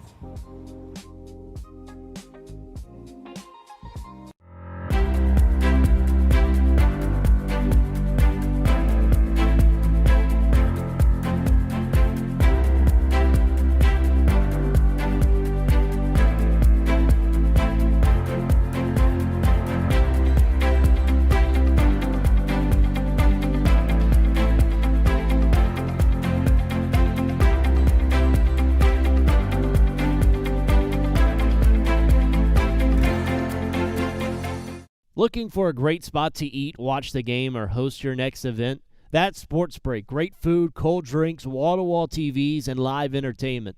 Want something with a view? Head to Break on the Lake, serving up steak, seafood, and cocktails on beautiful Lake Greenwood. And when it's time to celebrate, Main Event Catering has you covered. From private parties to corporate events, they make it easy and stress-free. One family, 3 great experiences. Sports Break, Break on the Lake, Main Event Catering. Howard's on Main is the kind of place you keep coming back to.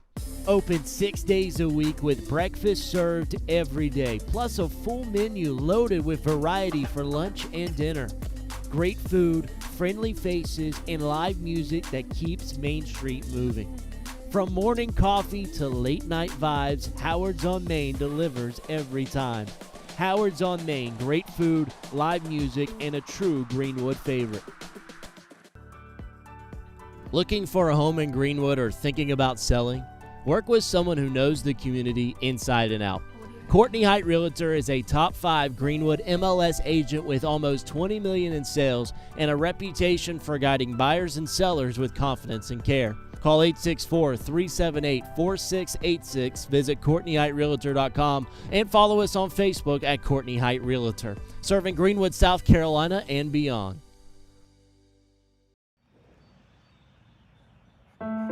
Home. It's the house you grew up in. The still warm cookies in the jar at Grandma's. The warm sun on your back and the buzz of the bugs in the lake where Dad taught you to bait a hook. It's the place you put down roots, pin your hopes and dreams for the future, the connections we've made, and the adventures we've yet to take. This is home, and home is here. When it comes to protecting what matters most, it pays to work with someone who knows Greenwood.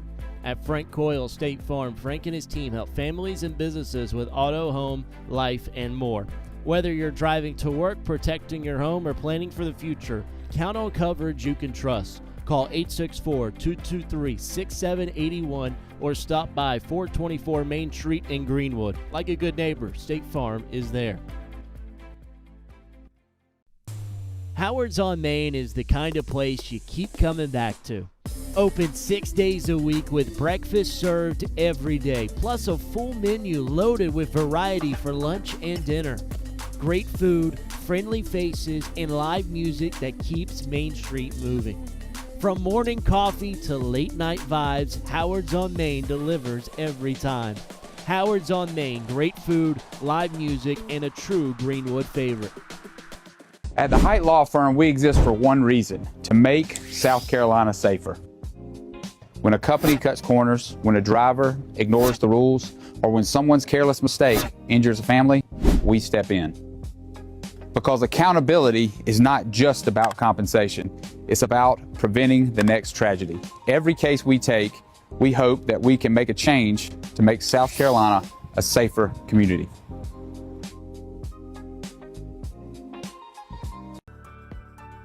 Looking for a home in Greenwood or thinking about selling? Work with someone who knows the community inside and out. Courtney Height Realtor is a top 5 Greenwood MLS agent with almost $20 million in sales and a reputation for guiding buyers and sellers with confidence and care. Call 864-378-4686, visit CourtneyHeightRealtor.com, and follow us on Facebook at Courtney Height Realtor, serving Greenwood, South Carolina and beyond.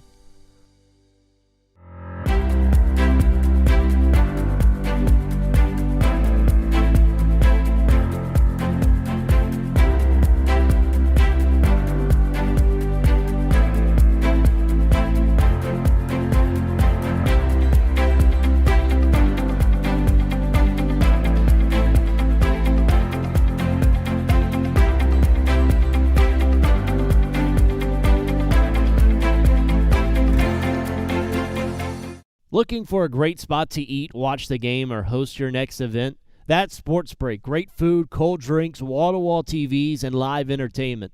Want something with a view? Head to Break on the Lake, serving up steak, seafood, and cocktails on beautiful Lake Greenwood. And when it's time to celebrate, Main Event Catering has you covered. From private parties to corporate events, they make it easy and stress-free. One family, 3 great experiences. Sports Break, Break on the Lake, Main Event Catering.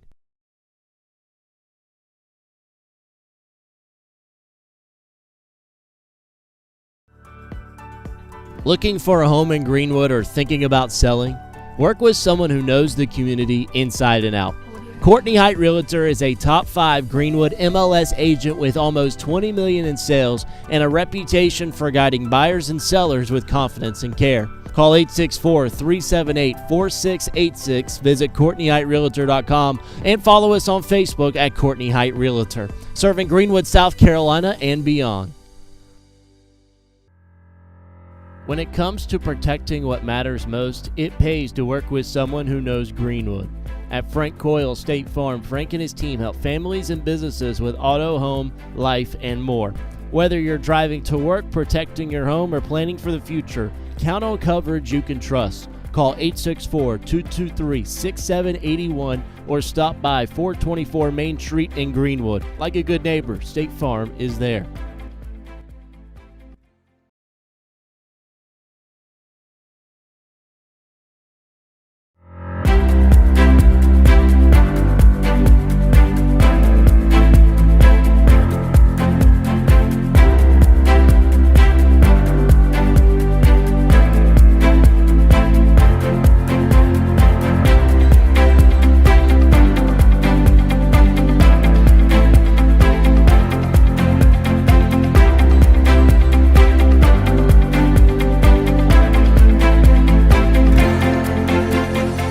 Looking for a great spot to eat, watch the game, or host your next event? That's Sports Break. Great food, cold drinks, wall-to-wall TVs, and live entertainment.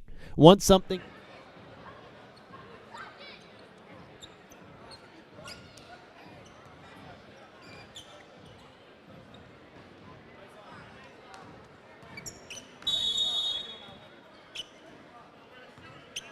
Back here on the Lakeland Sports Network, second half getting underway here.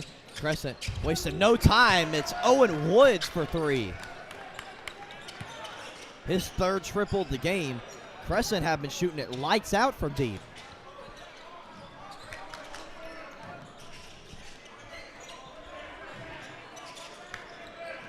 Jamarian Williams with the floater. He gets it to go. Good answer there by Jamarian Williams. His first bucket of the game. Panthers lead by 7.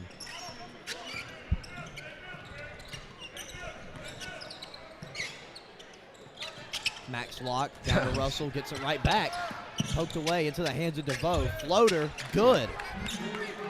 PJ DeVoe has 10 points now. Crescent down by 5.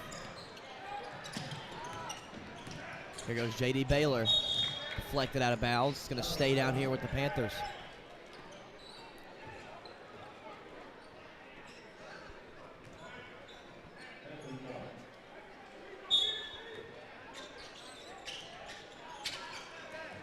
Riley gets it into Williams. Way off. Here goes J.D. Baylor for 3. Can't get it to fall. Another offensive rebound, but it was stolen away by DeVoe. Knocked out of bounds again, and we're staying down here with Abbeville. Back and forth to start this second half.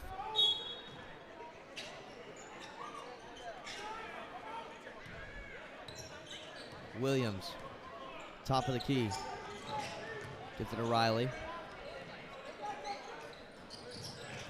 Now Baylor.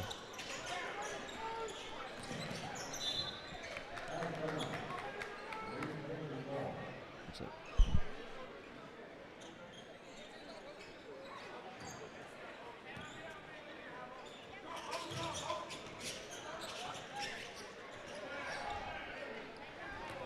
Is it?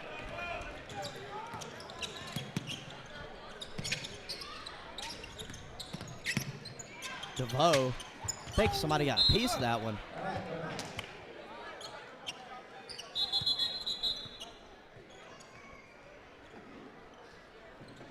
I think we got an official's timeout to wipe something off the floor here. Coach Dawson getting at it. Man of many talents, it appears. He swept a couple of gym floors his time. As has every coach. Yep. He's probably giving his guys a little breather there. Get their mind right. The deal is to get your assistant to do it and you coach him while he's doing it.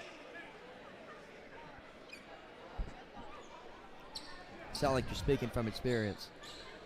I just seen a lot of games. Like they're 7-5, right? Yeah. I meant to look up there and just see who they lost to. They actually lost to Dixie earlier in the season. They had a 20-point lead over Dixie, and Dixie came back and beat them. In the fourth quarter is Owen Woods drills his 4th triple of the game. In every single game today, we've seen somebody absolutely light it up from deep. This game, it's been Owen Woods. He's got 14, and the Tigers trail by 2. J.D. Baylor tried to answer back. Offensive rebound. Jalen Baylor, no good. Rebounded by Woods. Throws it up to DeVoe. P.J. DeVoe tried to get it to Locke. Ends up in the hands of Dawson. Dawson lost it. He's going to stay down here with Crescent.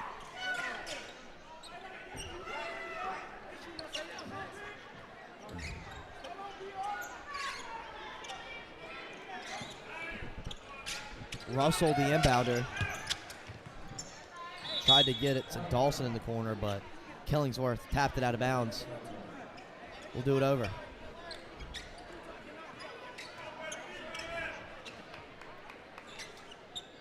Don't forget, ladies and gentlemen, one more game after this.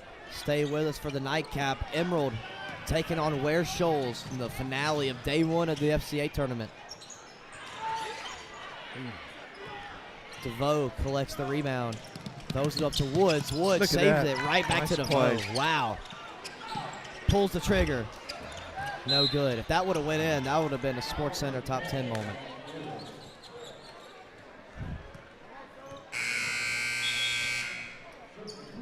Colton Walker going to check in for the Tigers. DeVoe, good picking up. Jamarian Williams, 94 feet here.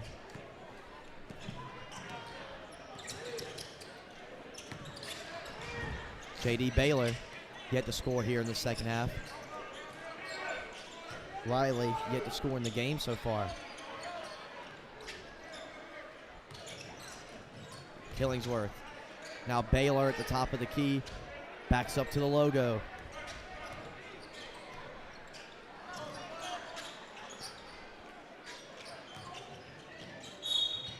Baylor was fouled on his way to the lane.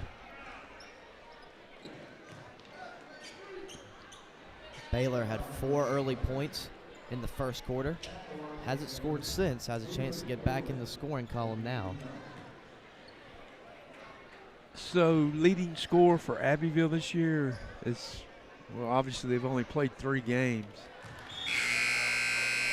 One of these, I would imagine it's 14. I did not see their score.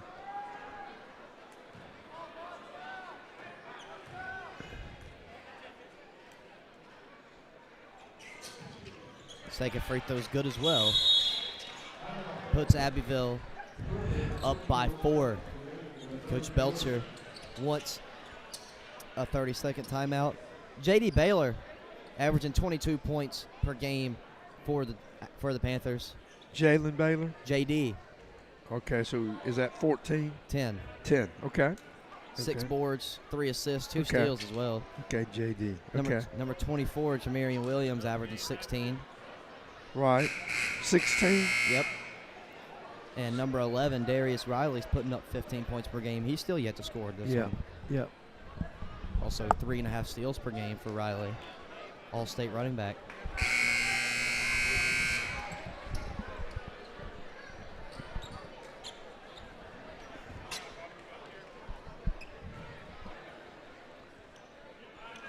Crescent ball after the timeout.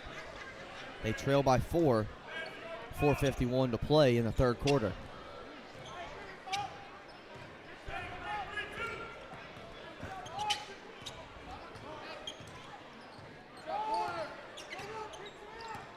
Little 3-2 here.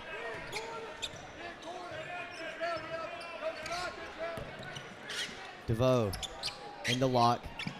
Now Walker. Nice Back to lock. Nice Hits play. the cutting DeVoe. Yep. Can't finish though. Nope. There's a foul.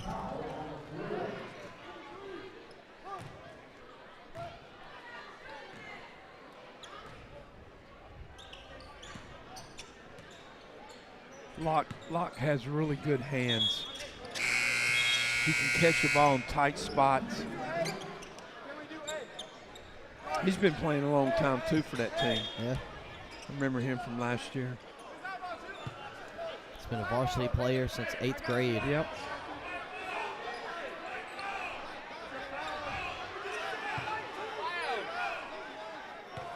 I believe it should be Abbeville ball after the offensive foul, but I'm also not the official. It's going to be Crescent ball.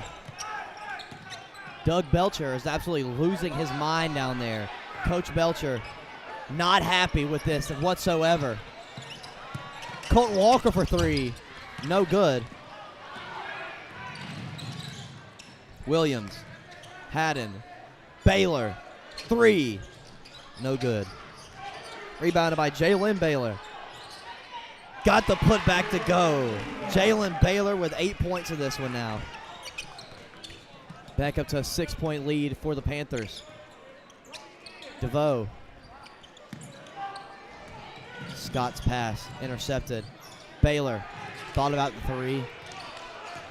Chose otherwise. Haddon fouled. You know, that's a smart play by him. You know, he just missed a 3, and he didn't feel comfortable in taking it. It was probably a better 3 than the first 3. Yeah. But pass up a good shot. to me, that's a smart play. Like, most people have probably in here didn't notice that. But yeah. And I'd have to say something to him about it, because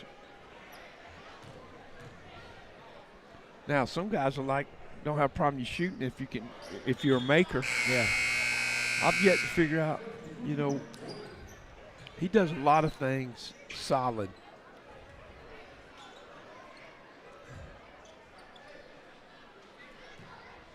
Owen Woods of Crescent is definitely a maker, at least in this one he has been. He is a maker today.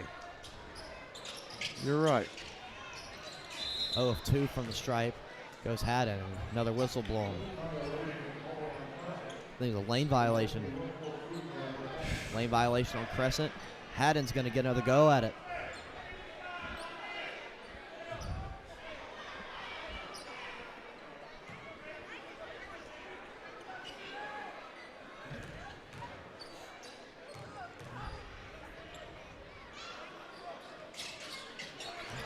Haddon got that one to go. Mental errors by Crescent once again. DeVoe breaks the press by himself. Gives up the Woods in the corner.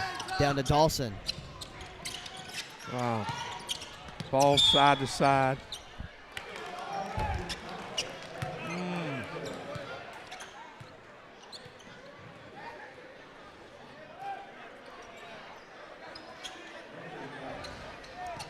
I'd like to see in high school they put the circle in. Yeah. Like college. That would help the game. Help officials. I've also seen the implementation of the shot clock this year in select games. Yeah. Not region games, however. Yeah. Williams Well, misses the 3. the first 2 games, we wouldn't have to worry about the shot clock. This game, you might. DeVoe, I believe it got tipped. And Johnson was fouled. He's got 2 points in this one. He's headed to the line for the first time.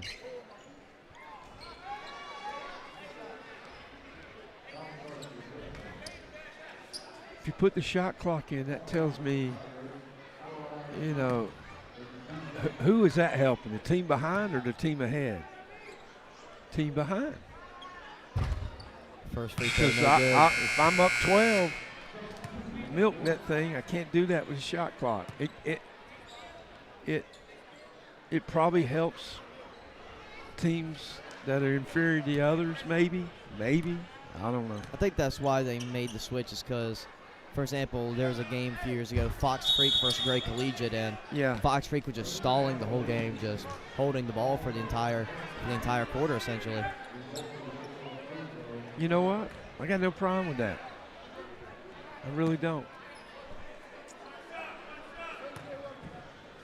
The guy was trying to put his team in the best situation to win the game. Johnson's second free throw, no good. Battle for the rebound is won by DeVoe. Woods again for 3. Shot it quickly. Or not quickly. Short-armed it. Yeah, short-armed it, exactly. Haddon. He traveled. Abbeville up 7.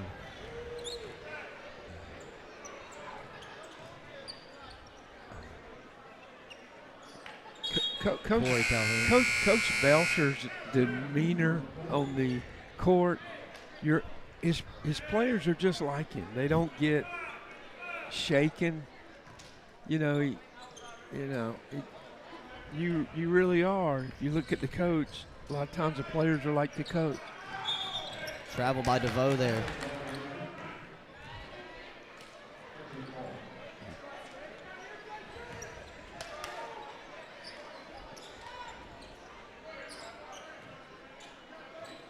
Riley looking for his first bucket.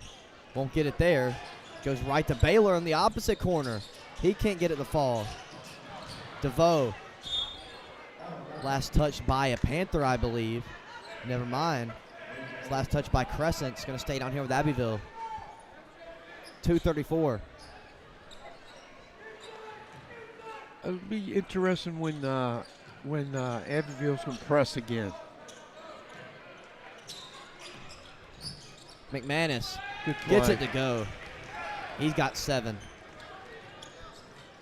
Panthers up by double digits now.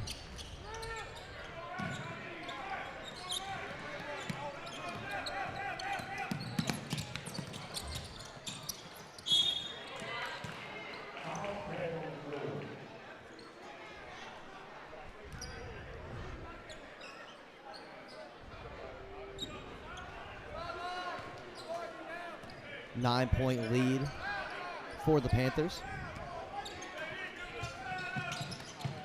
Dawson catches the inbound pass.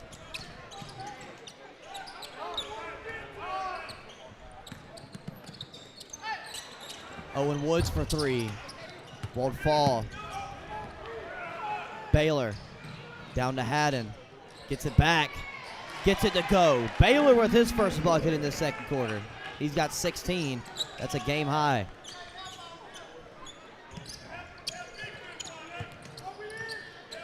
DeVoe's always looking to come back left. Lefty. Little interchange.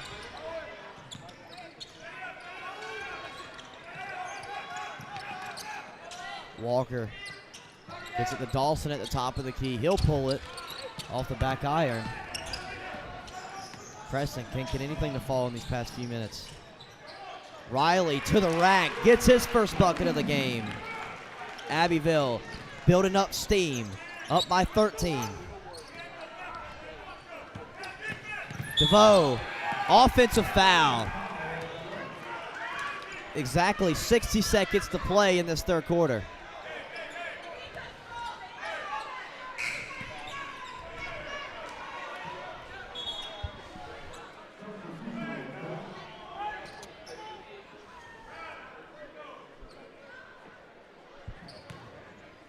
You see that play in the college game? It's a defensive foul. You know, they've taken away the charge at that level. Yeah. I mean, that could have went either way. Yeah,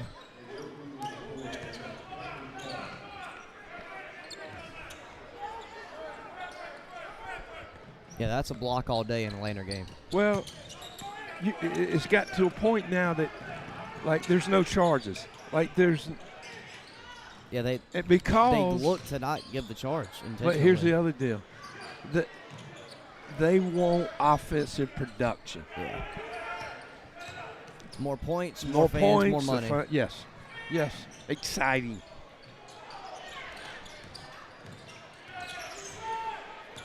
Riley kicks it over to Baylor at the logo. Underneath, that's Calhoun. He was fouled.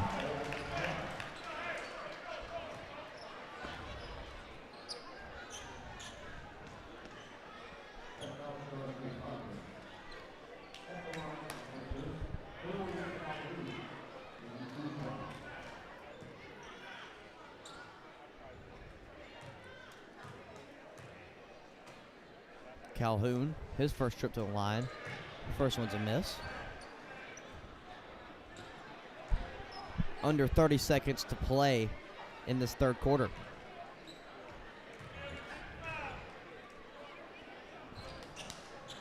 Second one's no good as well. Woods up to DeVoe. Nice move. Gets the layup to go. Big play right 16? there. Excuse me, he's got 12 now. Abbeville comes right back, shoots a layup. Good response. Under 10 seconds. Stolen by Calhoun. He'll take it up. He was fouled. He's going back to the line.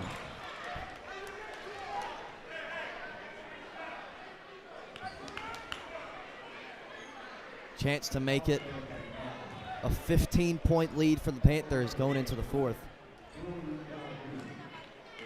They've really took over this game in this third quarter.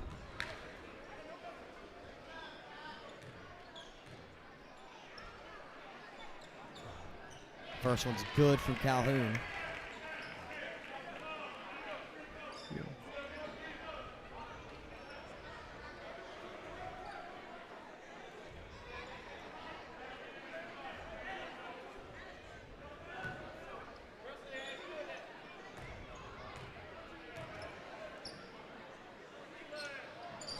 Second one is good as well. 3 seconds to work with. Woods. Off the side of the backboard. They'll head into the fourth quarter with a 15-point deficit. Abbeville 53, Crescent 38. This is the Lakeland Sports Network by Simpson Sports Media.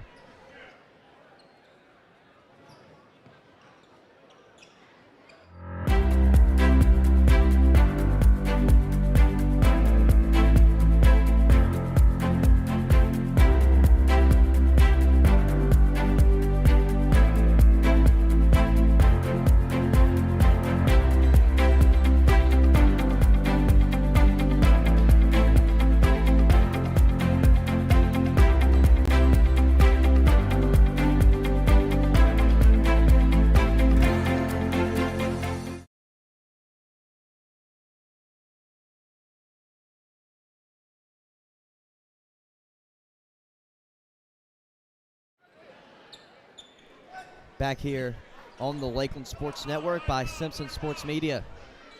Fourth quarter ready to get underway. Abbeville 53, Crescent 38.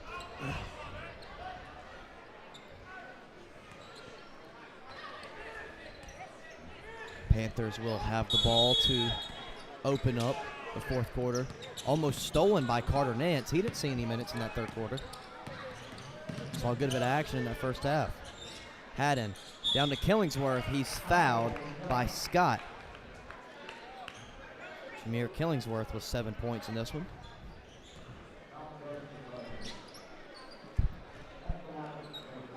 Six-foot sophomore.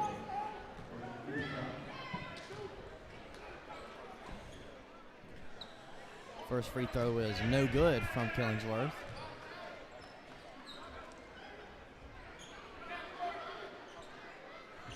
Pretty good crowd in here. Yeah. Getting ready Third for game. the nightcap. Yep. A lot of Abbeville folks in here seeing their Panthers play. Yep. Second free throw was good. Panthers continue to build up their lead.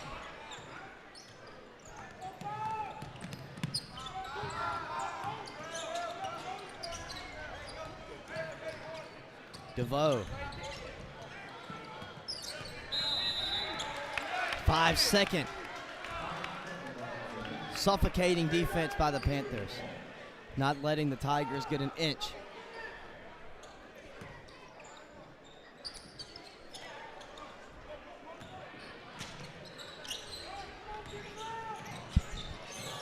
Pass intercepted by DeVoe. Here come the Tigers in transition. DeVoe to the rack, gets it to go. He's got 14. Tigers now trail by 14. Riley in the corner. Gives it up to Haddon.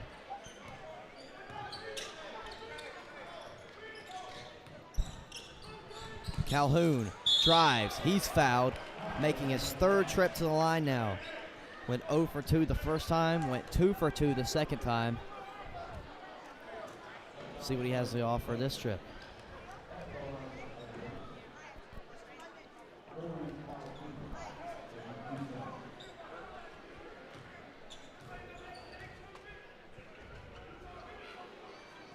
First one's good from Calhoun.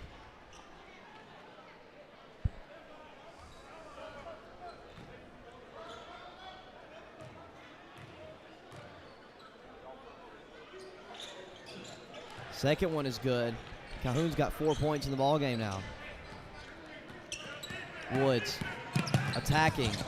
Hits the bottom of the backboard. Abbeville ball.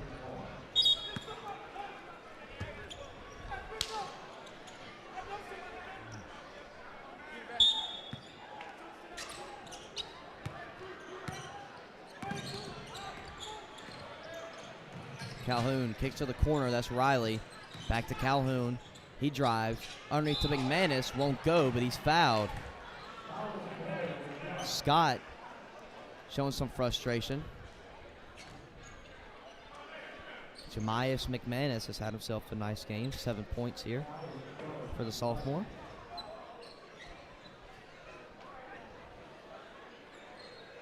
Six sophomores on this team for the Panthers. A lot of them play a lot of important minutes.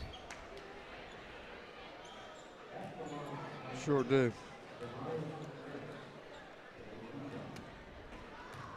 McManus looking to extend the Panther lead.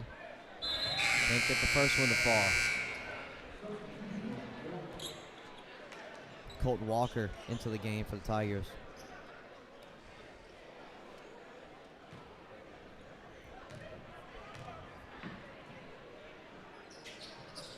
Second one's good. Panthers now lead by 17.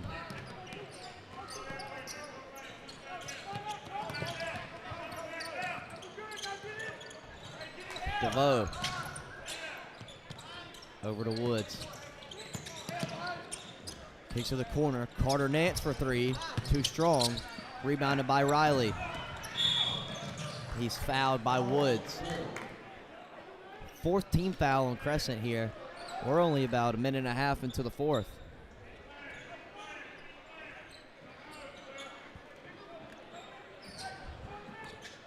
I'm not sure Abbeville's fouled enough the first 3 quarters for the other team to be in the bonus.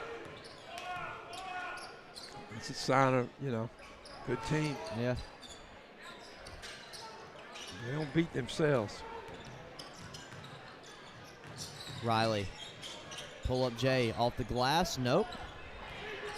Offensive rebound by Riley. Misses the putback. Rebound Walker. Foul called. Abbeville's first team foul this fourth quarter. Shamirian Williams will sub back into the game.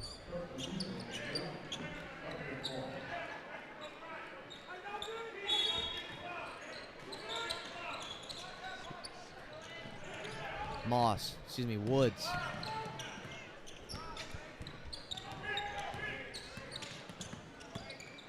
Good pass to DeVoe. Gets the layup. PJ DeVoe's got 16. Crescent want to talk things over. 57-42, they now trail by 15.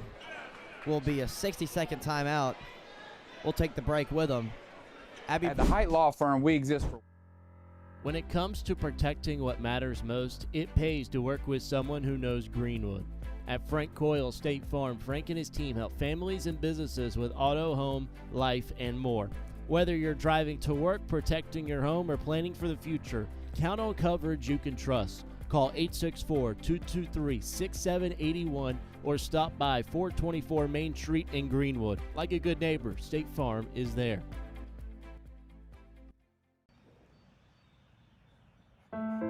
Home. It's the house you grew up in. The still warm cookies in the jar at Grandma's. The warm sun on your back and the buzz of the bugs in the lake where Dad taught you to bait a hook. It's the place you put down roots, pin your hopes and dreams for the future, the connections we've made, and the adventures we've yet to take. Back here on the Lakeland Sports Network will be Abbeville ball after the timeout.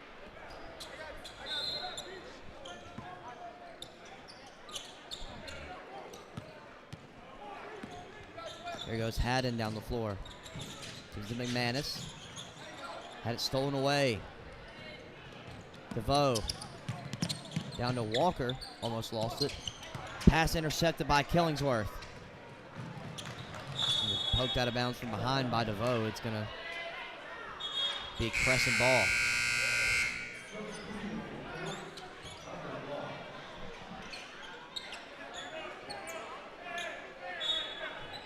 Now they pick up a little pressure here. 15-point lead for the Panthers. Yeah. 5.5 minutes to play. They've only fouled once. Be aggressive.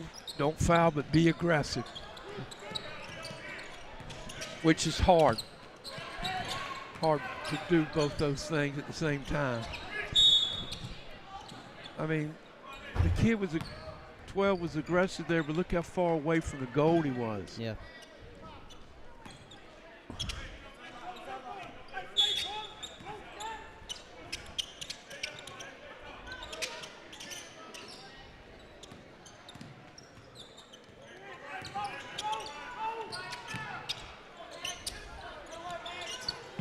Nice cut.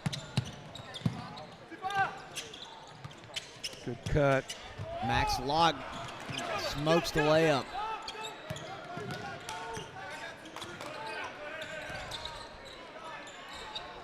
Haddon. Now Calhoun had it stripped away. Ends up in the hands of Killingsworth in the corner, no good. Offensive rebound by Haddon. Behind the back pass to Calhoun. He hits the deck. Jamarian Williams drives. Gets the floater to go. 4 points for the sophomore. Back up to a 17-point lead for the Panthers. Woods, deep three. You bet. Owen Woods. This kid's been impressive tonight. 5th triple of the game.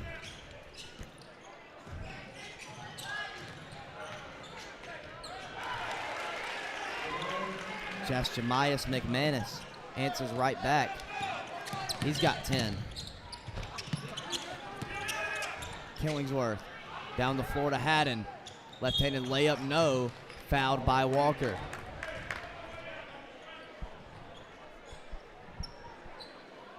.342 to play in this one. Panthers with the 16-point lead.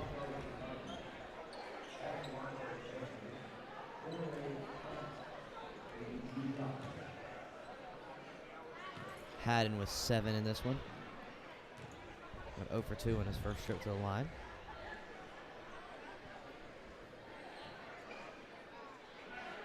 Misses that one. Catriel Scott subbed into the game.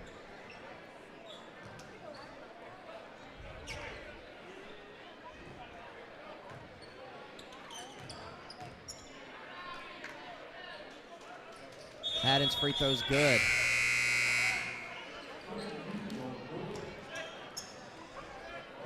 Quatavius Silas. Yes. Subs into the game for the first time. Panthers up by 17.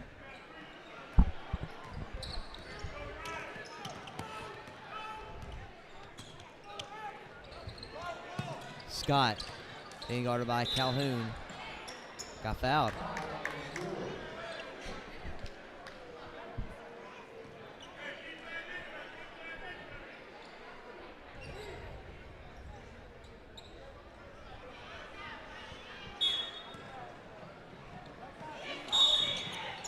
Whistle blown. Another foul.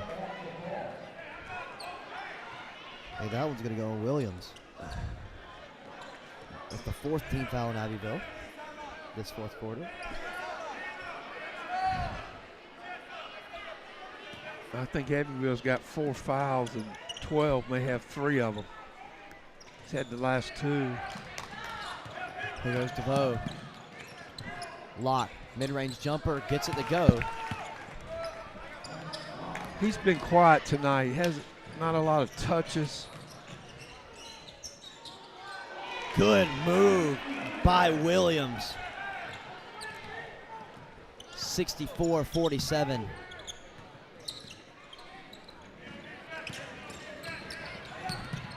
Almost stolen away by McManus. He wants it. Corday gets it. Stolen away again by DuVoe.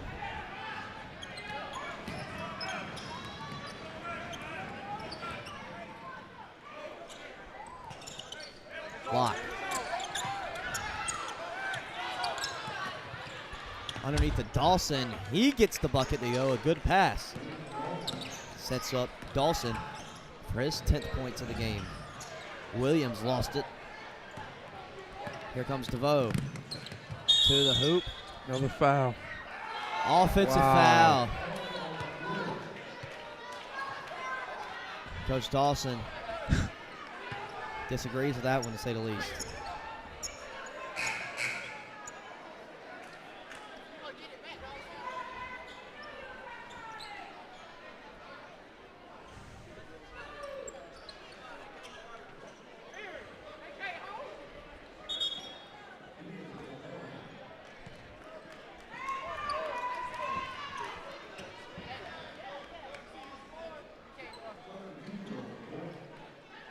I think that may be the 5th foul on DeVoe.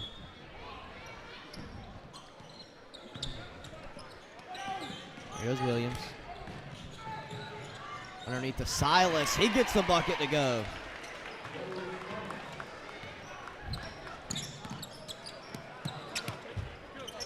Woods no good on his triple. Out of bounds, and it's going Abbeville's way.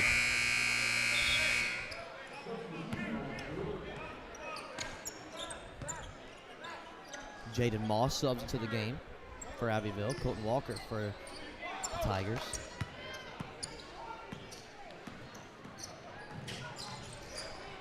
McManus for 3. Way off. Long rebound. Goes to Walker. He'll take it to the rack. Left-handed layup. Got it to go. High off the glass. Getting a little sloppy here. And they're going to get right back in this a little bit. Haddon underneath to McManus. The open layup is good. Gives McManus 12 in this one. Woods to the rack. He's got 19 and a timeout on the floor by the Tigers. Full timeout. We'll take a break with them. Abbeville 68, Crescent 53. When it comes to protecting what matters most, it pays to work with someone. Looking for a home in Greenwood or thinking about selling? Work with someone who knows the community inside and out. Courtney Height Realtor is a top 5 Greenwood MLS agent with almost $20 million in sales and a reputation for guiding buyers and sellers with confidence and care. Call 864-378-4686, visit CourtneyHeightRealtor.com, and follow us on Facebook at Courtney Height Realtor, serving Greenwood, South Carolina, and beyond. When it comes to protecting what matters most, it pays to work with someone who knows Greenwood. At Frank Coyle State Farm, Frank and his team help families and businesses with auto, home. Back here on the LSN by SSM. Abbeville ball out of the timeout. Crescent down by 15. Abbeville 68. Tigers 53.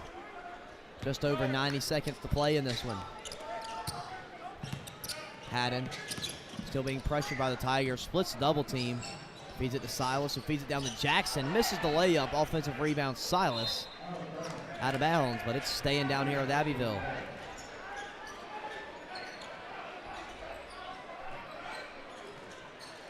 Silas inbounds it to Haddon. Down to Trey Jackson. Big man gets the bucket. His first of the game. Woods, step back 3. Short. Rebounded by Jackson. Haddon to the rack.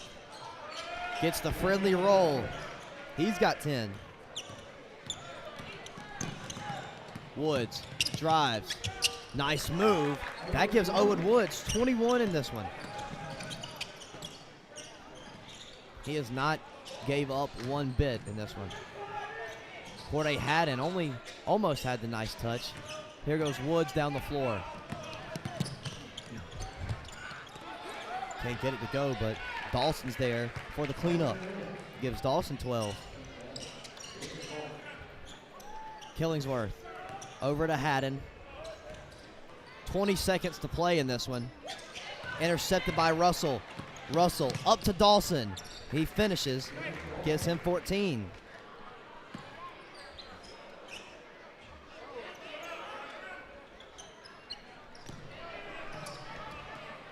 I think that'll do it. Abbeville 72, Crescent 59. Panthers improve to 3-1. Crescent dropped to 7-6. We'll hear from head coach of the Panthers, Doug Belcher, here in just a few moments on the Lakeland Sports Network.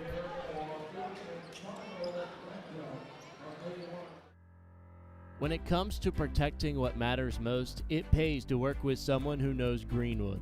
At Frank Coyle State Farm, Frank and his team help families and businesses with auto, home, life, and more. Whether you're driving to work, protecting your home, or planning for the future, count on coverage you can trust. Call 864-223-6781 or stop by 424 Main Street in Greenwood. Like a good neighbor, State Farm is there.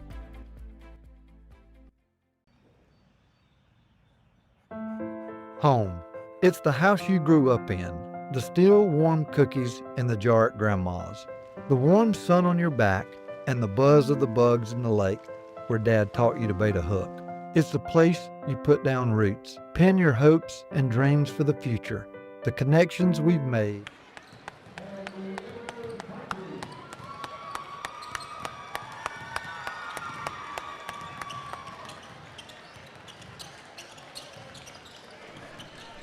Coach Belcher, congrats on the win. Thank you. You've got a. I was trying to think of how many years you've been down there. This is my 14th year. 14th year. Yes, sir. Believe it or not, 1984, I was playing at Lander, student teach under Coach Hendricks. Red Jamison. That's right. Okay, Red Jamison and Coach Brown. So I actually helped Coach Brown with the JV team at that time. Okay. So big follower of Abbeville. Congrats on your game tonight. First time seeing you guys play. Obviously you haven't played a lot of games, and you kind of do that because of football, trying to get guys ready and play games during the holidays. Yeah, we're still trying to let's go right here. Find players that play the good together. Yeah. We saw a little bit tonight, but we got a long way to go. Yeah, well, this is 3 good days for you to experience or try to figure fits. It's all about fits. Yeah. And like I said, it's the first time I saw you play, but just my overall view of it and knowing a little bit about you and what you do. You know, obviously, offensively tonight, y'all shared the ball. I thought you did a good job of moving the ball from side to side. Yes, the guys, they moved the ball around, got some good shots on the inside.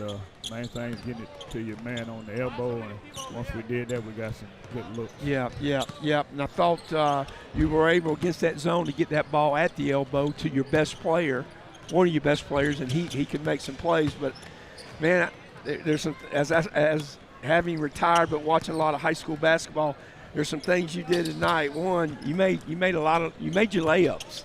Yes. You know, early. Like, dude, how many times you see a game where guys they don't make layups? So I thought that made you successful tonight.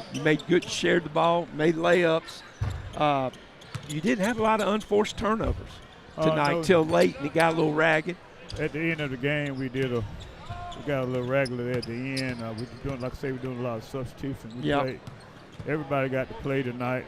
That's what we aim to do. Yeah, we want to at least go 9 to 10 deep. Yeah. Tonight we was able to do that. Our starters were off a little bit, so our guys come off the bench and put in some valuable time. Yeah, I thought you could go 8 to 10 to deep. I like your offense because everything's downhill. Like, your deal is to try to get everything in the lane somehow. Yes, sir. Because I think good things happen when it gets in the lane. You get to the free throw line, you get a short shot. Right, you possibly get an offensive rebound. That's right. You don't take a ton of threes, which is refreshing to me. We were taking a lot of them. We had to tell them to put that up. Well, I don't want shooters, I want makers, and there's not a lot of guys that can make it. So I thought those were offensive. Defensively, I thought you changing those defenses because you changed quite a bit. 2 different zones, went man a little bit. We want to play fast. Yes. If any way possible, but tonight they was able to break the press a little bit. And Yeah. get some, so we changed the defense up. We went 55 man-to-man full court, and that was good too. Yeah, tonight. and I thought you did a good job of just staying in front of your player. You know,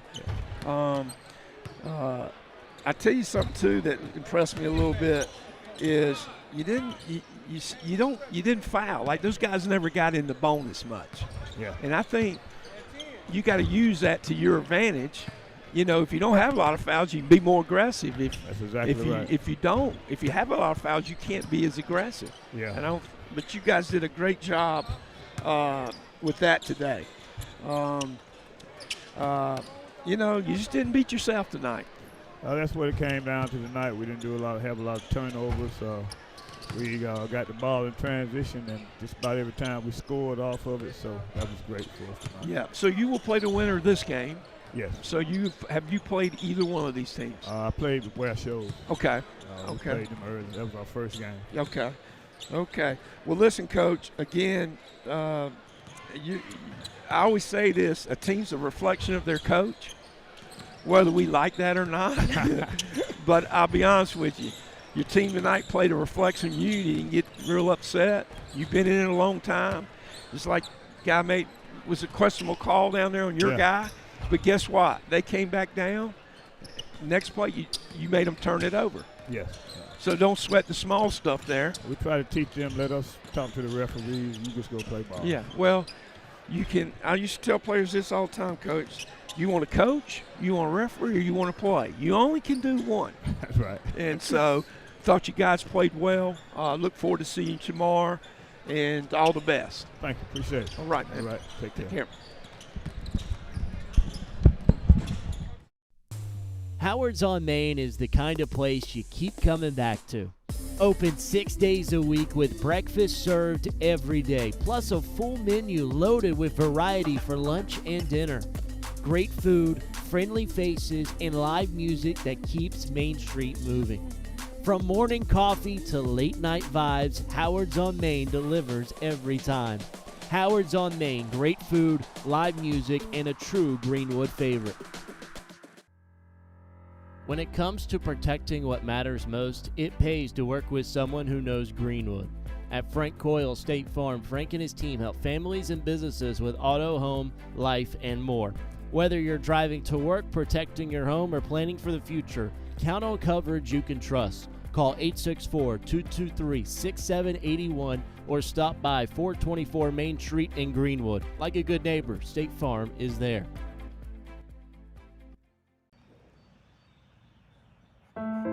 Home. It's the house you grew up in. The still warm cookies in the jar at Grandma's.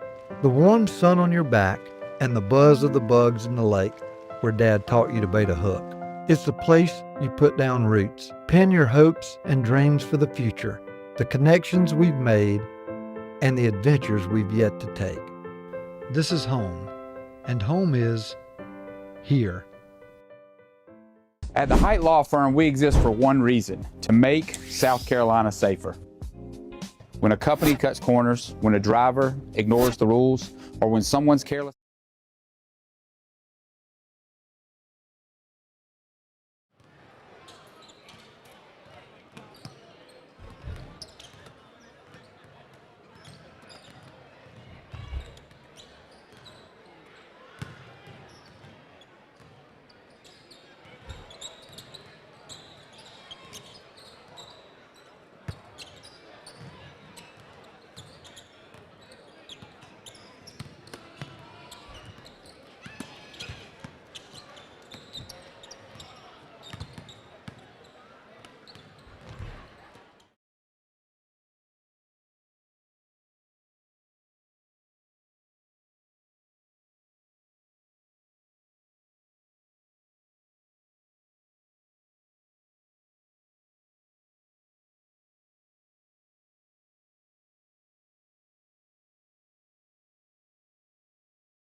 Final game of the evening here on the Lakeland Sports Network by Simpson Sports Media. Hornets and Vikings ready to tip things off here.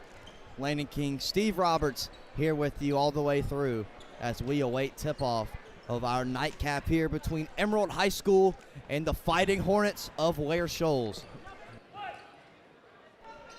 Emerald come into this one with a 2-5 overall record. Ware Shoals match up similar, 2-4, 2-2 in region play. Emerald have yet to play a region contest. It's going to be Viking ball.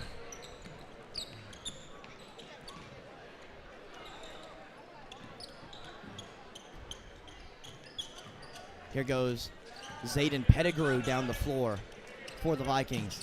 It's Jordan Porter, a transfer from Palmetto Christian Academy of Greenwood.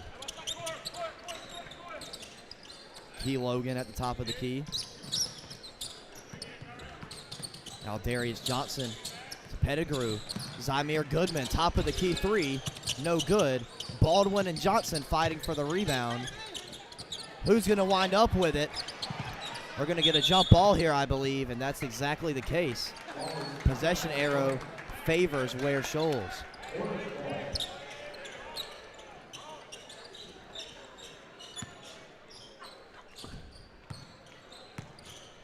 Here come the Hornets down the floor. Charles Callahan, number 13, was bringing it. He's the leading scorer, a sophomore, averaging 13.5 points per game. Had 42 points in a game last season as a freshman for the Hornets. Baldwin collects his second rebound of the game there.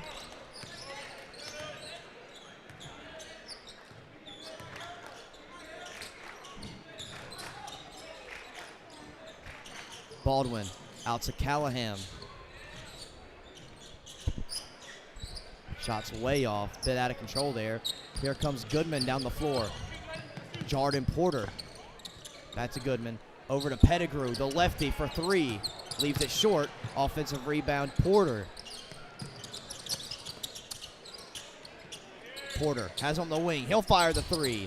Too strong, offensive rebound, Braden Medlin. Tried to find Tyrell Cunningham. Threw it too strong though. Cunningham, a key piece of the successful football team that the Ware Shoals Hornets had this year, their best in nearly 2 decades.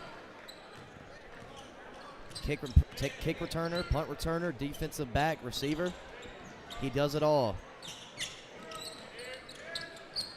Key Logan catches it underneath. Logan swung around. Winds up in the hands of Porter in the corner. Back to Goodman. Now Darius Johnson has it. Nice pass. Off the hands of Porter. Here goes Pettigrew. Pull up Jay. No good. Another rebound from Baldwin. He's been a basketball magnet down low when it comes to rebounds. Callahan feeds it to Medlin. Medlin averaged a solid 16 points per game last year for the Hornets. The younger brother of Jace Medlin, one of the top-tier athletes to roll through Ware Shoals in the last couple of years.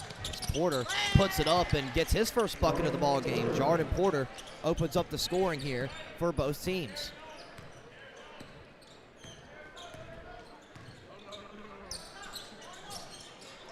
Callahan.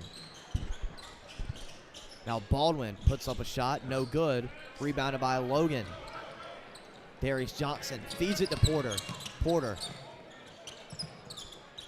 Now Logan takes the long two, way off. Rebound Cunningham. Just 2 points scored here through the first 3 minutes of play. Callahan into traffic, stolen by Logan. Porter lost control. Gives it up to Goodman. Goodman to the rack. Nice play. And one! Zymir Goodman. Nice catch. Drive it in there. Finished well.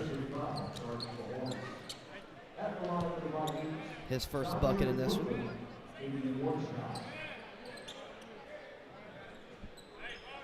Goodman. Been a contributing role. Been playing a contributing role in this Viking team since a sophomore. Yep. See what he has to offer here at the free throw line. It's good. He converts the three-point play. Greenwood up 5-0 here early.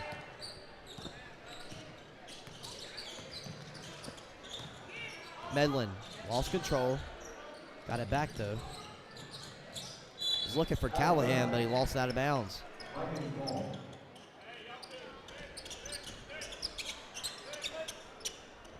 Both teams playing a 2-3 zone. You know, got to get someone in the middle, that elbow area. Good pitch. Porter not able to connect on the triple. Rebound goes to Cunningham. Good look there. Got it inside, kicked it out. Medlin over to Jaden Johnson in the corner. Strong. Johnson, the quarterback of Ware Shoals football team, had a really, really good season. Porter traveled. Here comes Malachi Dunlap into the game for the first time for the Vikings. First game back for the young man. Had a really good season last year. Looking forward to seeing what he can provide for the Vikings here in his debut.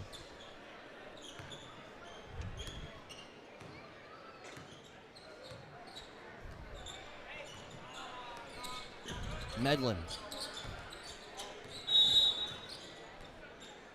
3-second violation on the Hornets. Going the other way, Vikings ball. I've always said on the 3-second thing is warn the kid the first time. Give him the opportunity to move out. Now the second time, it's on him. Going poked out of bounds by Johnson. It's going to stay down here with the Vikings.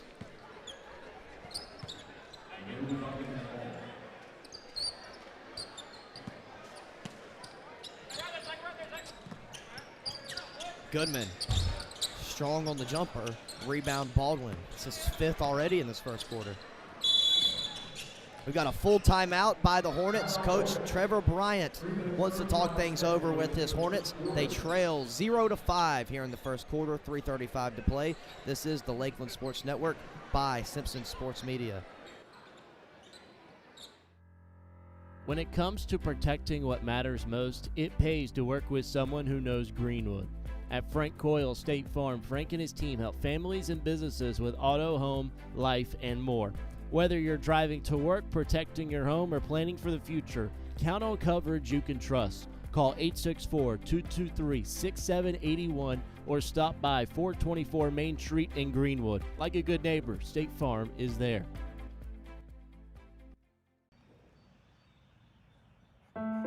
Home. It's the house you grew up in. The still warm cookies in the jar at Grandma's. The warm sun on your back and the buzz of the bugs in the lake where Dad taught you to bait a hook. It's the place you put down roots, pin your hopes and dreams for the future, the connections we've made, and the adventures we've yet to take. This is home, and home is here. Back here on the Lakeland Sports Network by Simpson Sports Media. Out of that timeout by Ware Shoals, here comes Charles Callahan down the floor. Kicks it to Johnson in the corner, now back to Cunningham. Baldwin.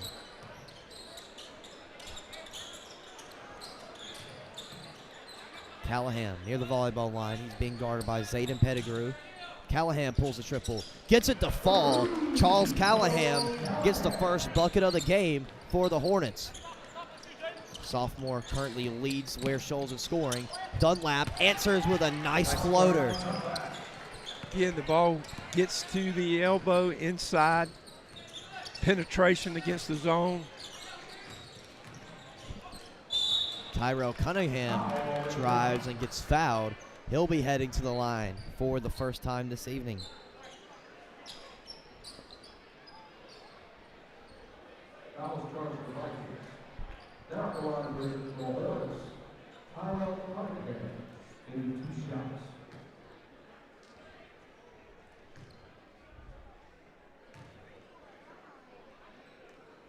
Cunningham, first free throw is good. 7-4 now in favor of the Vikings.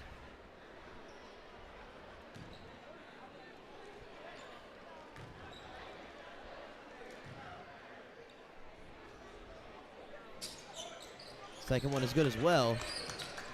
We've got a 2-point game. Dunlap. Now Pettigrew drives, tried to kick it to Logan, but was tipped out of bounds by Braden Medlin. Nice hands there by the senior.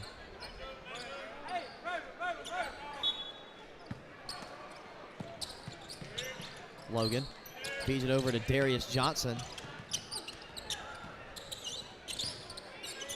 Dunlap tries a three. It falls. Malachi Dunlap. Back up to a 5-point advantage. Dunlap's got 5 points of his own. Emerald's going to a man-to-man. Callahan answers right back. He's got 6, 2 triples. Ware Shoals trail by 2. Dunlap on the other end. He's trying to make it a 3-point contest. Stolen by Zymir Goodman. Count the basket. Baldwin collected the board. Goodman took it from him. Got the basket and the foul.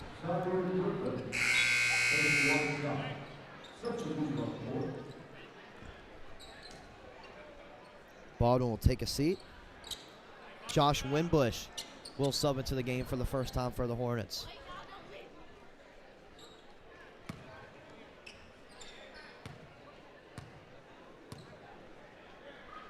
Goodman converts a 3-point play.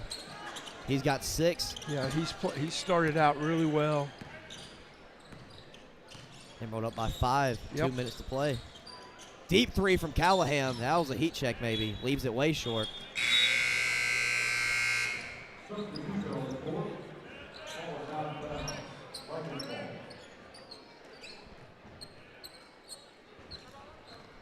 Edmund Jennings subs into the game for the first time for the Vikings.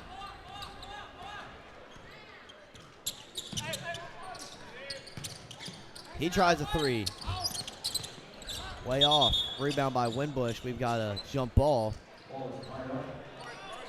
I think when you sub in the game, like, you know, when guys come in the game, they need to go up and down the floor a couple times before they decide to be, you know, an offensive, unless it's a layup. Yeah. Like, get your, you know, get flowing a little bit.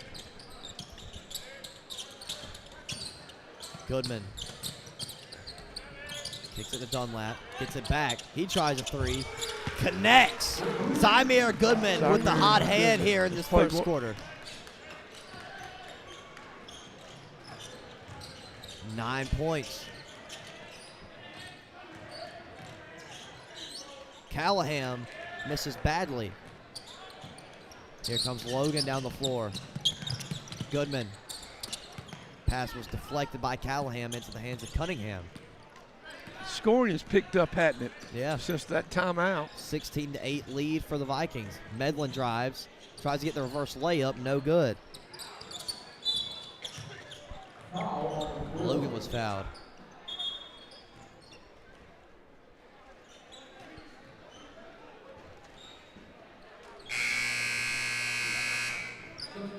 Now Kevon Evans will sub into the game for the first time for Emerald, for Ware Shoals. Dalen Adams into the game for Emerald. Under a minute to play.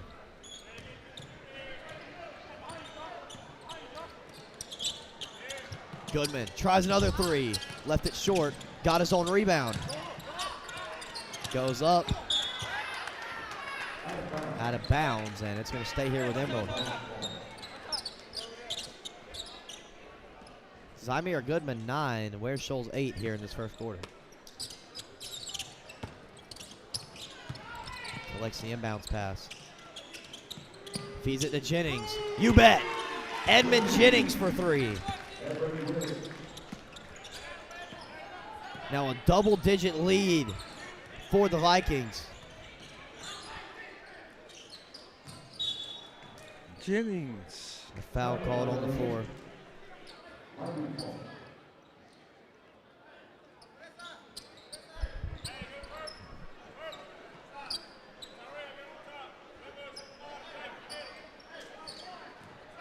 $19 seconds to play here in this first quarter. Emerald lead 19-8. Logan. Now Goodman in the corner. He'll try another three. Bang! Zymir Goodman. He's got 12. Medlin. A long shot, no good. Emerald lead 22-8 after first, thanks to Zymir Goodman's 12 points. We'll catch you right back here in just a few moments on the LSN by SSM. When it comes to protecting what matters.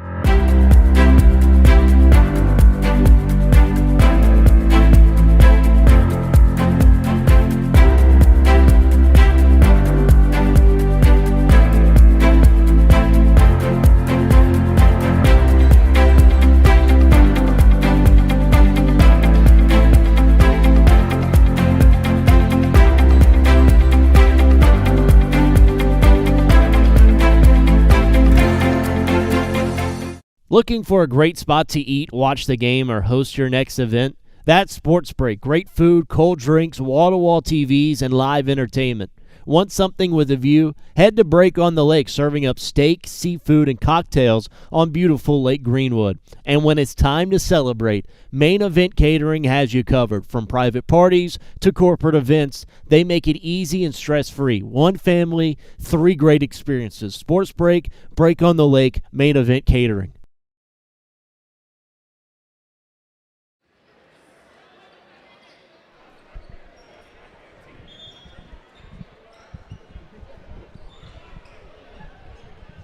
Back here on the Lakeland Sports Network, Landon King, Steve Roberts bringing you the action all 3 days of the Lakelands FCA tournament hosted by Emerald High School.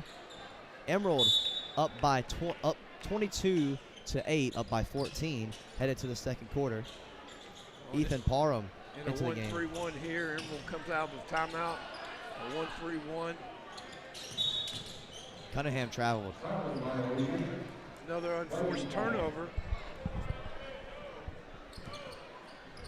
Folks, make sure to like and subscribe to the Lakeland Sports Network YouTube channel for more productions by Simpson Sports Media, including the rest of the Lakelands FCA tournament.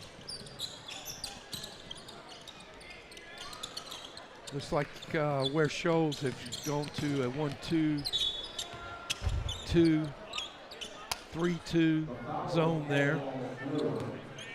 Goodman was fouled on the floor. Wanted and one.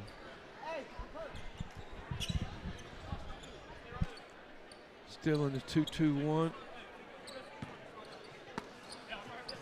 Darius Johnson had an open look, pass it up.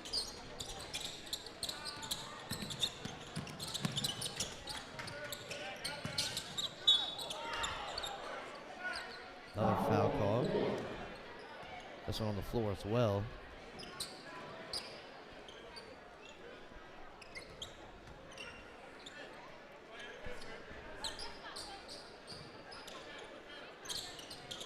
Goodman gets it into Johnson near the logo. Johnson's pass is intercepted by Cunningham. He falls out of bounds. Ball's going to remain with the Hornets. Call. There's a foul on Zymir Goodman. Yep.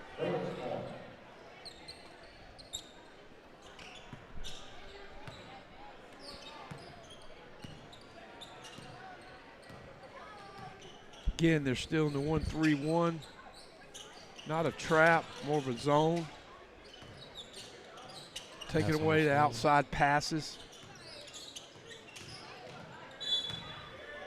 Parham. Another turnover. Emerald not giving an inch to the Hornets here defensively.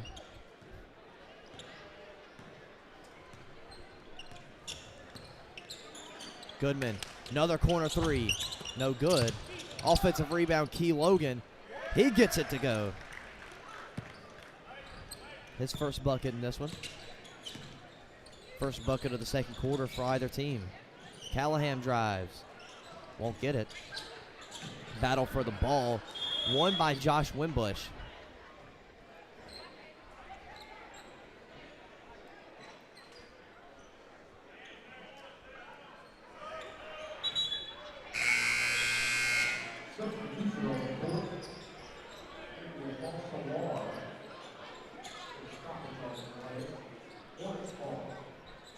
He's going to stay down here with Ware Shoals.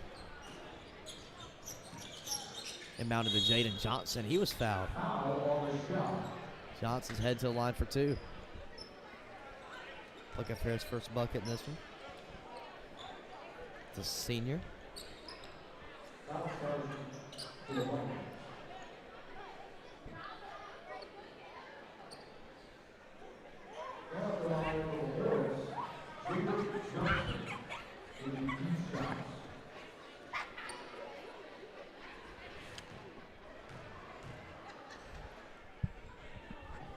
Johnson's first free throw, no good.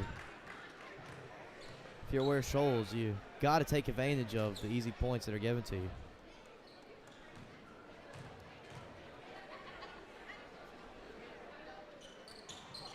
Second free throw, no good as well. Here come the Vikings.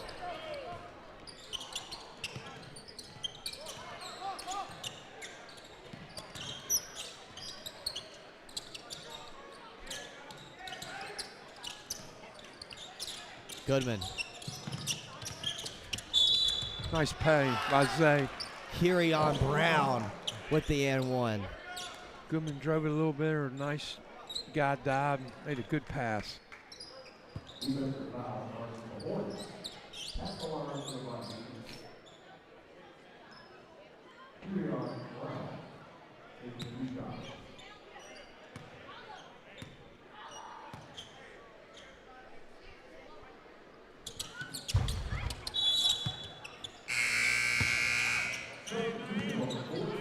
Coach is putting in, not sure he's putting in all five new. Adrian Weidman, Malik Wright, Dalen Adams subs back in. I think this is good. Get these guys some reps.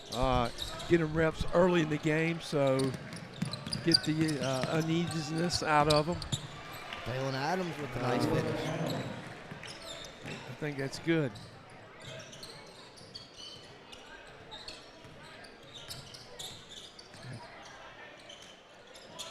Wow. Charles Callahan with a step back three. He's got 9 of the 11 Ware Shoals points.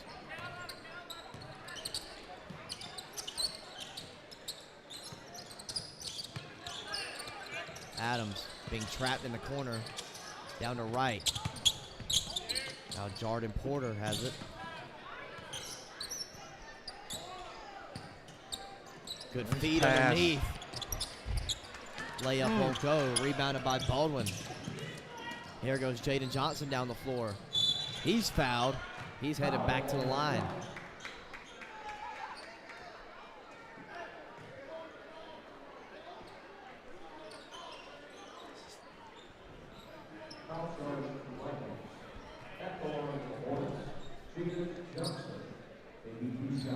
Johnson went 0 for 2 in his first trip to the line.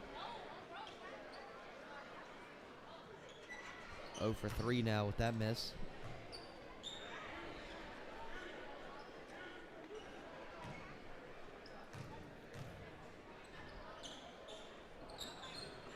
Second one's good from Johnson.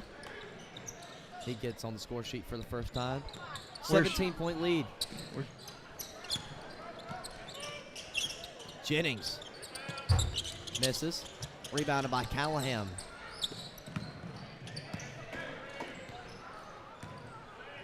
Emerald back in the 2-3. Where Shoals is attacking it out of a 1-3-1, keeping someone high, keeping two high. Callahan misses short. Run out here. Dalen Adams layup. misses. Offensive foul.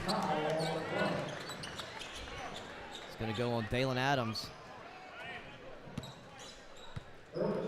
Malachi Dunlap's going to check back in for the Vikings.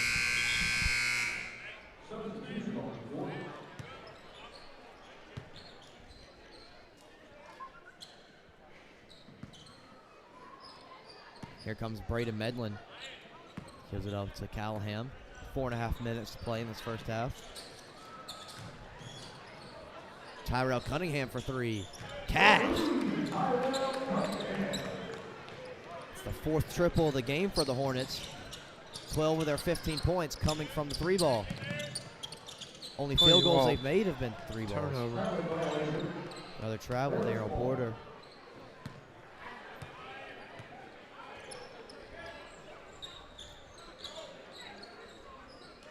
Only field goals the Hornets have made have been 3-pointers. The rest of their points have come from the line.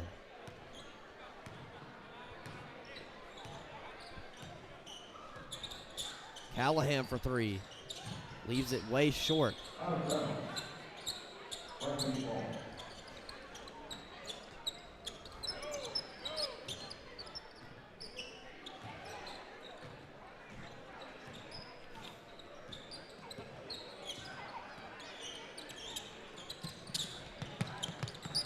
Flicked out of bounds.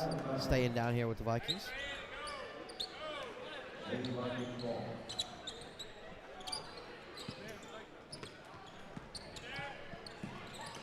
Porter gets the inbound. Callahan on him. Dunlap takes the corner 3. Cash! Malachi Dunlap with his 2nd triple of the game. He's sitting on 8 points in this one. Back up to a 17-point lead for the Vikings. Pass right to Fisher Witt. Excuse me, that was Adrian Weidman.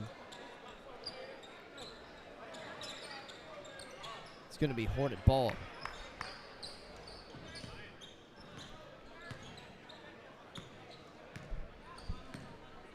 Here comes Callahan down the floor. Gives up to Medlin. Over to Cunningham. Cunningham traveled.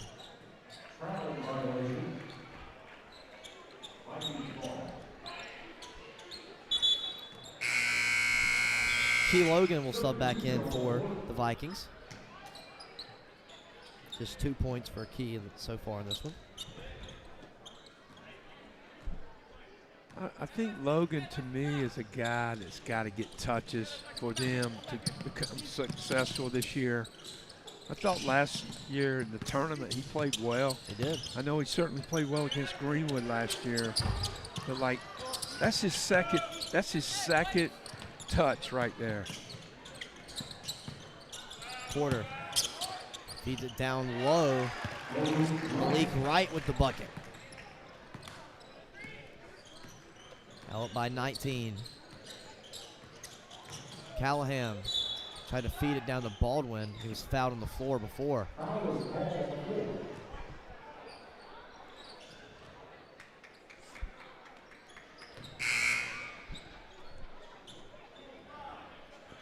It's going to be 2 shots for the Hornets. Believe they'll go to Callahan. He's got 9 in this first half. At the line of the Hornets, Charles Callahan, taking 2 shots.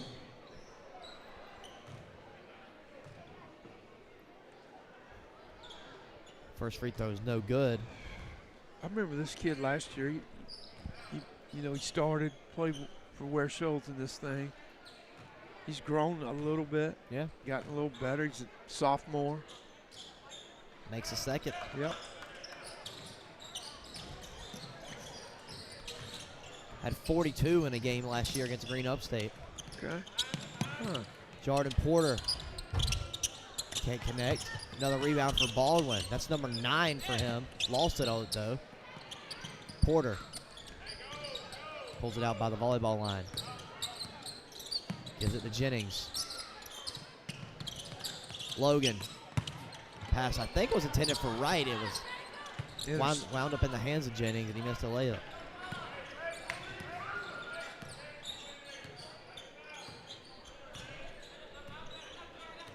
Callahan over to Medlin. He's yet to score in this one. He's averaging about 12 points per game so far on the season. Baldwin out to Callahan. He'll pull the 3. He was fouled on the triple. He'll head to the line for 3 free throws.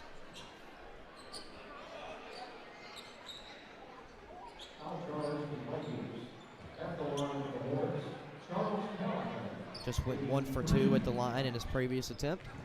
Got 3 more chances here. First one's good for the sophomore.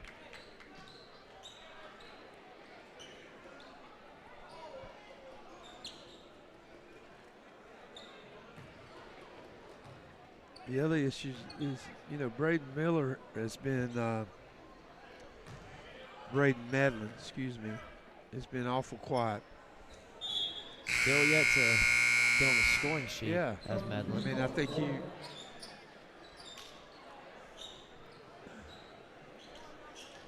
Big substitution here for the Vikings. Caden Robinson, Fisher Witt. Tamias Logan. All into the game for the first time. Derek Anderson into the game for the first time. Third free throw is good for Callahan. He's got 12. 34-18. Still there by Medlin. Callahan was looking for Cunningham. It was intercepted by Fisher Witt.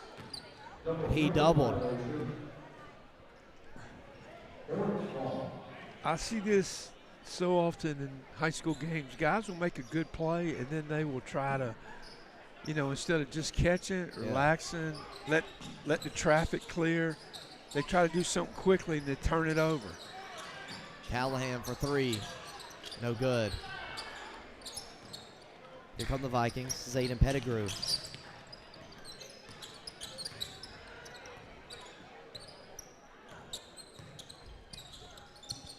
Corner. Anderson. No good. Rebounded by Jaden Johnson. Medlin down the floor. No good. He was looking for the foul. No whistle. Pettigrew. It's off. Battle for the rebound. Fisher Witt wants it. Jump ball is going to favor the Vikings. Out Kevon Evans. Brennan Good and Elijah Brown going to sub into the game now for Ware Shoals. They trail by 16 with 62 seconds to play in the first half. We'll try to get 22 open here. He's open. Witt. Should have put it up. Tried to get it to Logan. Threw it away. Sure did. He'd been better just to turn up and shoot it. Powered up again. Under a minute to play.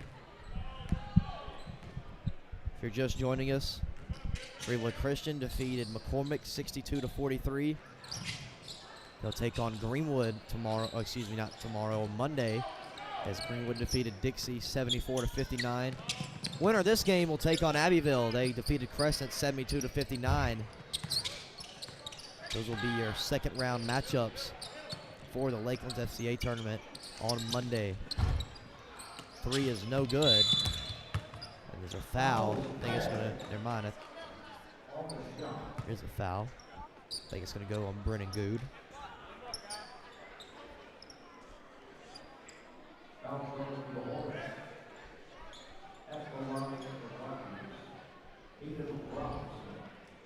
Caden Robinson headed to the line for 2 shots.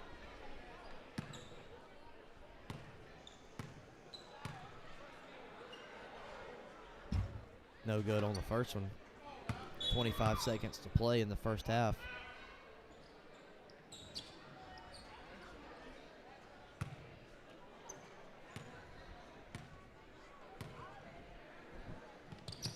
Second free throw's good for Robinson. Extends the lead out to 17.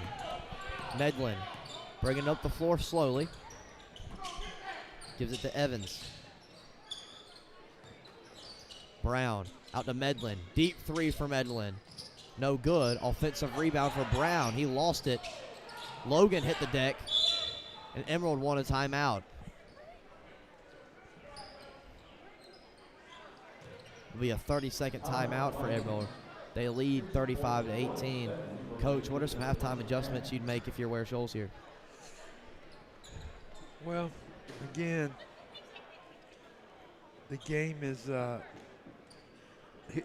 one thing I would do is offensively, I try to move the ball side to side, get it from one side. Like, it's kind of like the ball's passed once and then it's kind of, hey, try to score. Yeah. Well, I'm smart enough now to know, hey, we're better off when we have the ball, so let's move the ball side to side. And then literally my thing is I'm going to drive it. I'm going to make them have to call it. Now, with that comes turnovers. Part of their problem has been turnovers and shot selection. Shot selection's got to be better. Point proven right there. Yeah, I think Emerald's done a good job of playing everybody. Yeah, keeping guys fresh. It's hard to coach a game when you're up, because you got this idea that, hey, I'd like to play these other guys, but I want to get enough reps for my guys because we have a game on Monday, so it's give and take there. Yeah. But I think he's done a good job.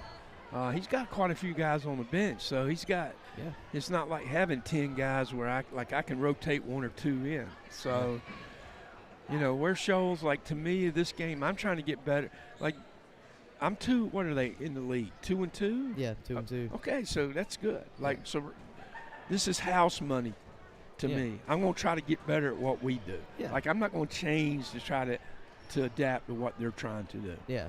If I'm going to really non-conference game. Yeah, and if I'm going to try to do some things maybe a little crazy just to see how they would. Yeah, absolutely. Yeah. 35-18 is the Emerald lead here. We'll catch you back here in just a few moments for more stats, recap, and analysis. At the Height Law Firm, we exist for one reason: to make South Carolina safer. When a company cuts corners, when a driver ignores the rules. Howard's on Main is the kind of place you keep coming back to. Open 6 days a week with breakfast served every day, plus a full menu loaded with variety for lunch and dinner.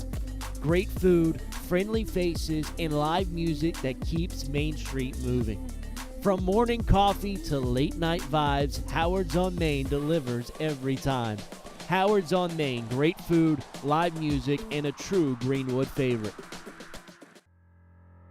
When it comes to protecting what matters most, it pays to work with someone who knows Greenwood. At Frank Coyle State Farm, Frank and his team help families and businesses with auto, home, life, and more.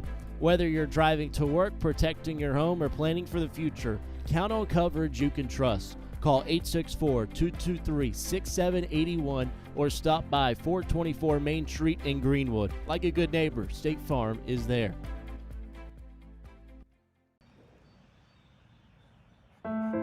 Home.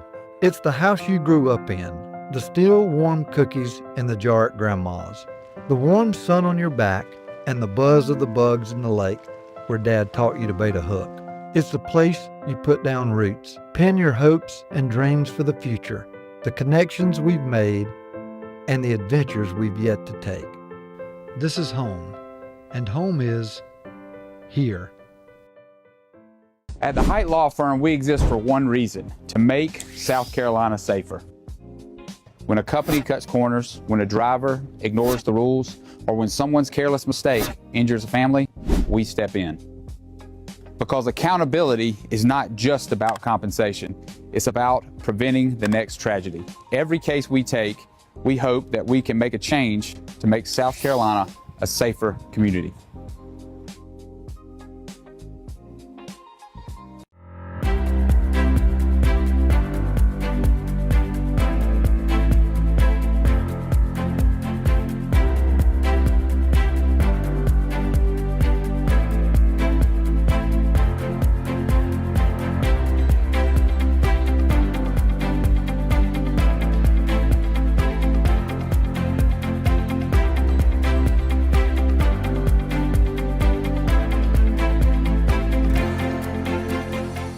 Looking for a great spot to eat, watch the game, or host your next event? That's Sports Break. Great food, cold drinks, wall-to-wall TVs, and live entertainment.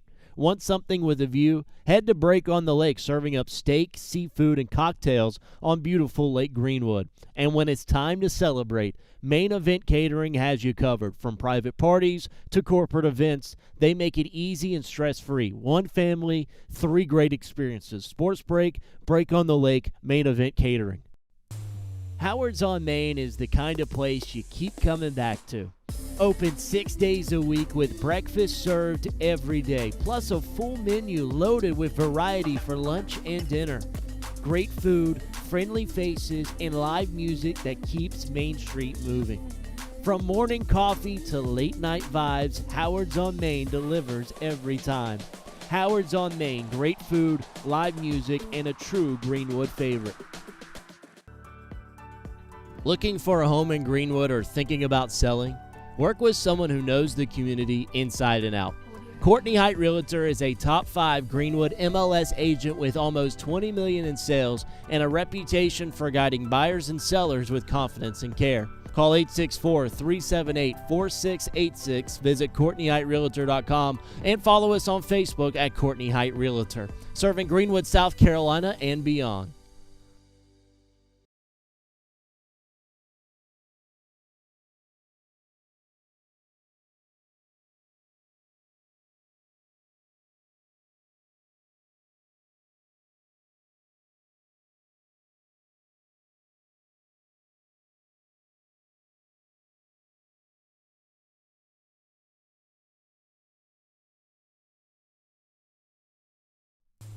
Howard's on Main is the kind of place you keep coming back to.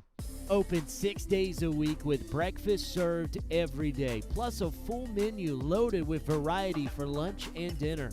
Great food, friendly faces, and live music that keeps Main Street moving.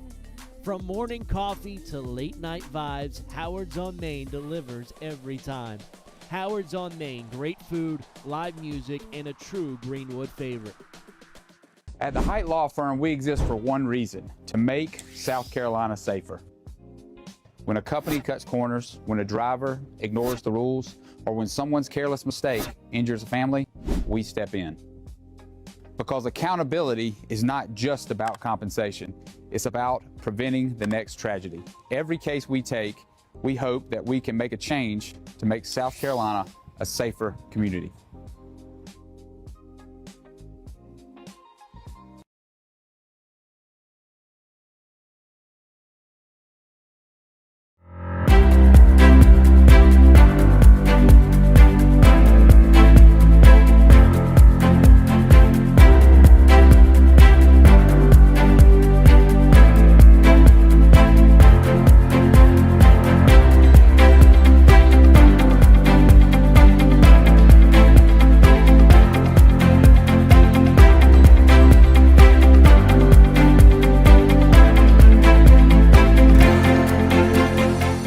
Looking for a great spot to eat, watch the game, or host your next event? That's Sports Break. Great food, cold drinks, wall-to-wall TVs, and live entertainment.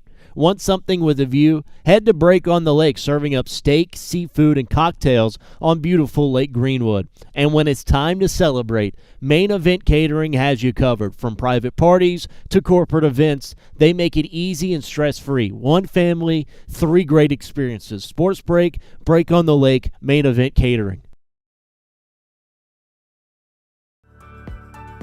Looking for a home in Greenwood or thinking about selling? Work with someone who knows the community inside and out. Courtney Height Realtor is a top 5 Greenwood MLS agent with almost $20 million in sales and a reputation for guiding buyers and sellers with confidence and care. Call 864-378-4686, visit CourtneyHeightRealtor.com, and follow us on Facebook at Courtney Height Realtor, serving Greenwood, South Carolina and beyond. When it comes to protecting what matters most, it pays to work with someone who knows Greenwood. At Frank Coyle State Farm, Frank and his team help families and businesses with auto, home, life, and more. Whether you're driving to work, protecting your home, or planning for the future, count on coverage you can trust. Call 864-223-6781 or stop by 424 Main Street in Greenwood. Like a good neighbor, State Farm is there. Howard's on Main is the kind of place you keep coming back to. Open 6 days a week with breakfast served every day, plus a full menu loaded with variety for lunch and dinner. Great food, friendly faces, and live music that keeps Main Street moving. From morning coffee to late night vibes, Howard's on Main delivers every time. Howard's on Main, great food, live music, and a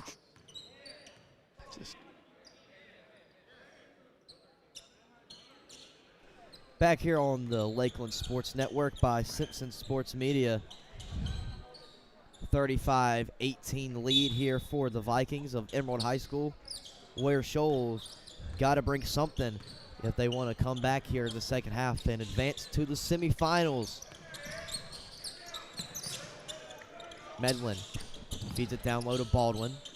Kicked out to Cunningham now. Baldwin, free throw line J, way off. Offensive rebound, Callahan. He'll dribble it out.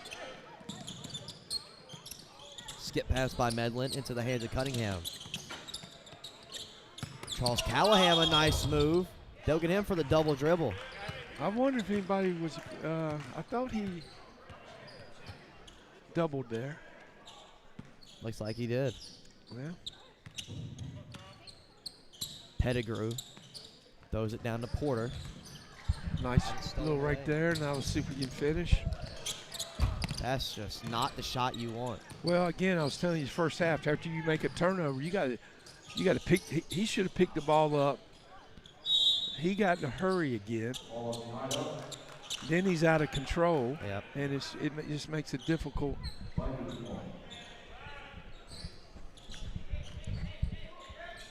Darius Johnson, the inbounder, finds Goodman, had the hot hand in that first quarter. Yeah, got him going. Pettigrew, unfriendly roll. Yeah. Callahan collects the board.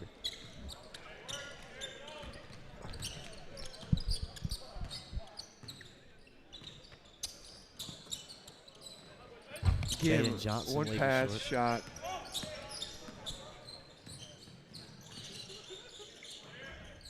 Porter, down low to Key Logan. Darius Johnson open at the top of the key, leaves it short. Still looking for somebody to score here in this third quarter. This is exactly how the first quarter started. Drive the ball. There's so many holes in that defense. Just drive the ball and make a good decision. Deep three by Medlin, it's off. Goodman saves the rebound.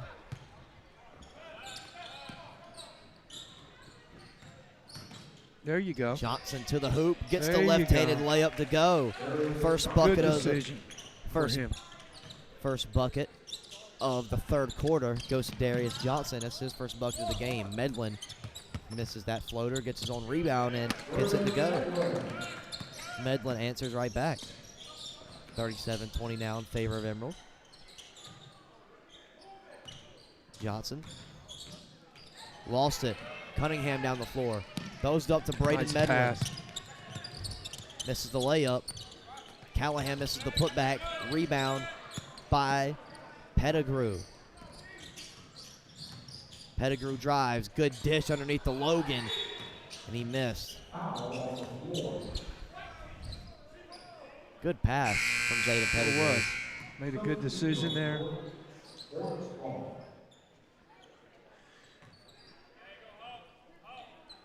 The struggles that Ware Shoals having, as much as they're having struggles, what Emerald needs to do is they need to basically, continue to play as a team and work on things to get them better to be prepared for tomorrow night. Yeah.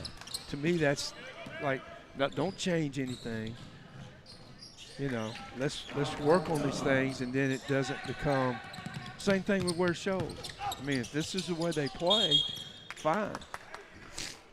But I'm not going to change to try to change this situation. I'm trying to get guys better. Yeah. Trying to maybe find a guy on the bench that needs some reps. You can split your starters with some non-starters. I mean, there's all kinds of things you can do.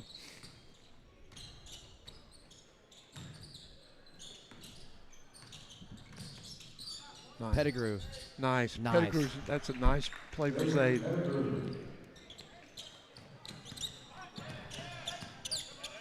Now a 21-point lead for the Vikings. Starting to pick up some steam here in this third quarter. Yep. Nice right there. Nice drive. Jaden Johnson, his first field goal make of the ball game. He's got 3 points.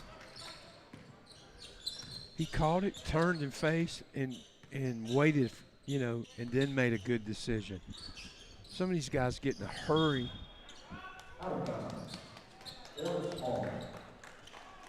I know the game has changed since I had the opportunity to play at the high school level, but you make a mistake, you coming out of the game. Like, it didn't matter. Like, you turn the ball over, or as far as unforced, or shot selection's not good. Pettigrew. Just kind of how it is. Same thing. He did a good job of rebounding, then he got in a hurry.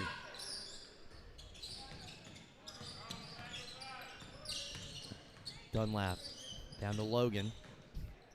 Down to Pettigrew. Nice. Out to Porter. Goodman will take it. Yeah. Drills it. Zamir Goodman. He's Played got really 15. well tonight, Zamir. Just got played with energy.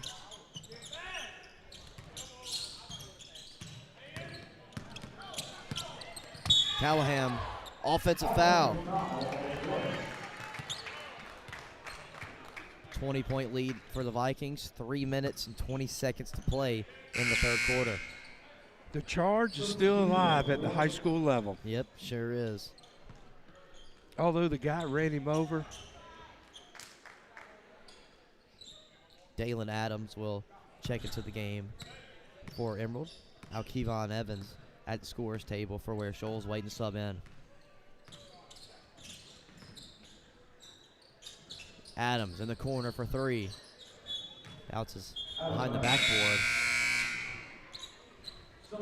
Tell you, if I'm Emerald, I've got to get Logan some touches in this game to get him some confidence. Like, he's got to get some touches. That would be one thing that I'd try to be working on right now. Nice hands right there by Malachi Dunlap. I think he stepped out of bounds. He did. That was a late whistle.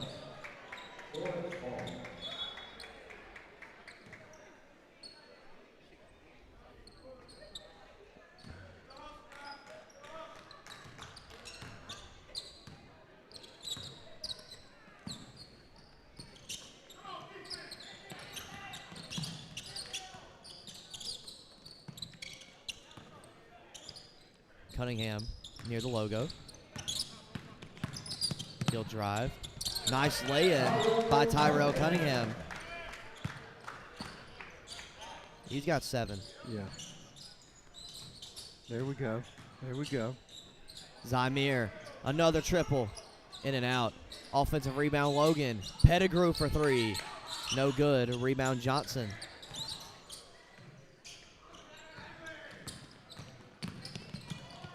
Stolen by Goodman, but he stepped out. Josh Winbush into the game for the Hornets. You know, sometimes one team's not playing well, they're struggling. The other team starts playing like that, you know? So you got to have some discipline to try to, like, Emerald's got to have a little discipline here just to, you know, try to continue to play, share the ball, and get some things done. I know, and it's difficult. Yeah. Where Shoals just got to keep working, trying to find fits. Three from Callahan. We got tipped by Goodman. Now, Jennings with the floater. Nice pass from Zymir Goodman.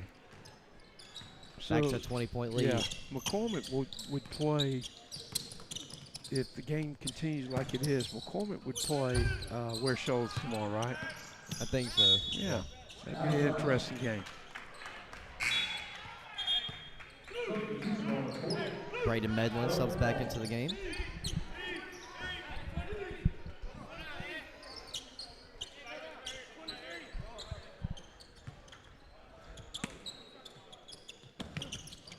Josh Winbush underneath the basket. Had it rejected by Key Logan. Dunlap tried to chase it down. Couldn't get there in time. It's going to be Ware Shoals' ball. Here come the Hornets. Medlin 2 points in this one.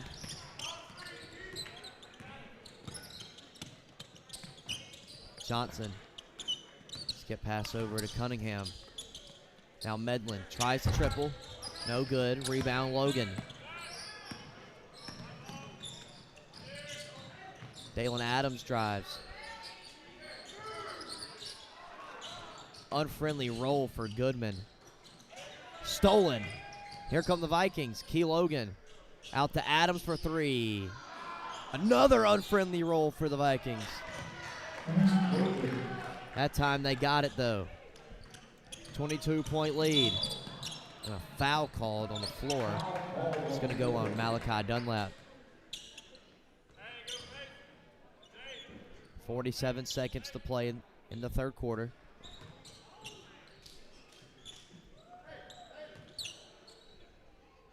Just don't foul. Just work on staying in front of the guy. Medlin almost had it poked away by Dunlap. Gives up to Johnson. Got it right back in the middle. Evans misses. Good effort there by Medlin. Threw it off the Viking, and it's staying down here with the Hornets. When a team traps and you throw out of the trap, tendency is guys to catch it and shoot the three, where it should be catch it and look to drive the ball because everybody's scrambling to get back to their guys. Medlin misses the three. Dunlap gets the floater to go. Dunlap with 12 in this one. Gets the steal there. 15 seconds to go. Nice pass from Malachi Dunlap to Edmund Jennings. Winbush over to Medlin. Now Johnson to the rack. Won't go. That'll conclude the third quarter. Emerald up 52-26 in the final first-round matchup of day one of the Lakelands FCA tournament. We'll take a quick break, and we'll be back here in a few moments on the Lakeland Sports Network by Simpson Sports Media. When it comes to protecting what matters most, it pays to work with someone who knows Greenwood. At Frank Coyle State Farm, Frank and his team help families and businesses with auto, home, life, and more. Whether you're driving to work, protecting your home, or planning for the future, count on coverage you can trust. Call 864-223-6781 or stop by 424 Main Street in Greenwood. Like a good neighbor, State Farm is there.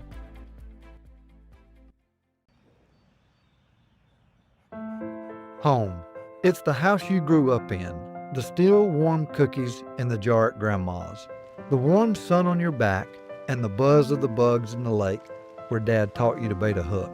It's the place you put down roots, pin your hopes and dreams for the future, the connections we've made, and the adventures we've yet to take. This is home, and home is...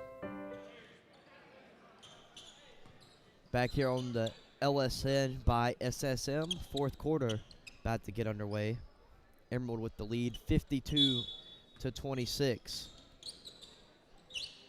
Inbound to Callahan.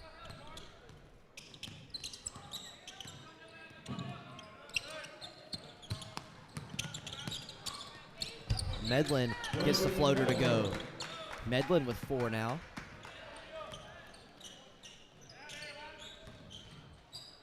Dalen Adams throws it back to Dunlap. Now over to Porter. Porter. That's Edmund Jennings. No good. Rebound by Winbush. No. Jump ball.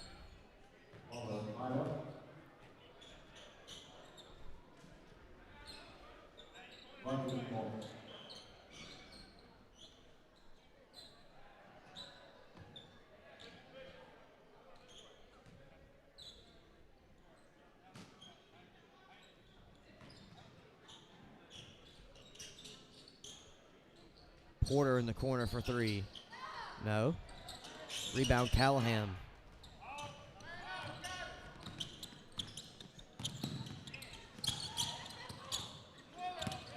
Callahan drives. No good, but he was fouled. Callahan 3 for 5 at the stripe so far in this one.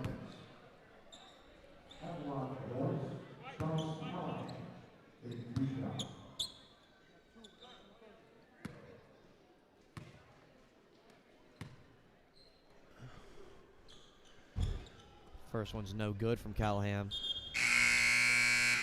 Malik Wright subbing in.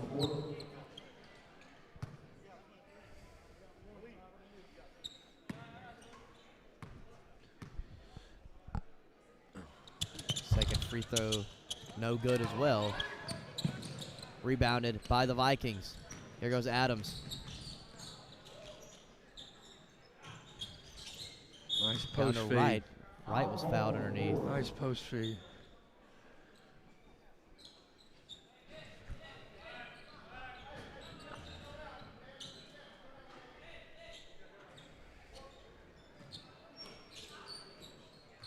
Dunlap gets underneath They the run Malik that play Wright. all the time. They cross screen. They cross screen, and then they just turn around because most teams switch that. So now the guy, when they switch it, he's on the backside. Yep. And he's so big, he just turns. Seal them off. Great seal. Wright headed to the line for the first time in this one, looking for his first bucket.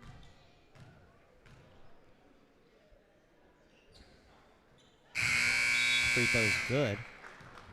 Soft touch there.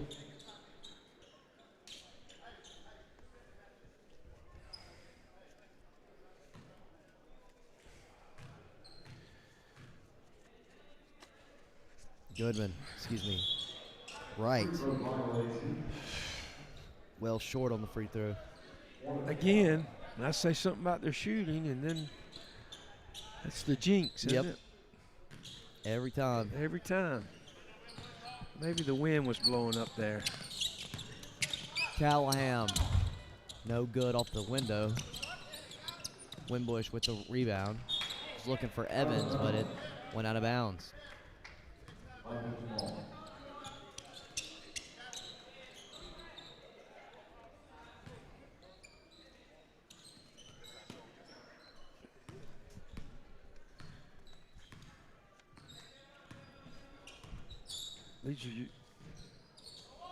Anderson. Dunlap for 3. No. Offensive rebound by Dalen Adams. 3 for Jennings in the corner. No good. Last touch by Emerald. It's going the Hornets' way.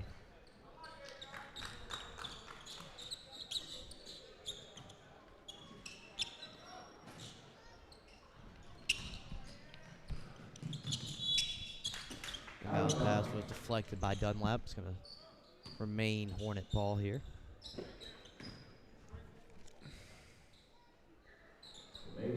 Wow, they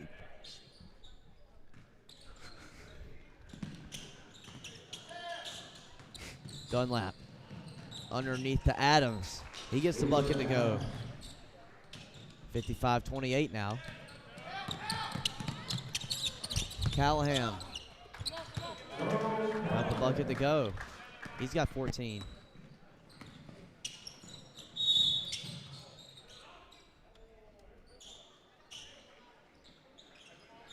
We've got a timeout on the floor by Emerald, I believe. Will be a 60-second timeout. We'll take the break with them. Emerald up by 25, 55-30 with 5:56 to play in the ball game. This is the Lakeland Sports Network. Howard's on Main is the kind of place you keep coming back to. Open 6 days a week with breakfast served every day, plus a full menu loaded with variety for lunch and dinner. Great food, friendly faces, and live music that keeps Main Street moving. From morning coffee to late night vibes, Howard's on Main delivers every time. Howard's on Main, great food, live music, and a true Greenwood favorite. At the Height Law Firm, we exist for one reason: to make South Carolina safer.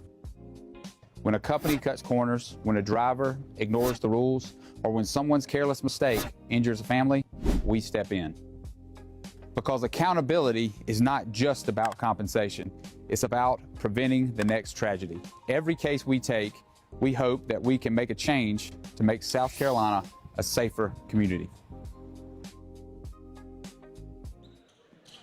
Back here on the Lakeland Sports Network. Hornet ball after the timeout. Excuse me, it's going to be Viking ball after the timeout by Emerald. Jennings, the inbounder.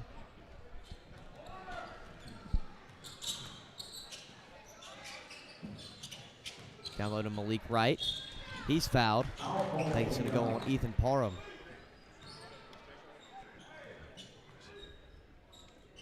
Now charge the Hornets. At the line for Vikings, Malik Wright, taking 2 shots.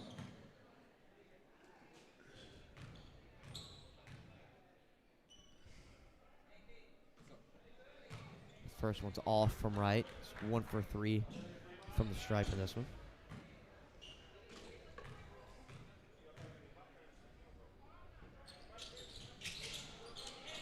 Second one no good. Derek Anderson with the putback though. Now a 27-point lead for the Vikings. Callahan lost it. Dunlap bring it down the floor. Gave it to Adams. Back to Dunlap. Thought about it. Thanks otherwise. Down to Malik Wright. Layup's good for Malik. 29-point lead for the Vikings now, 59-30. 5 minutes to play. Brown over to Callahan. Now Medlin.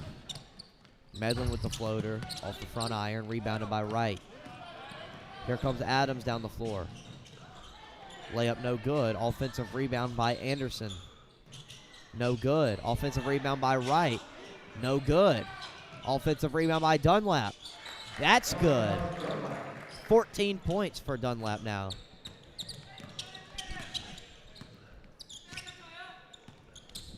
Callahan pulls the triple. It's off. Offensive rebound by Parham. He goes up. He gets it to go. Ethan Parham gets his first bucket of the game. 61-32. Emerald emptying the bench out now. Malik right underneath. He gets the layup to go. pretty simple. Nice post feed. Dunlap with the steal.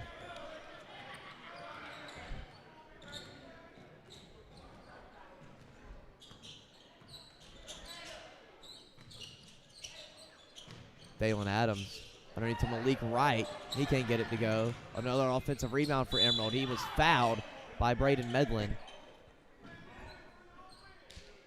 Malachi Dunlap, that is.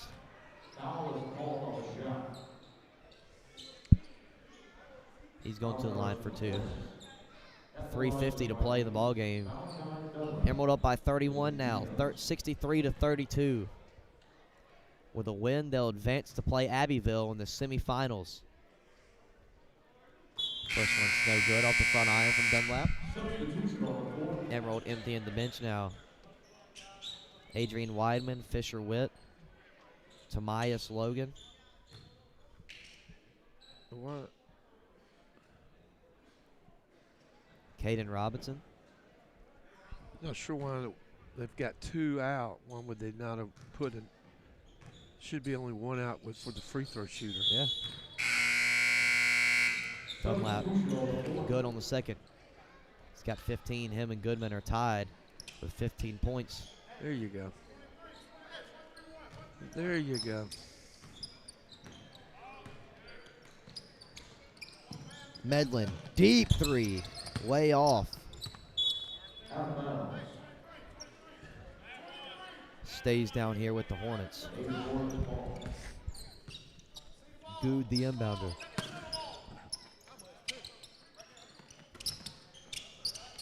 Evans on the wing. Nice. Right into the teeth of that. No good. Rebounded by Witt. Got a good drive. Medlin gets it to go. He's got 6. Look at this. Another steal by the Ware Shoals. Evans for 3. No good. Rebounded by Witt. Another steal for the Hornets. Evans drives. He was fouled. He's headed to the line for 2 shots.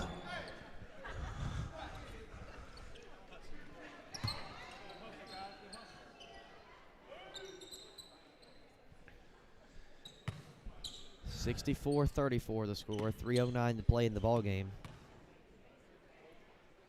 Make sure to like, broadcast, and subscribe to the channel for more future productions by Simpson Sports Media, including the rest of the Lakelands FCA basketball tournament hosted by Emerald High School. Evans 2 for 2 at the line. Here come the Vikings. Caden Robinson.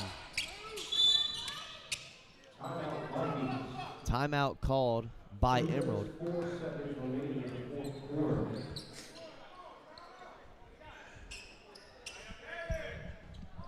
It's a full timeout for Emerald. We'll take the break with them. 28-point lead for the Vikings. 3:04 to play in the ball game. This is the Lakeland Sports Network.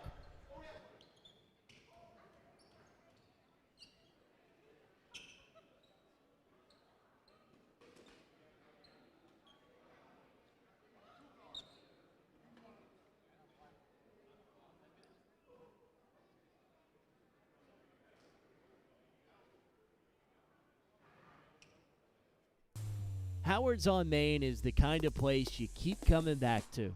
Open 6 days a week with breakfast served every day, plus a full menu loaded with variety for lunch and dinner. Great food, friendly faces, and live music that keeps Main Street moving. From morning coffee to late. Back here on the Lakeland Sports Network. Emerald ball after the timeout. Oh, another steal turnover there. Callahan to the rack, no good. Battling for the rebound. It's Tamias Logan who won the battle. Nice post feed. Underneath the Fisher Witt. He gets the layup to go. Fisher Witt gets on the score sheet.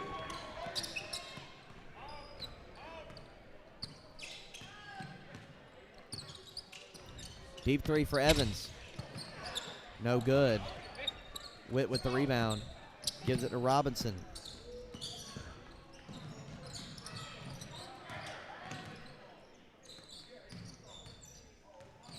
Robinson being pressured by Medlin. Nice. He drives. Left-handed floater, no good. Rebounded by Good.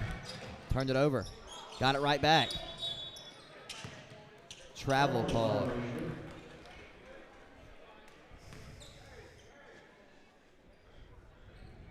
We've had a lot of traveling in the Emerald FCA tournament today, hadn't we? Oh, absolutely.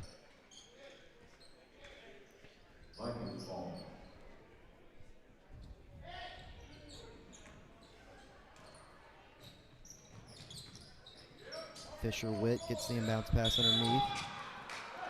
He's fouled. Foul charge for the Hornets. At the line of the Fisher Witt taking 2 shots.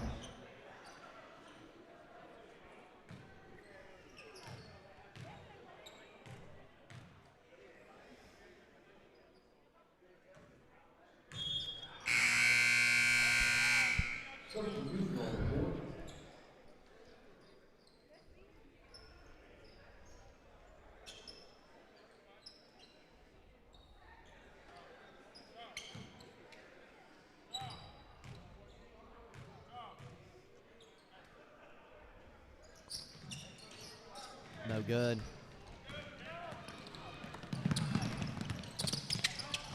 Cunningham misses. That's Elijah Brown who was fouled on the putback attempt. Foul charge for the Vikings. At the line of the Hornets. Brown's going to the line for 2. He's yet to score in this one.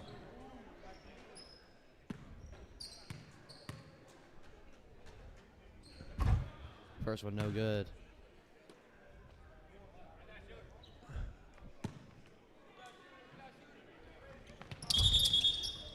Violation. Late violation. Vikings ball.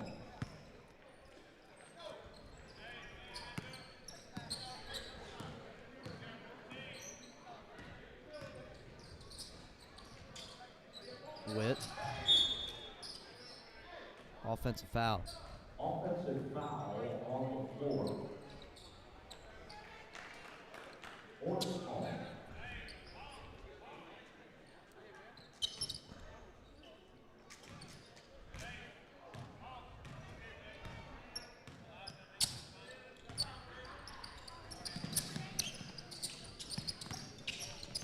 Johnson, midi, no good. That's rebound there.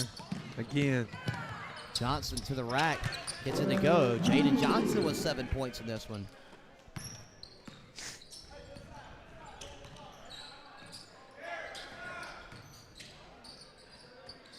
Intercepted by Good. Layup's no good. Rebound by Cunningham. He'll pull the 3. Short. Offensive rebound by Good. He got that one.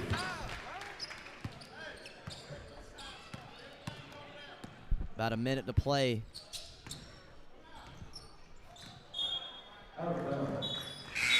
Going the other way. Here comes Ethan Parham back into the game.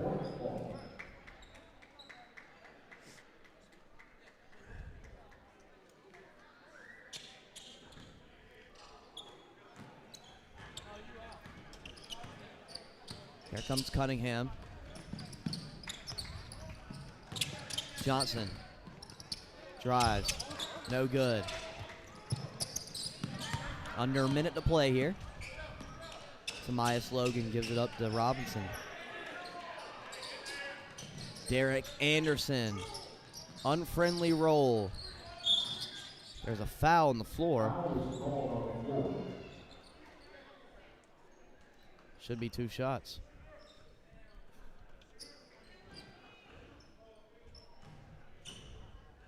I'll tell you, this kid right here, he's a young kid, I think. Yeah. Like tonight would be a good night to get him some live action reps. He's got a good body. Just a chance, like he needs to play. Yeah. You can tell right now, his big thing is he just needs to play. Probably a football guy. He just needs to play, but he's got size. Doesn't do things he can't do. Lane violation. Not sure.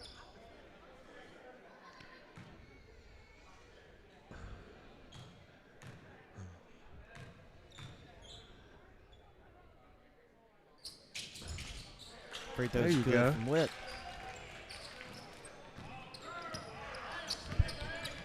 $67-40.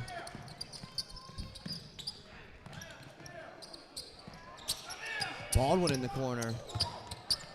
Misses. Out of bounds, going Emerald's way. Now, and you look at Baldwin right there. Now, he's a senior, and you look him, size him up with Witt. Yeah. Witt's bigger than him, you know, length a little bit. Nice play right there. No good on the layup. Yeah. Out of bounds. 11 seconds to play.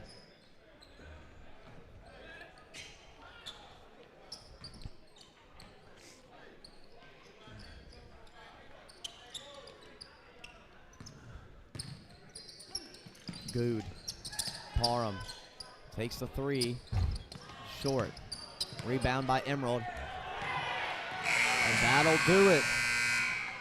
Vikings take home the victory, 67-40 here in the nightcap. They'll move on to take on the Abbeville Panthers tomorrow. Excuse me, that's on Monday, December 29th. They'll face Abbeville in the semifinal matchup of the Lakelands FCA tournament. Stick around. We'll hear from Emerald head coach Sammy Robinson in just a few moments on the Lakeland Sports Network. Good night, have a great weekend, and we'll see you on Monday. Howard's on Main is the kind of place you keep coming back to. Open 6 days a week with breakfast served every day, plus a full menu loaded with variety for lunch and dinner. Great food, friendly faces, and live music that keeps Main Street moving. From morning coffee to late night vibes, Howard's on Main delivers every time. Howard's on Main, great food, live music, and a true Greenwood favorite. At the Height Law Firm, we exist for one reason: to make South Carolina safer. When a company cuts corners, when a driver ignores the rules, or when someone's careless mistake injures a family, we step in.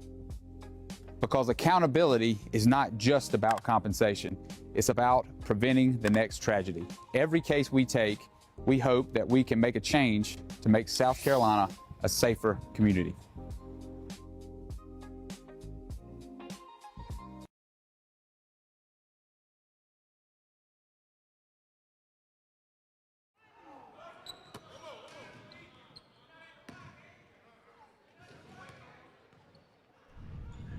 Coach, congrats. Thank you, sir.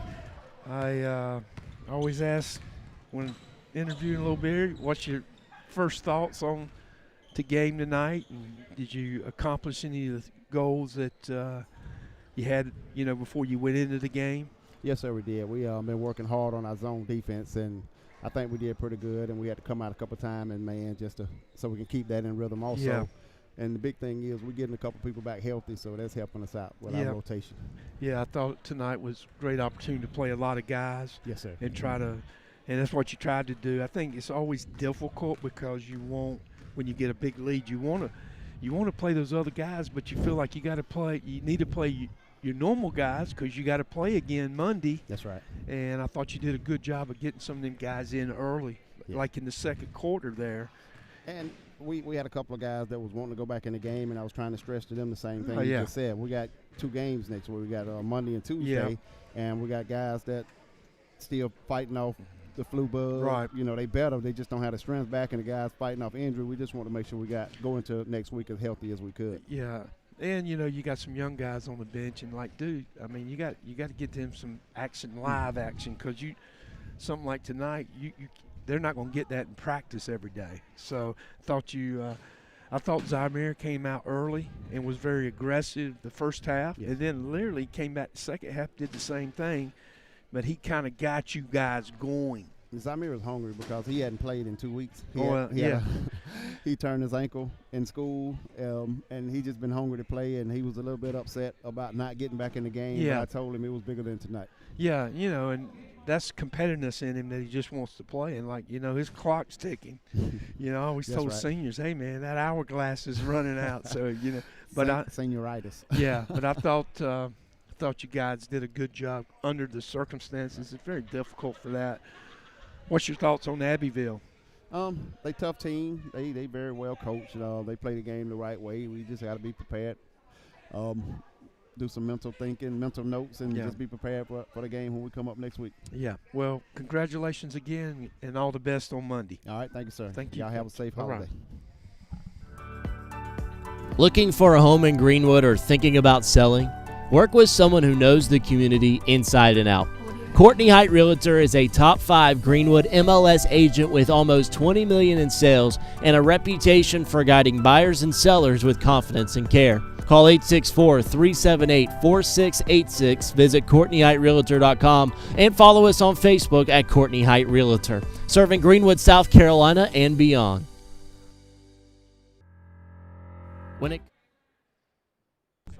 Back here on the Lakeland Sports Network by Simpson Sports Media.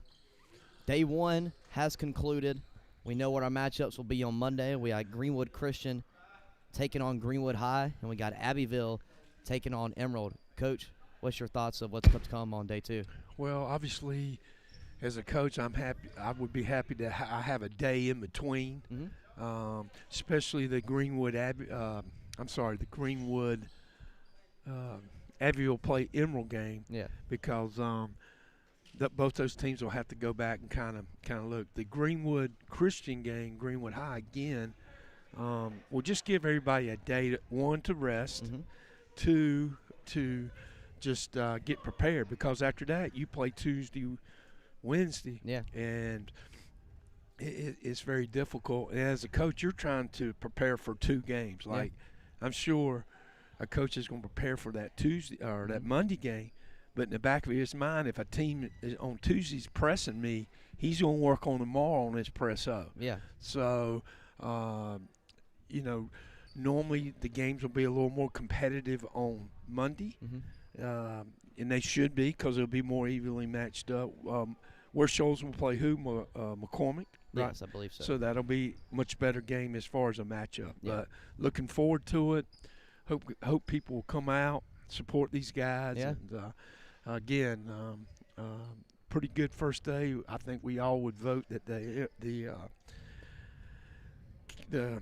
Crescent Abbeville was the best team. I was impressed with Crescent too, so it'll be interesting how they bounce back. Yeah. So a lot of good things to happen on Monday. Yeah. Well, big shout out to Athletic Director Mac Height, Head Coach John Mark Scruggs, and Emerald High School for putting on, once again, what seems to be another great tournament, and the Fellowship of Christian Athletes, Sarah Cruz, Brett Davis, some good stuff going on over there. Coach, any final thoughts? Well, just safe travels home to everybody, and look forward to getting back and rolling again on Monday. Obviously, Graham will be back. Yes, sir. And that'll be a big plus for us. Yeah. Well, for Landon King, Steve Roberts, Grayson Allen, our producer, Jaquan Loudon, our cameraman, this does it for day 1 of the Lakelands FCA tournament. We will see you on Monday.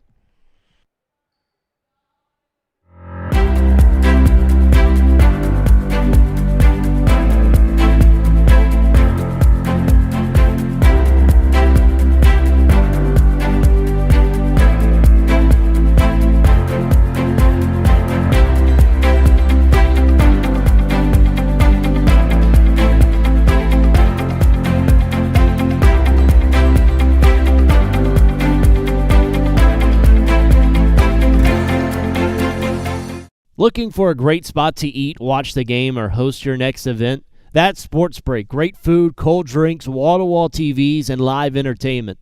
Want something with a view? Head to Break on the Lake, serving up steak, seafood, and cocktails on beautiful Lake Greenwood. And when it's time to celebrate, Main Event Catering has you covered. From private parties to corporate events, they make it easy and stress-free. 1 family, 3 great experiences. Sports Break, Break on the Lake, Main Event Catering. Howard's on Main is the kind of place you keep coming back to. Open 6 days a week with breakfast served every day, plus a full menu loaded with variety for lunch and dinner. Great food, friendly faces, and live music that keeps Main Street moving. From morning coffee to late night vibes, Howard's on Main delivers every time.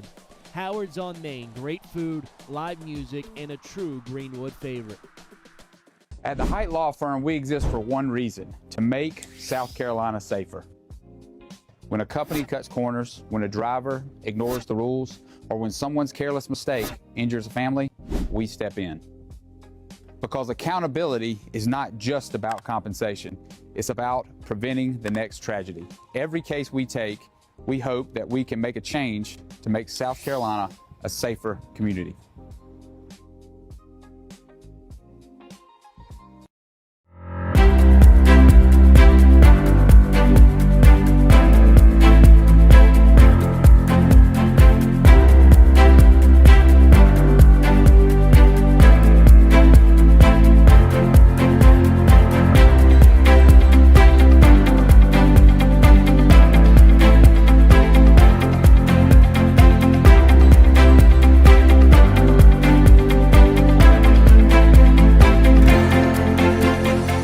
Looking for a great spot to eat, watch the game, or host your next event? That's Sports Break. Great food, cold drinks, wall-to-wall TVs, and live entertainment. Want something with a view? Head to Break on the Lake, serving up steak, seafood, and cocktails on beautiful Lake Greenwood. And when it's time to celebrate, Main Event Catering has you covered. From private parties to corporate events, they make it easy and stress-free. One family, 3 great experiences. Sports Break, Break on the Lake, Main Event Catering. Looking for a home in Greenwood or thinking about selling? Work with someone who knows the community inside and out. Courtney Height Realtor is a top 5 Greenwood MLS agent with almost $20 million in sales and a reputation for guiding buyers and sellers with confidence and care. Call 864-378-4686, visit CourtneyHeightRealtor.com, and follow us on Facebook at Courtney Height Realtor, serving Greenwood, South Carolina and beyond.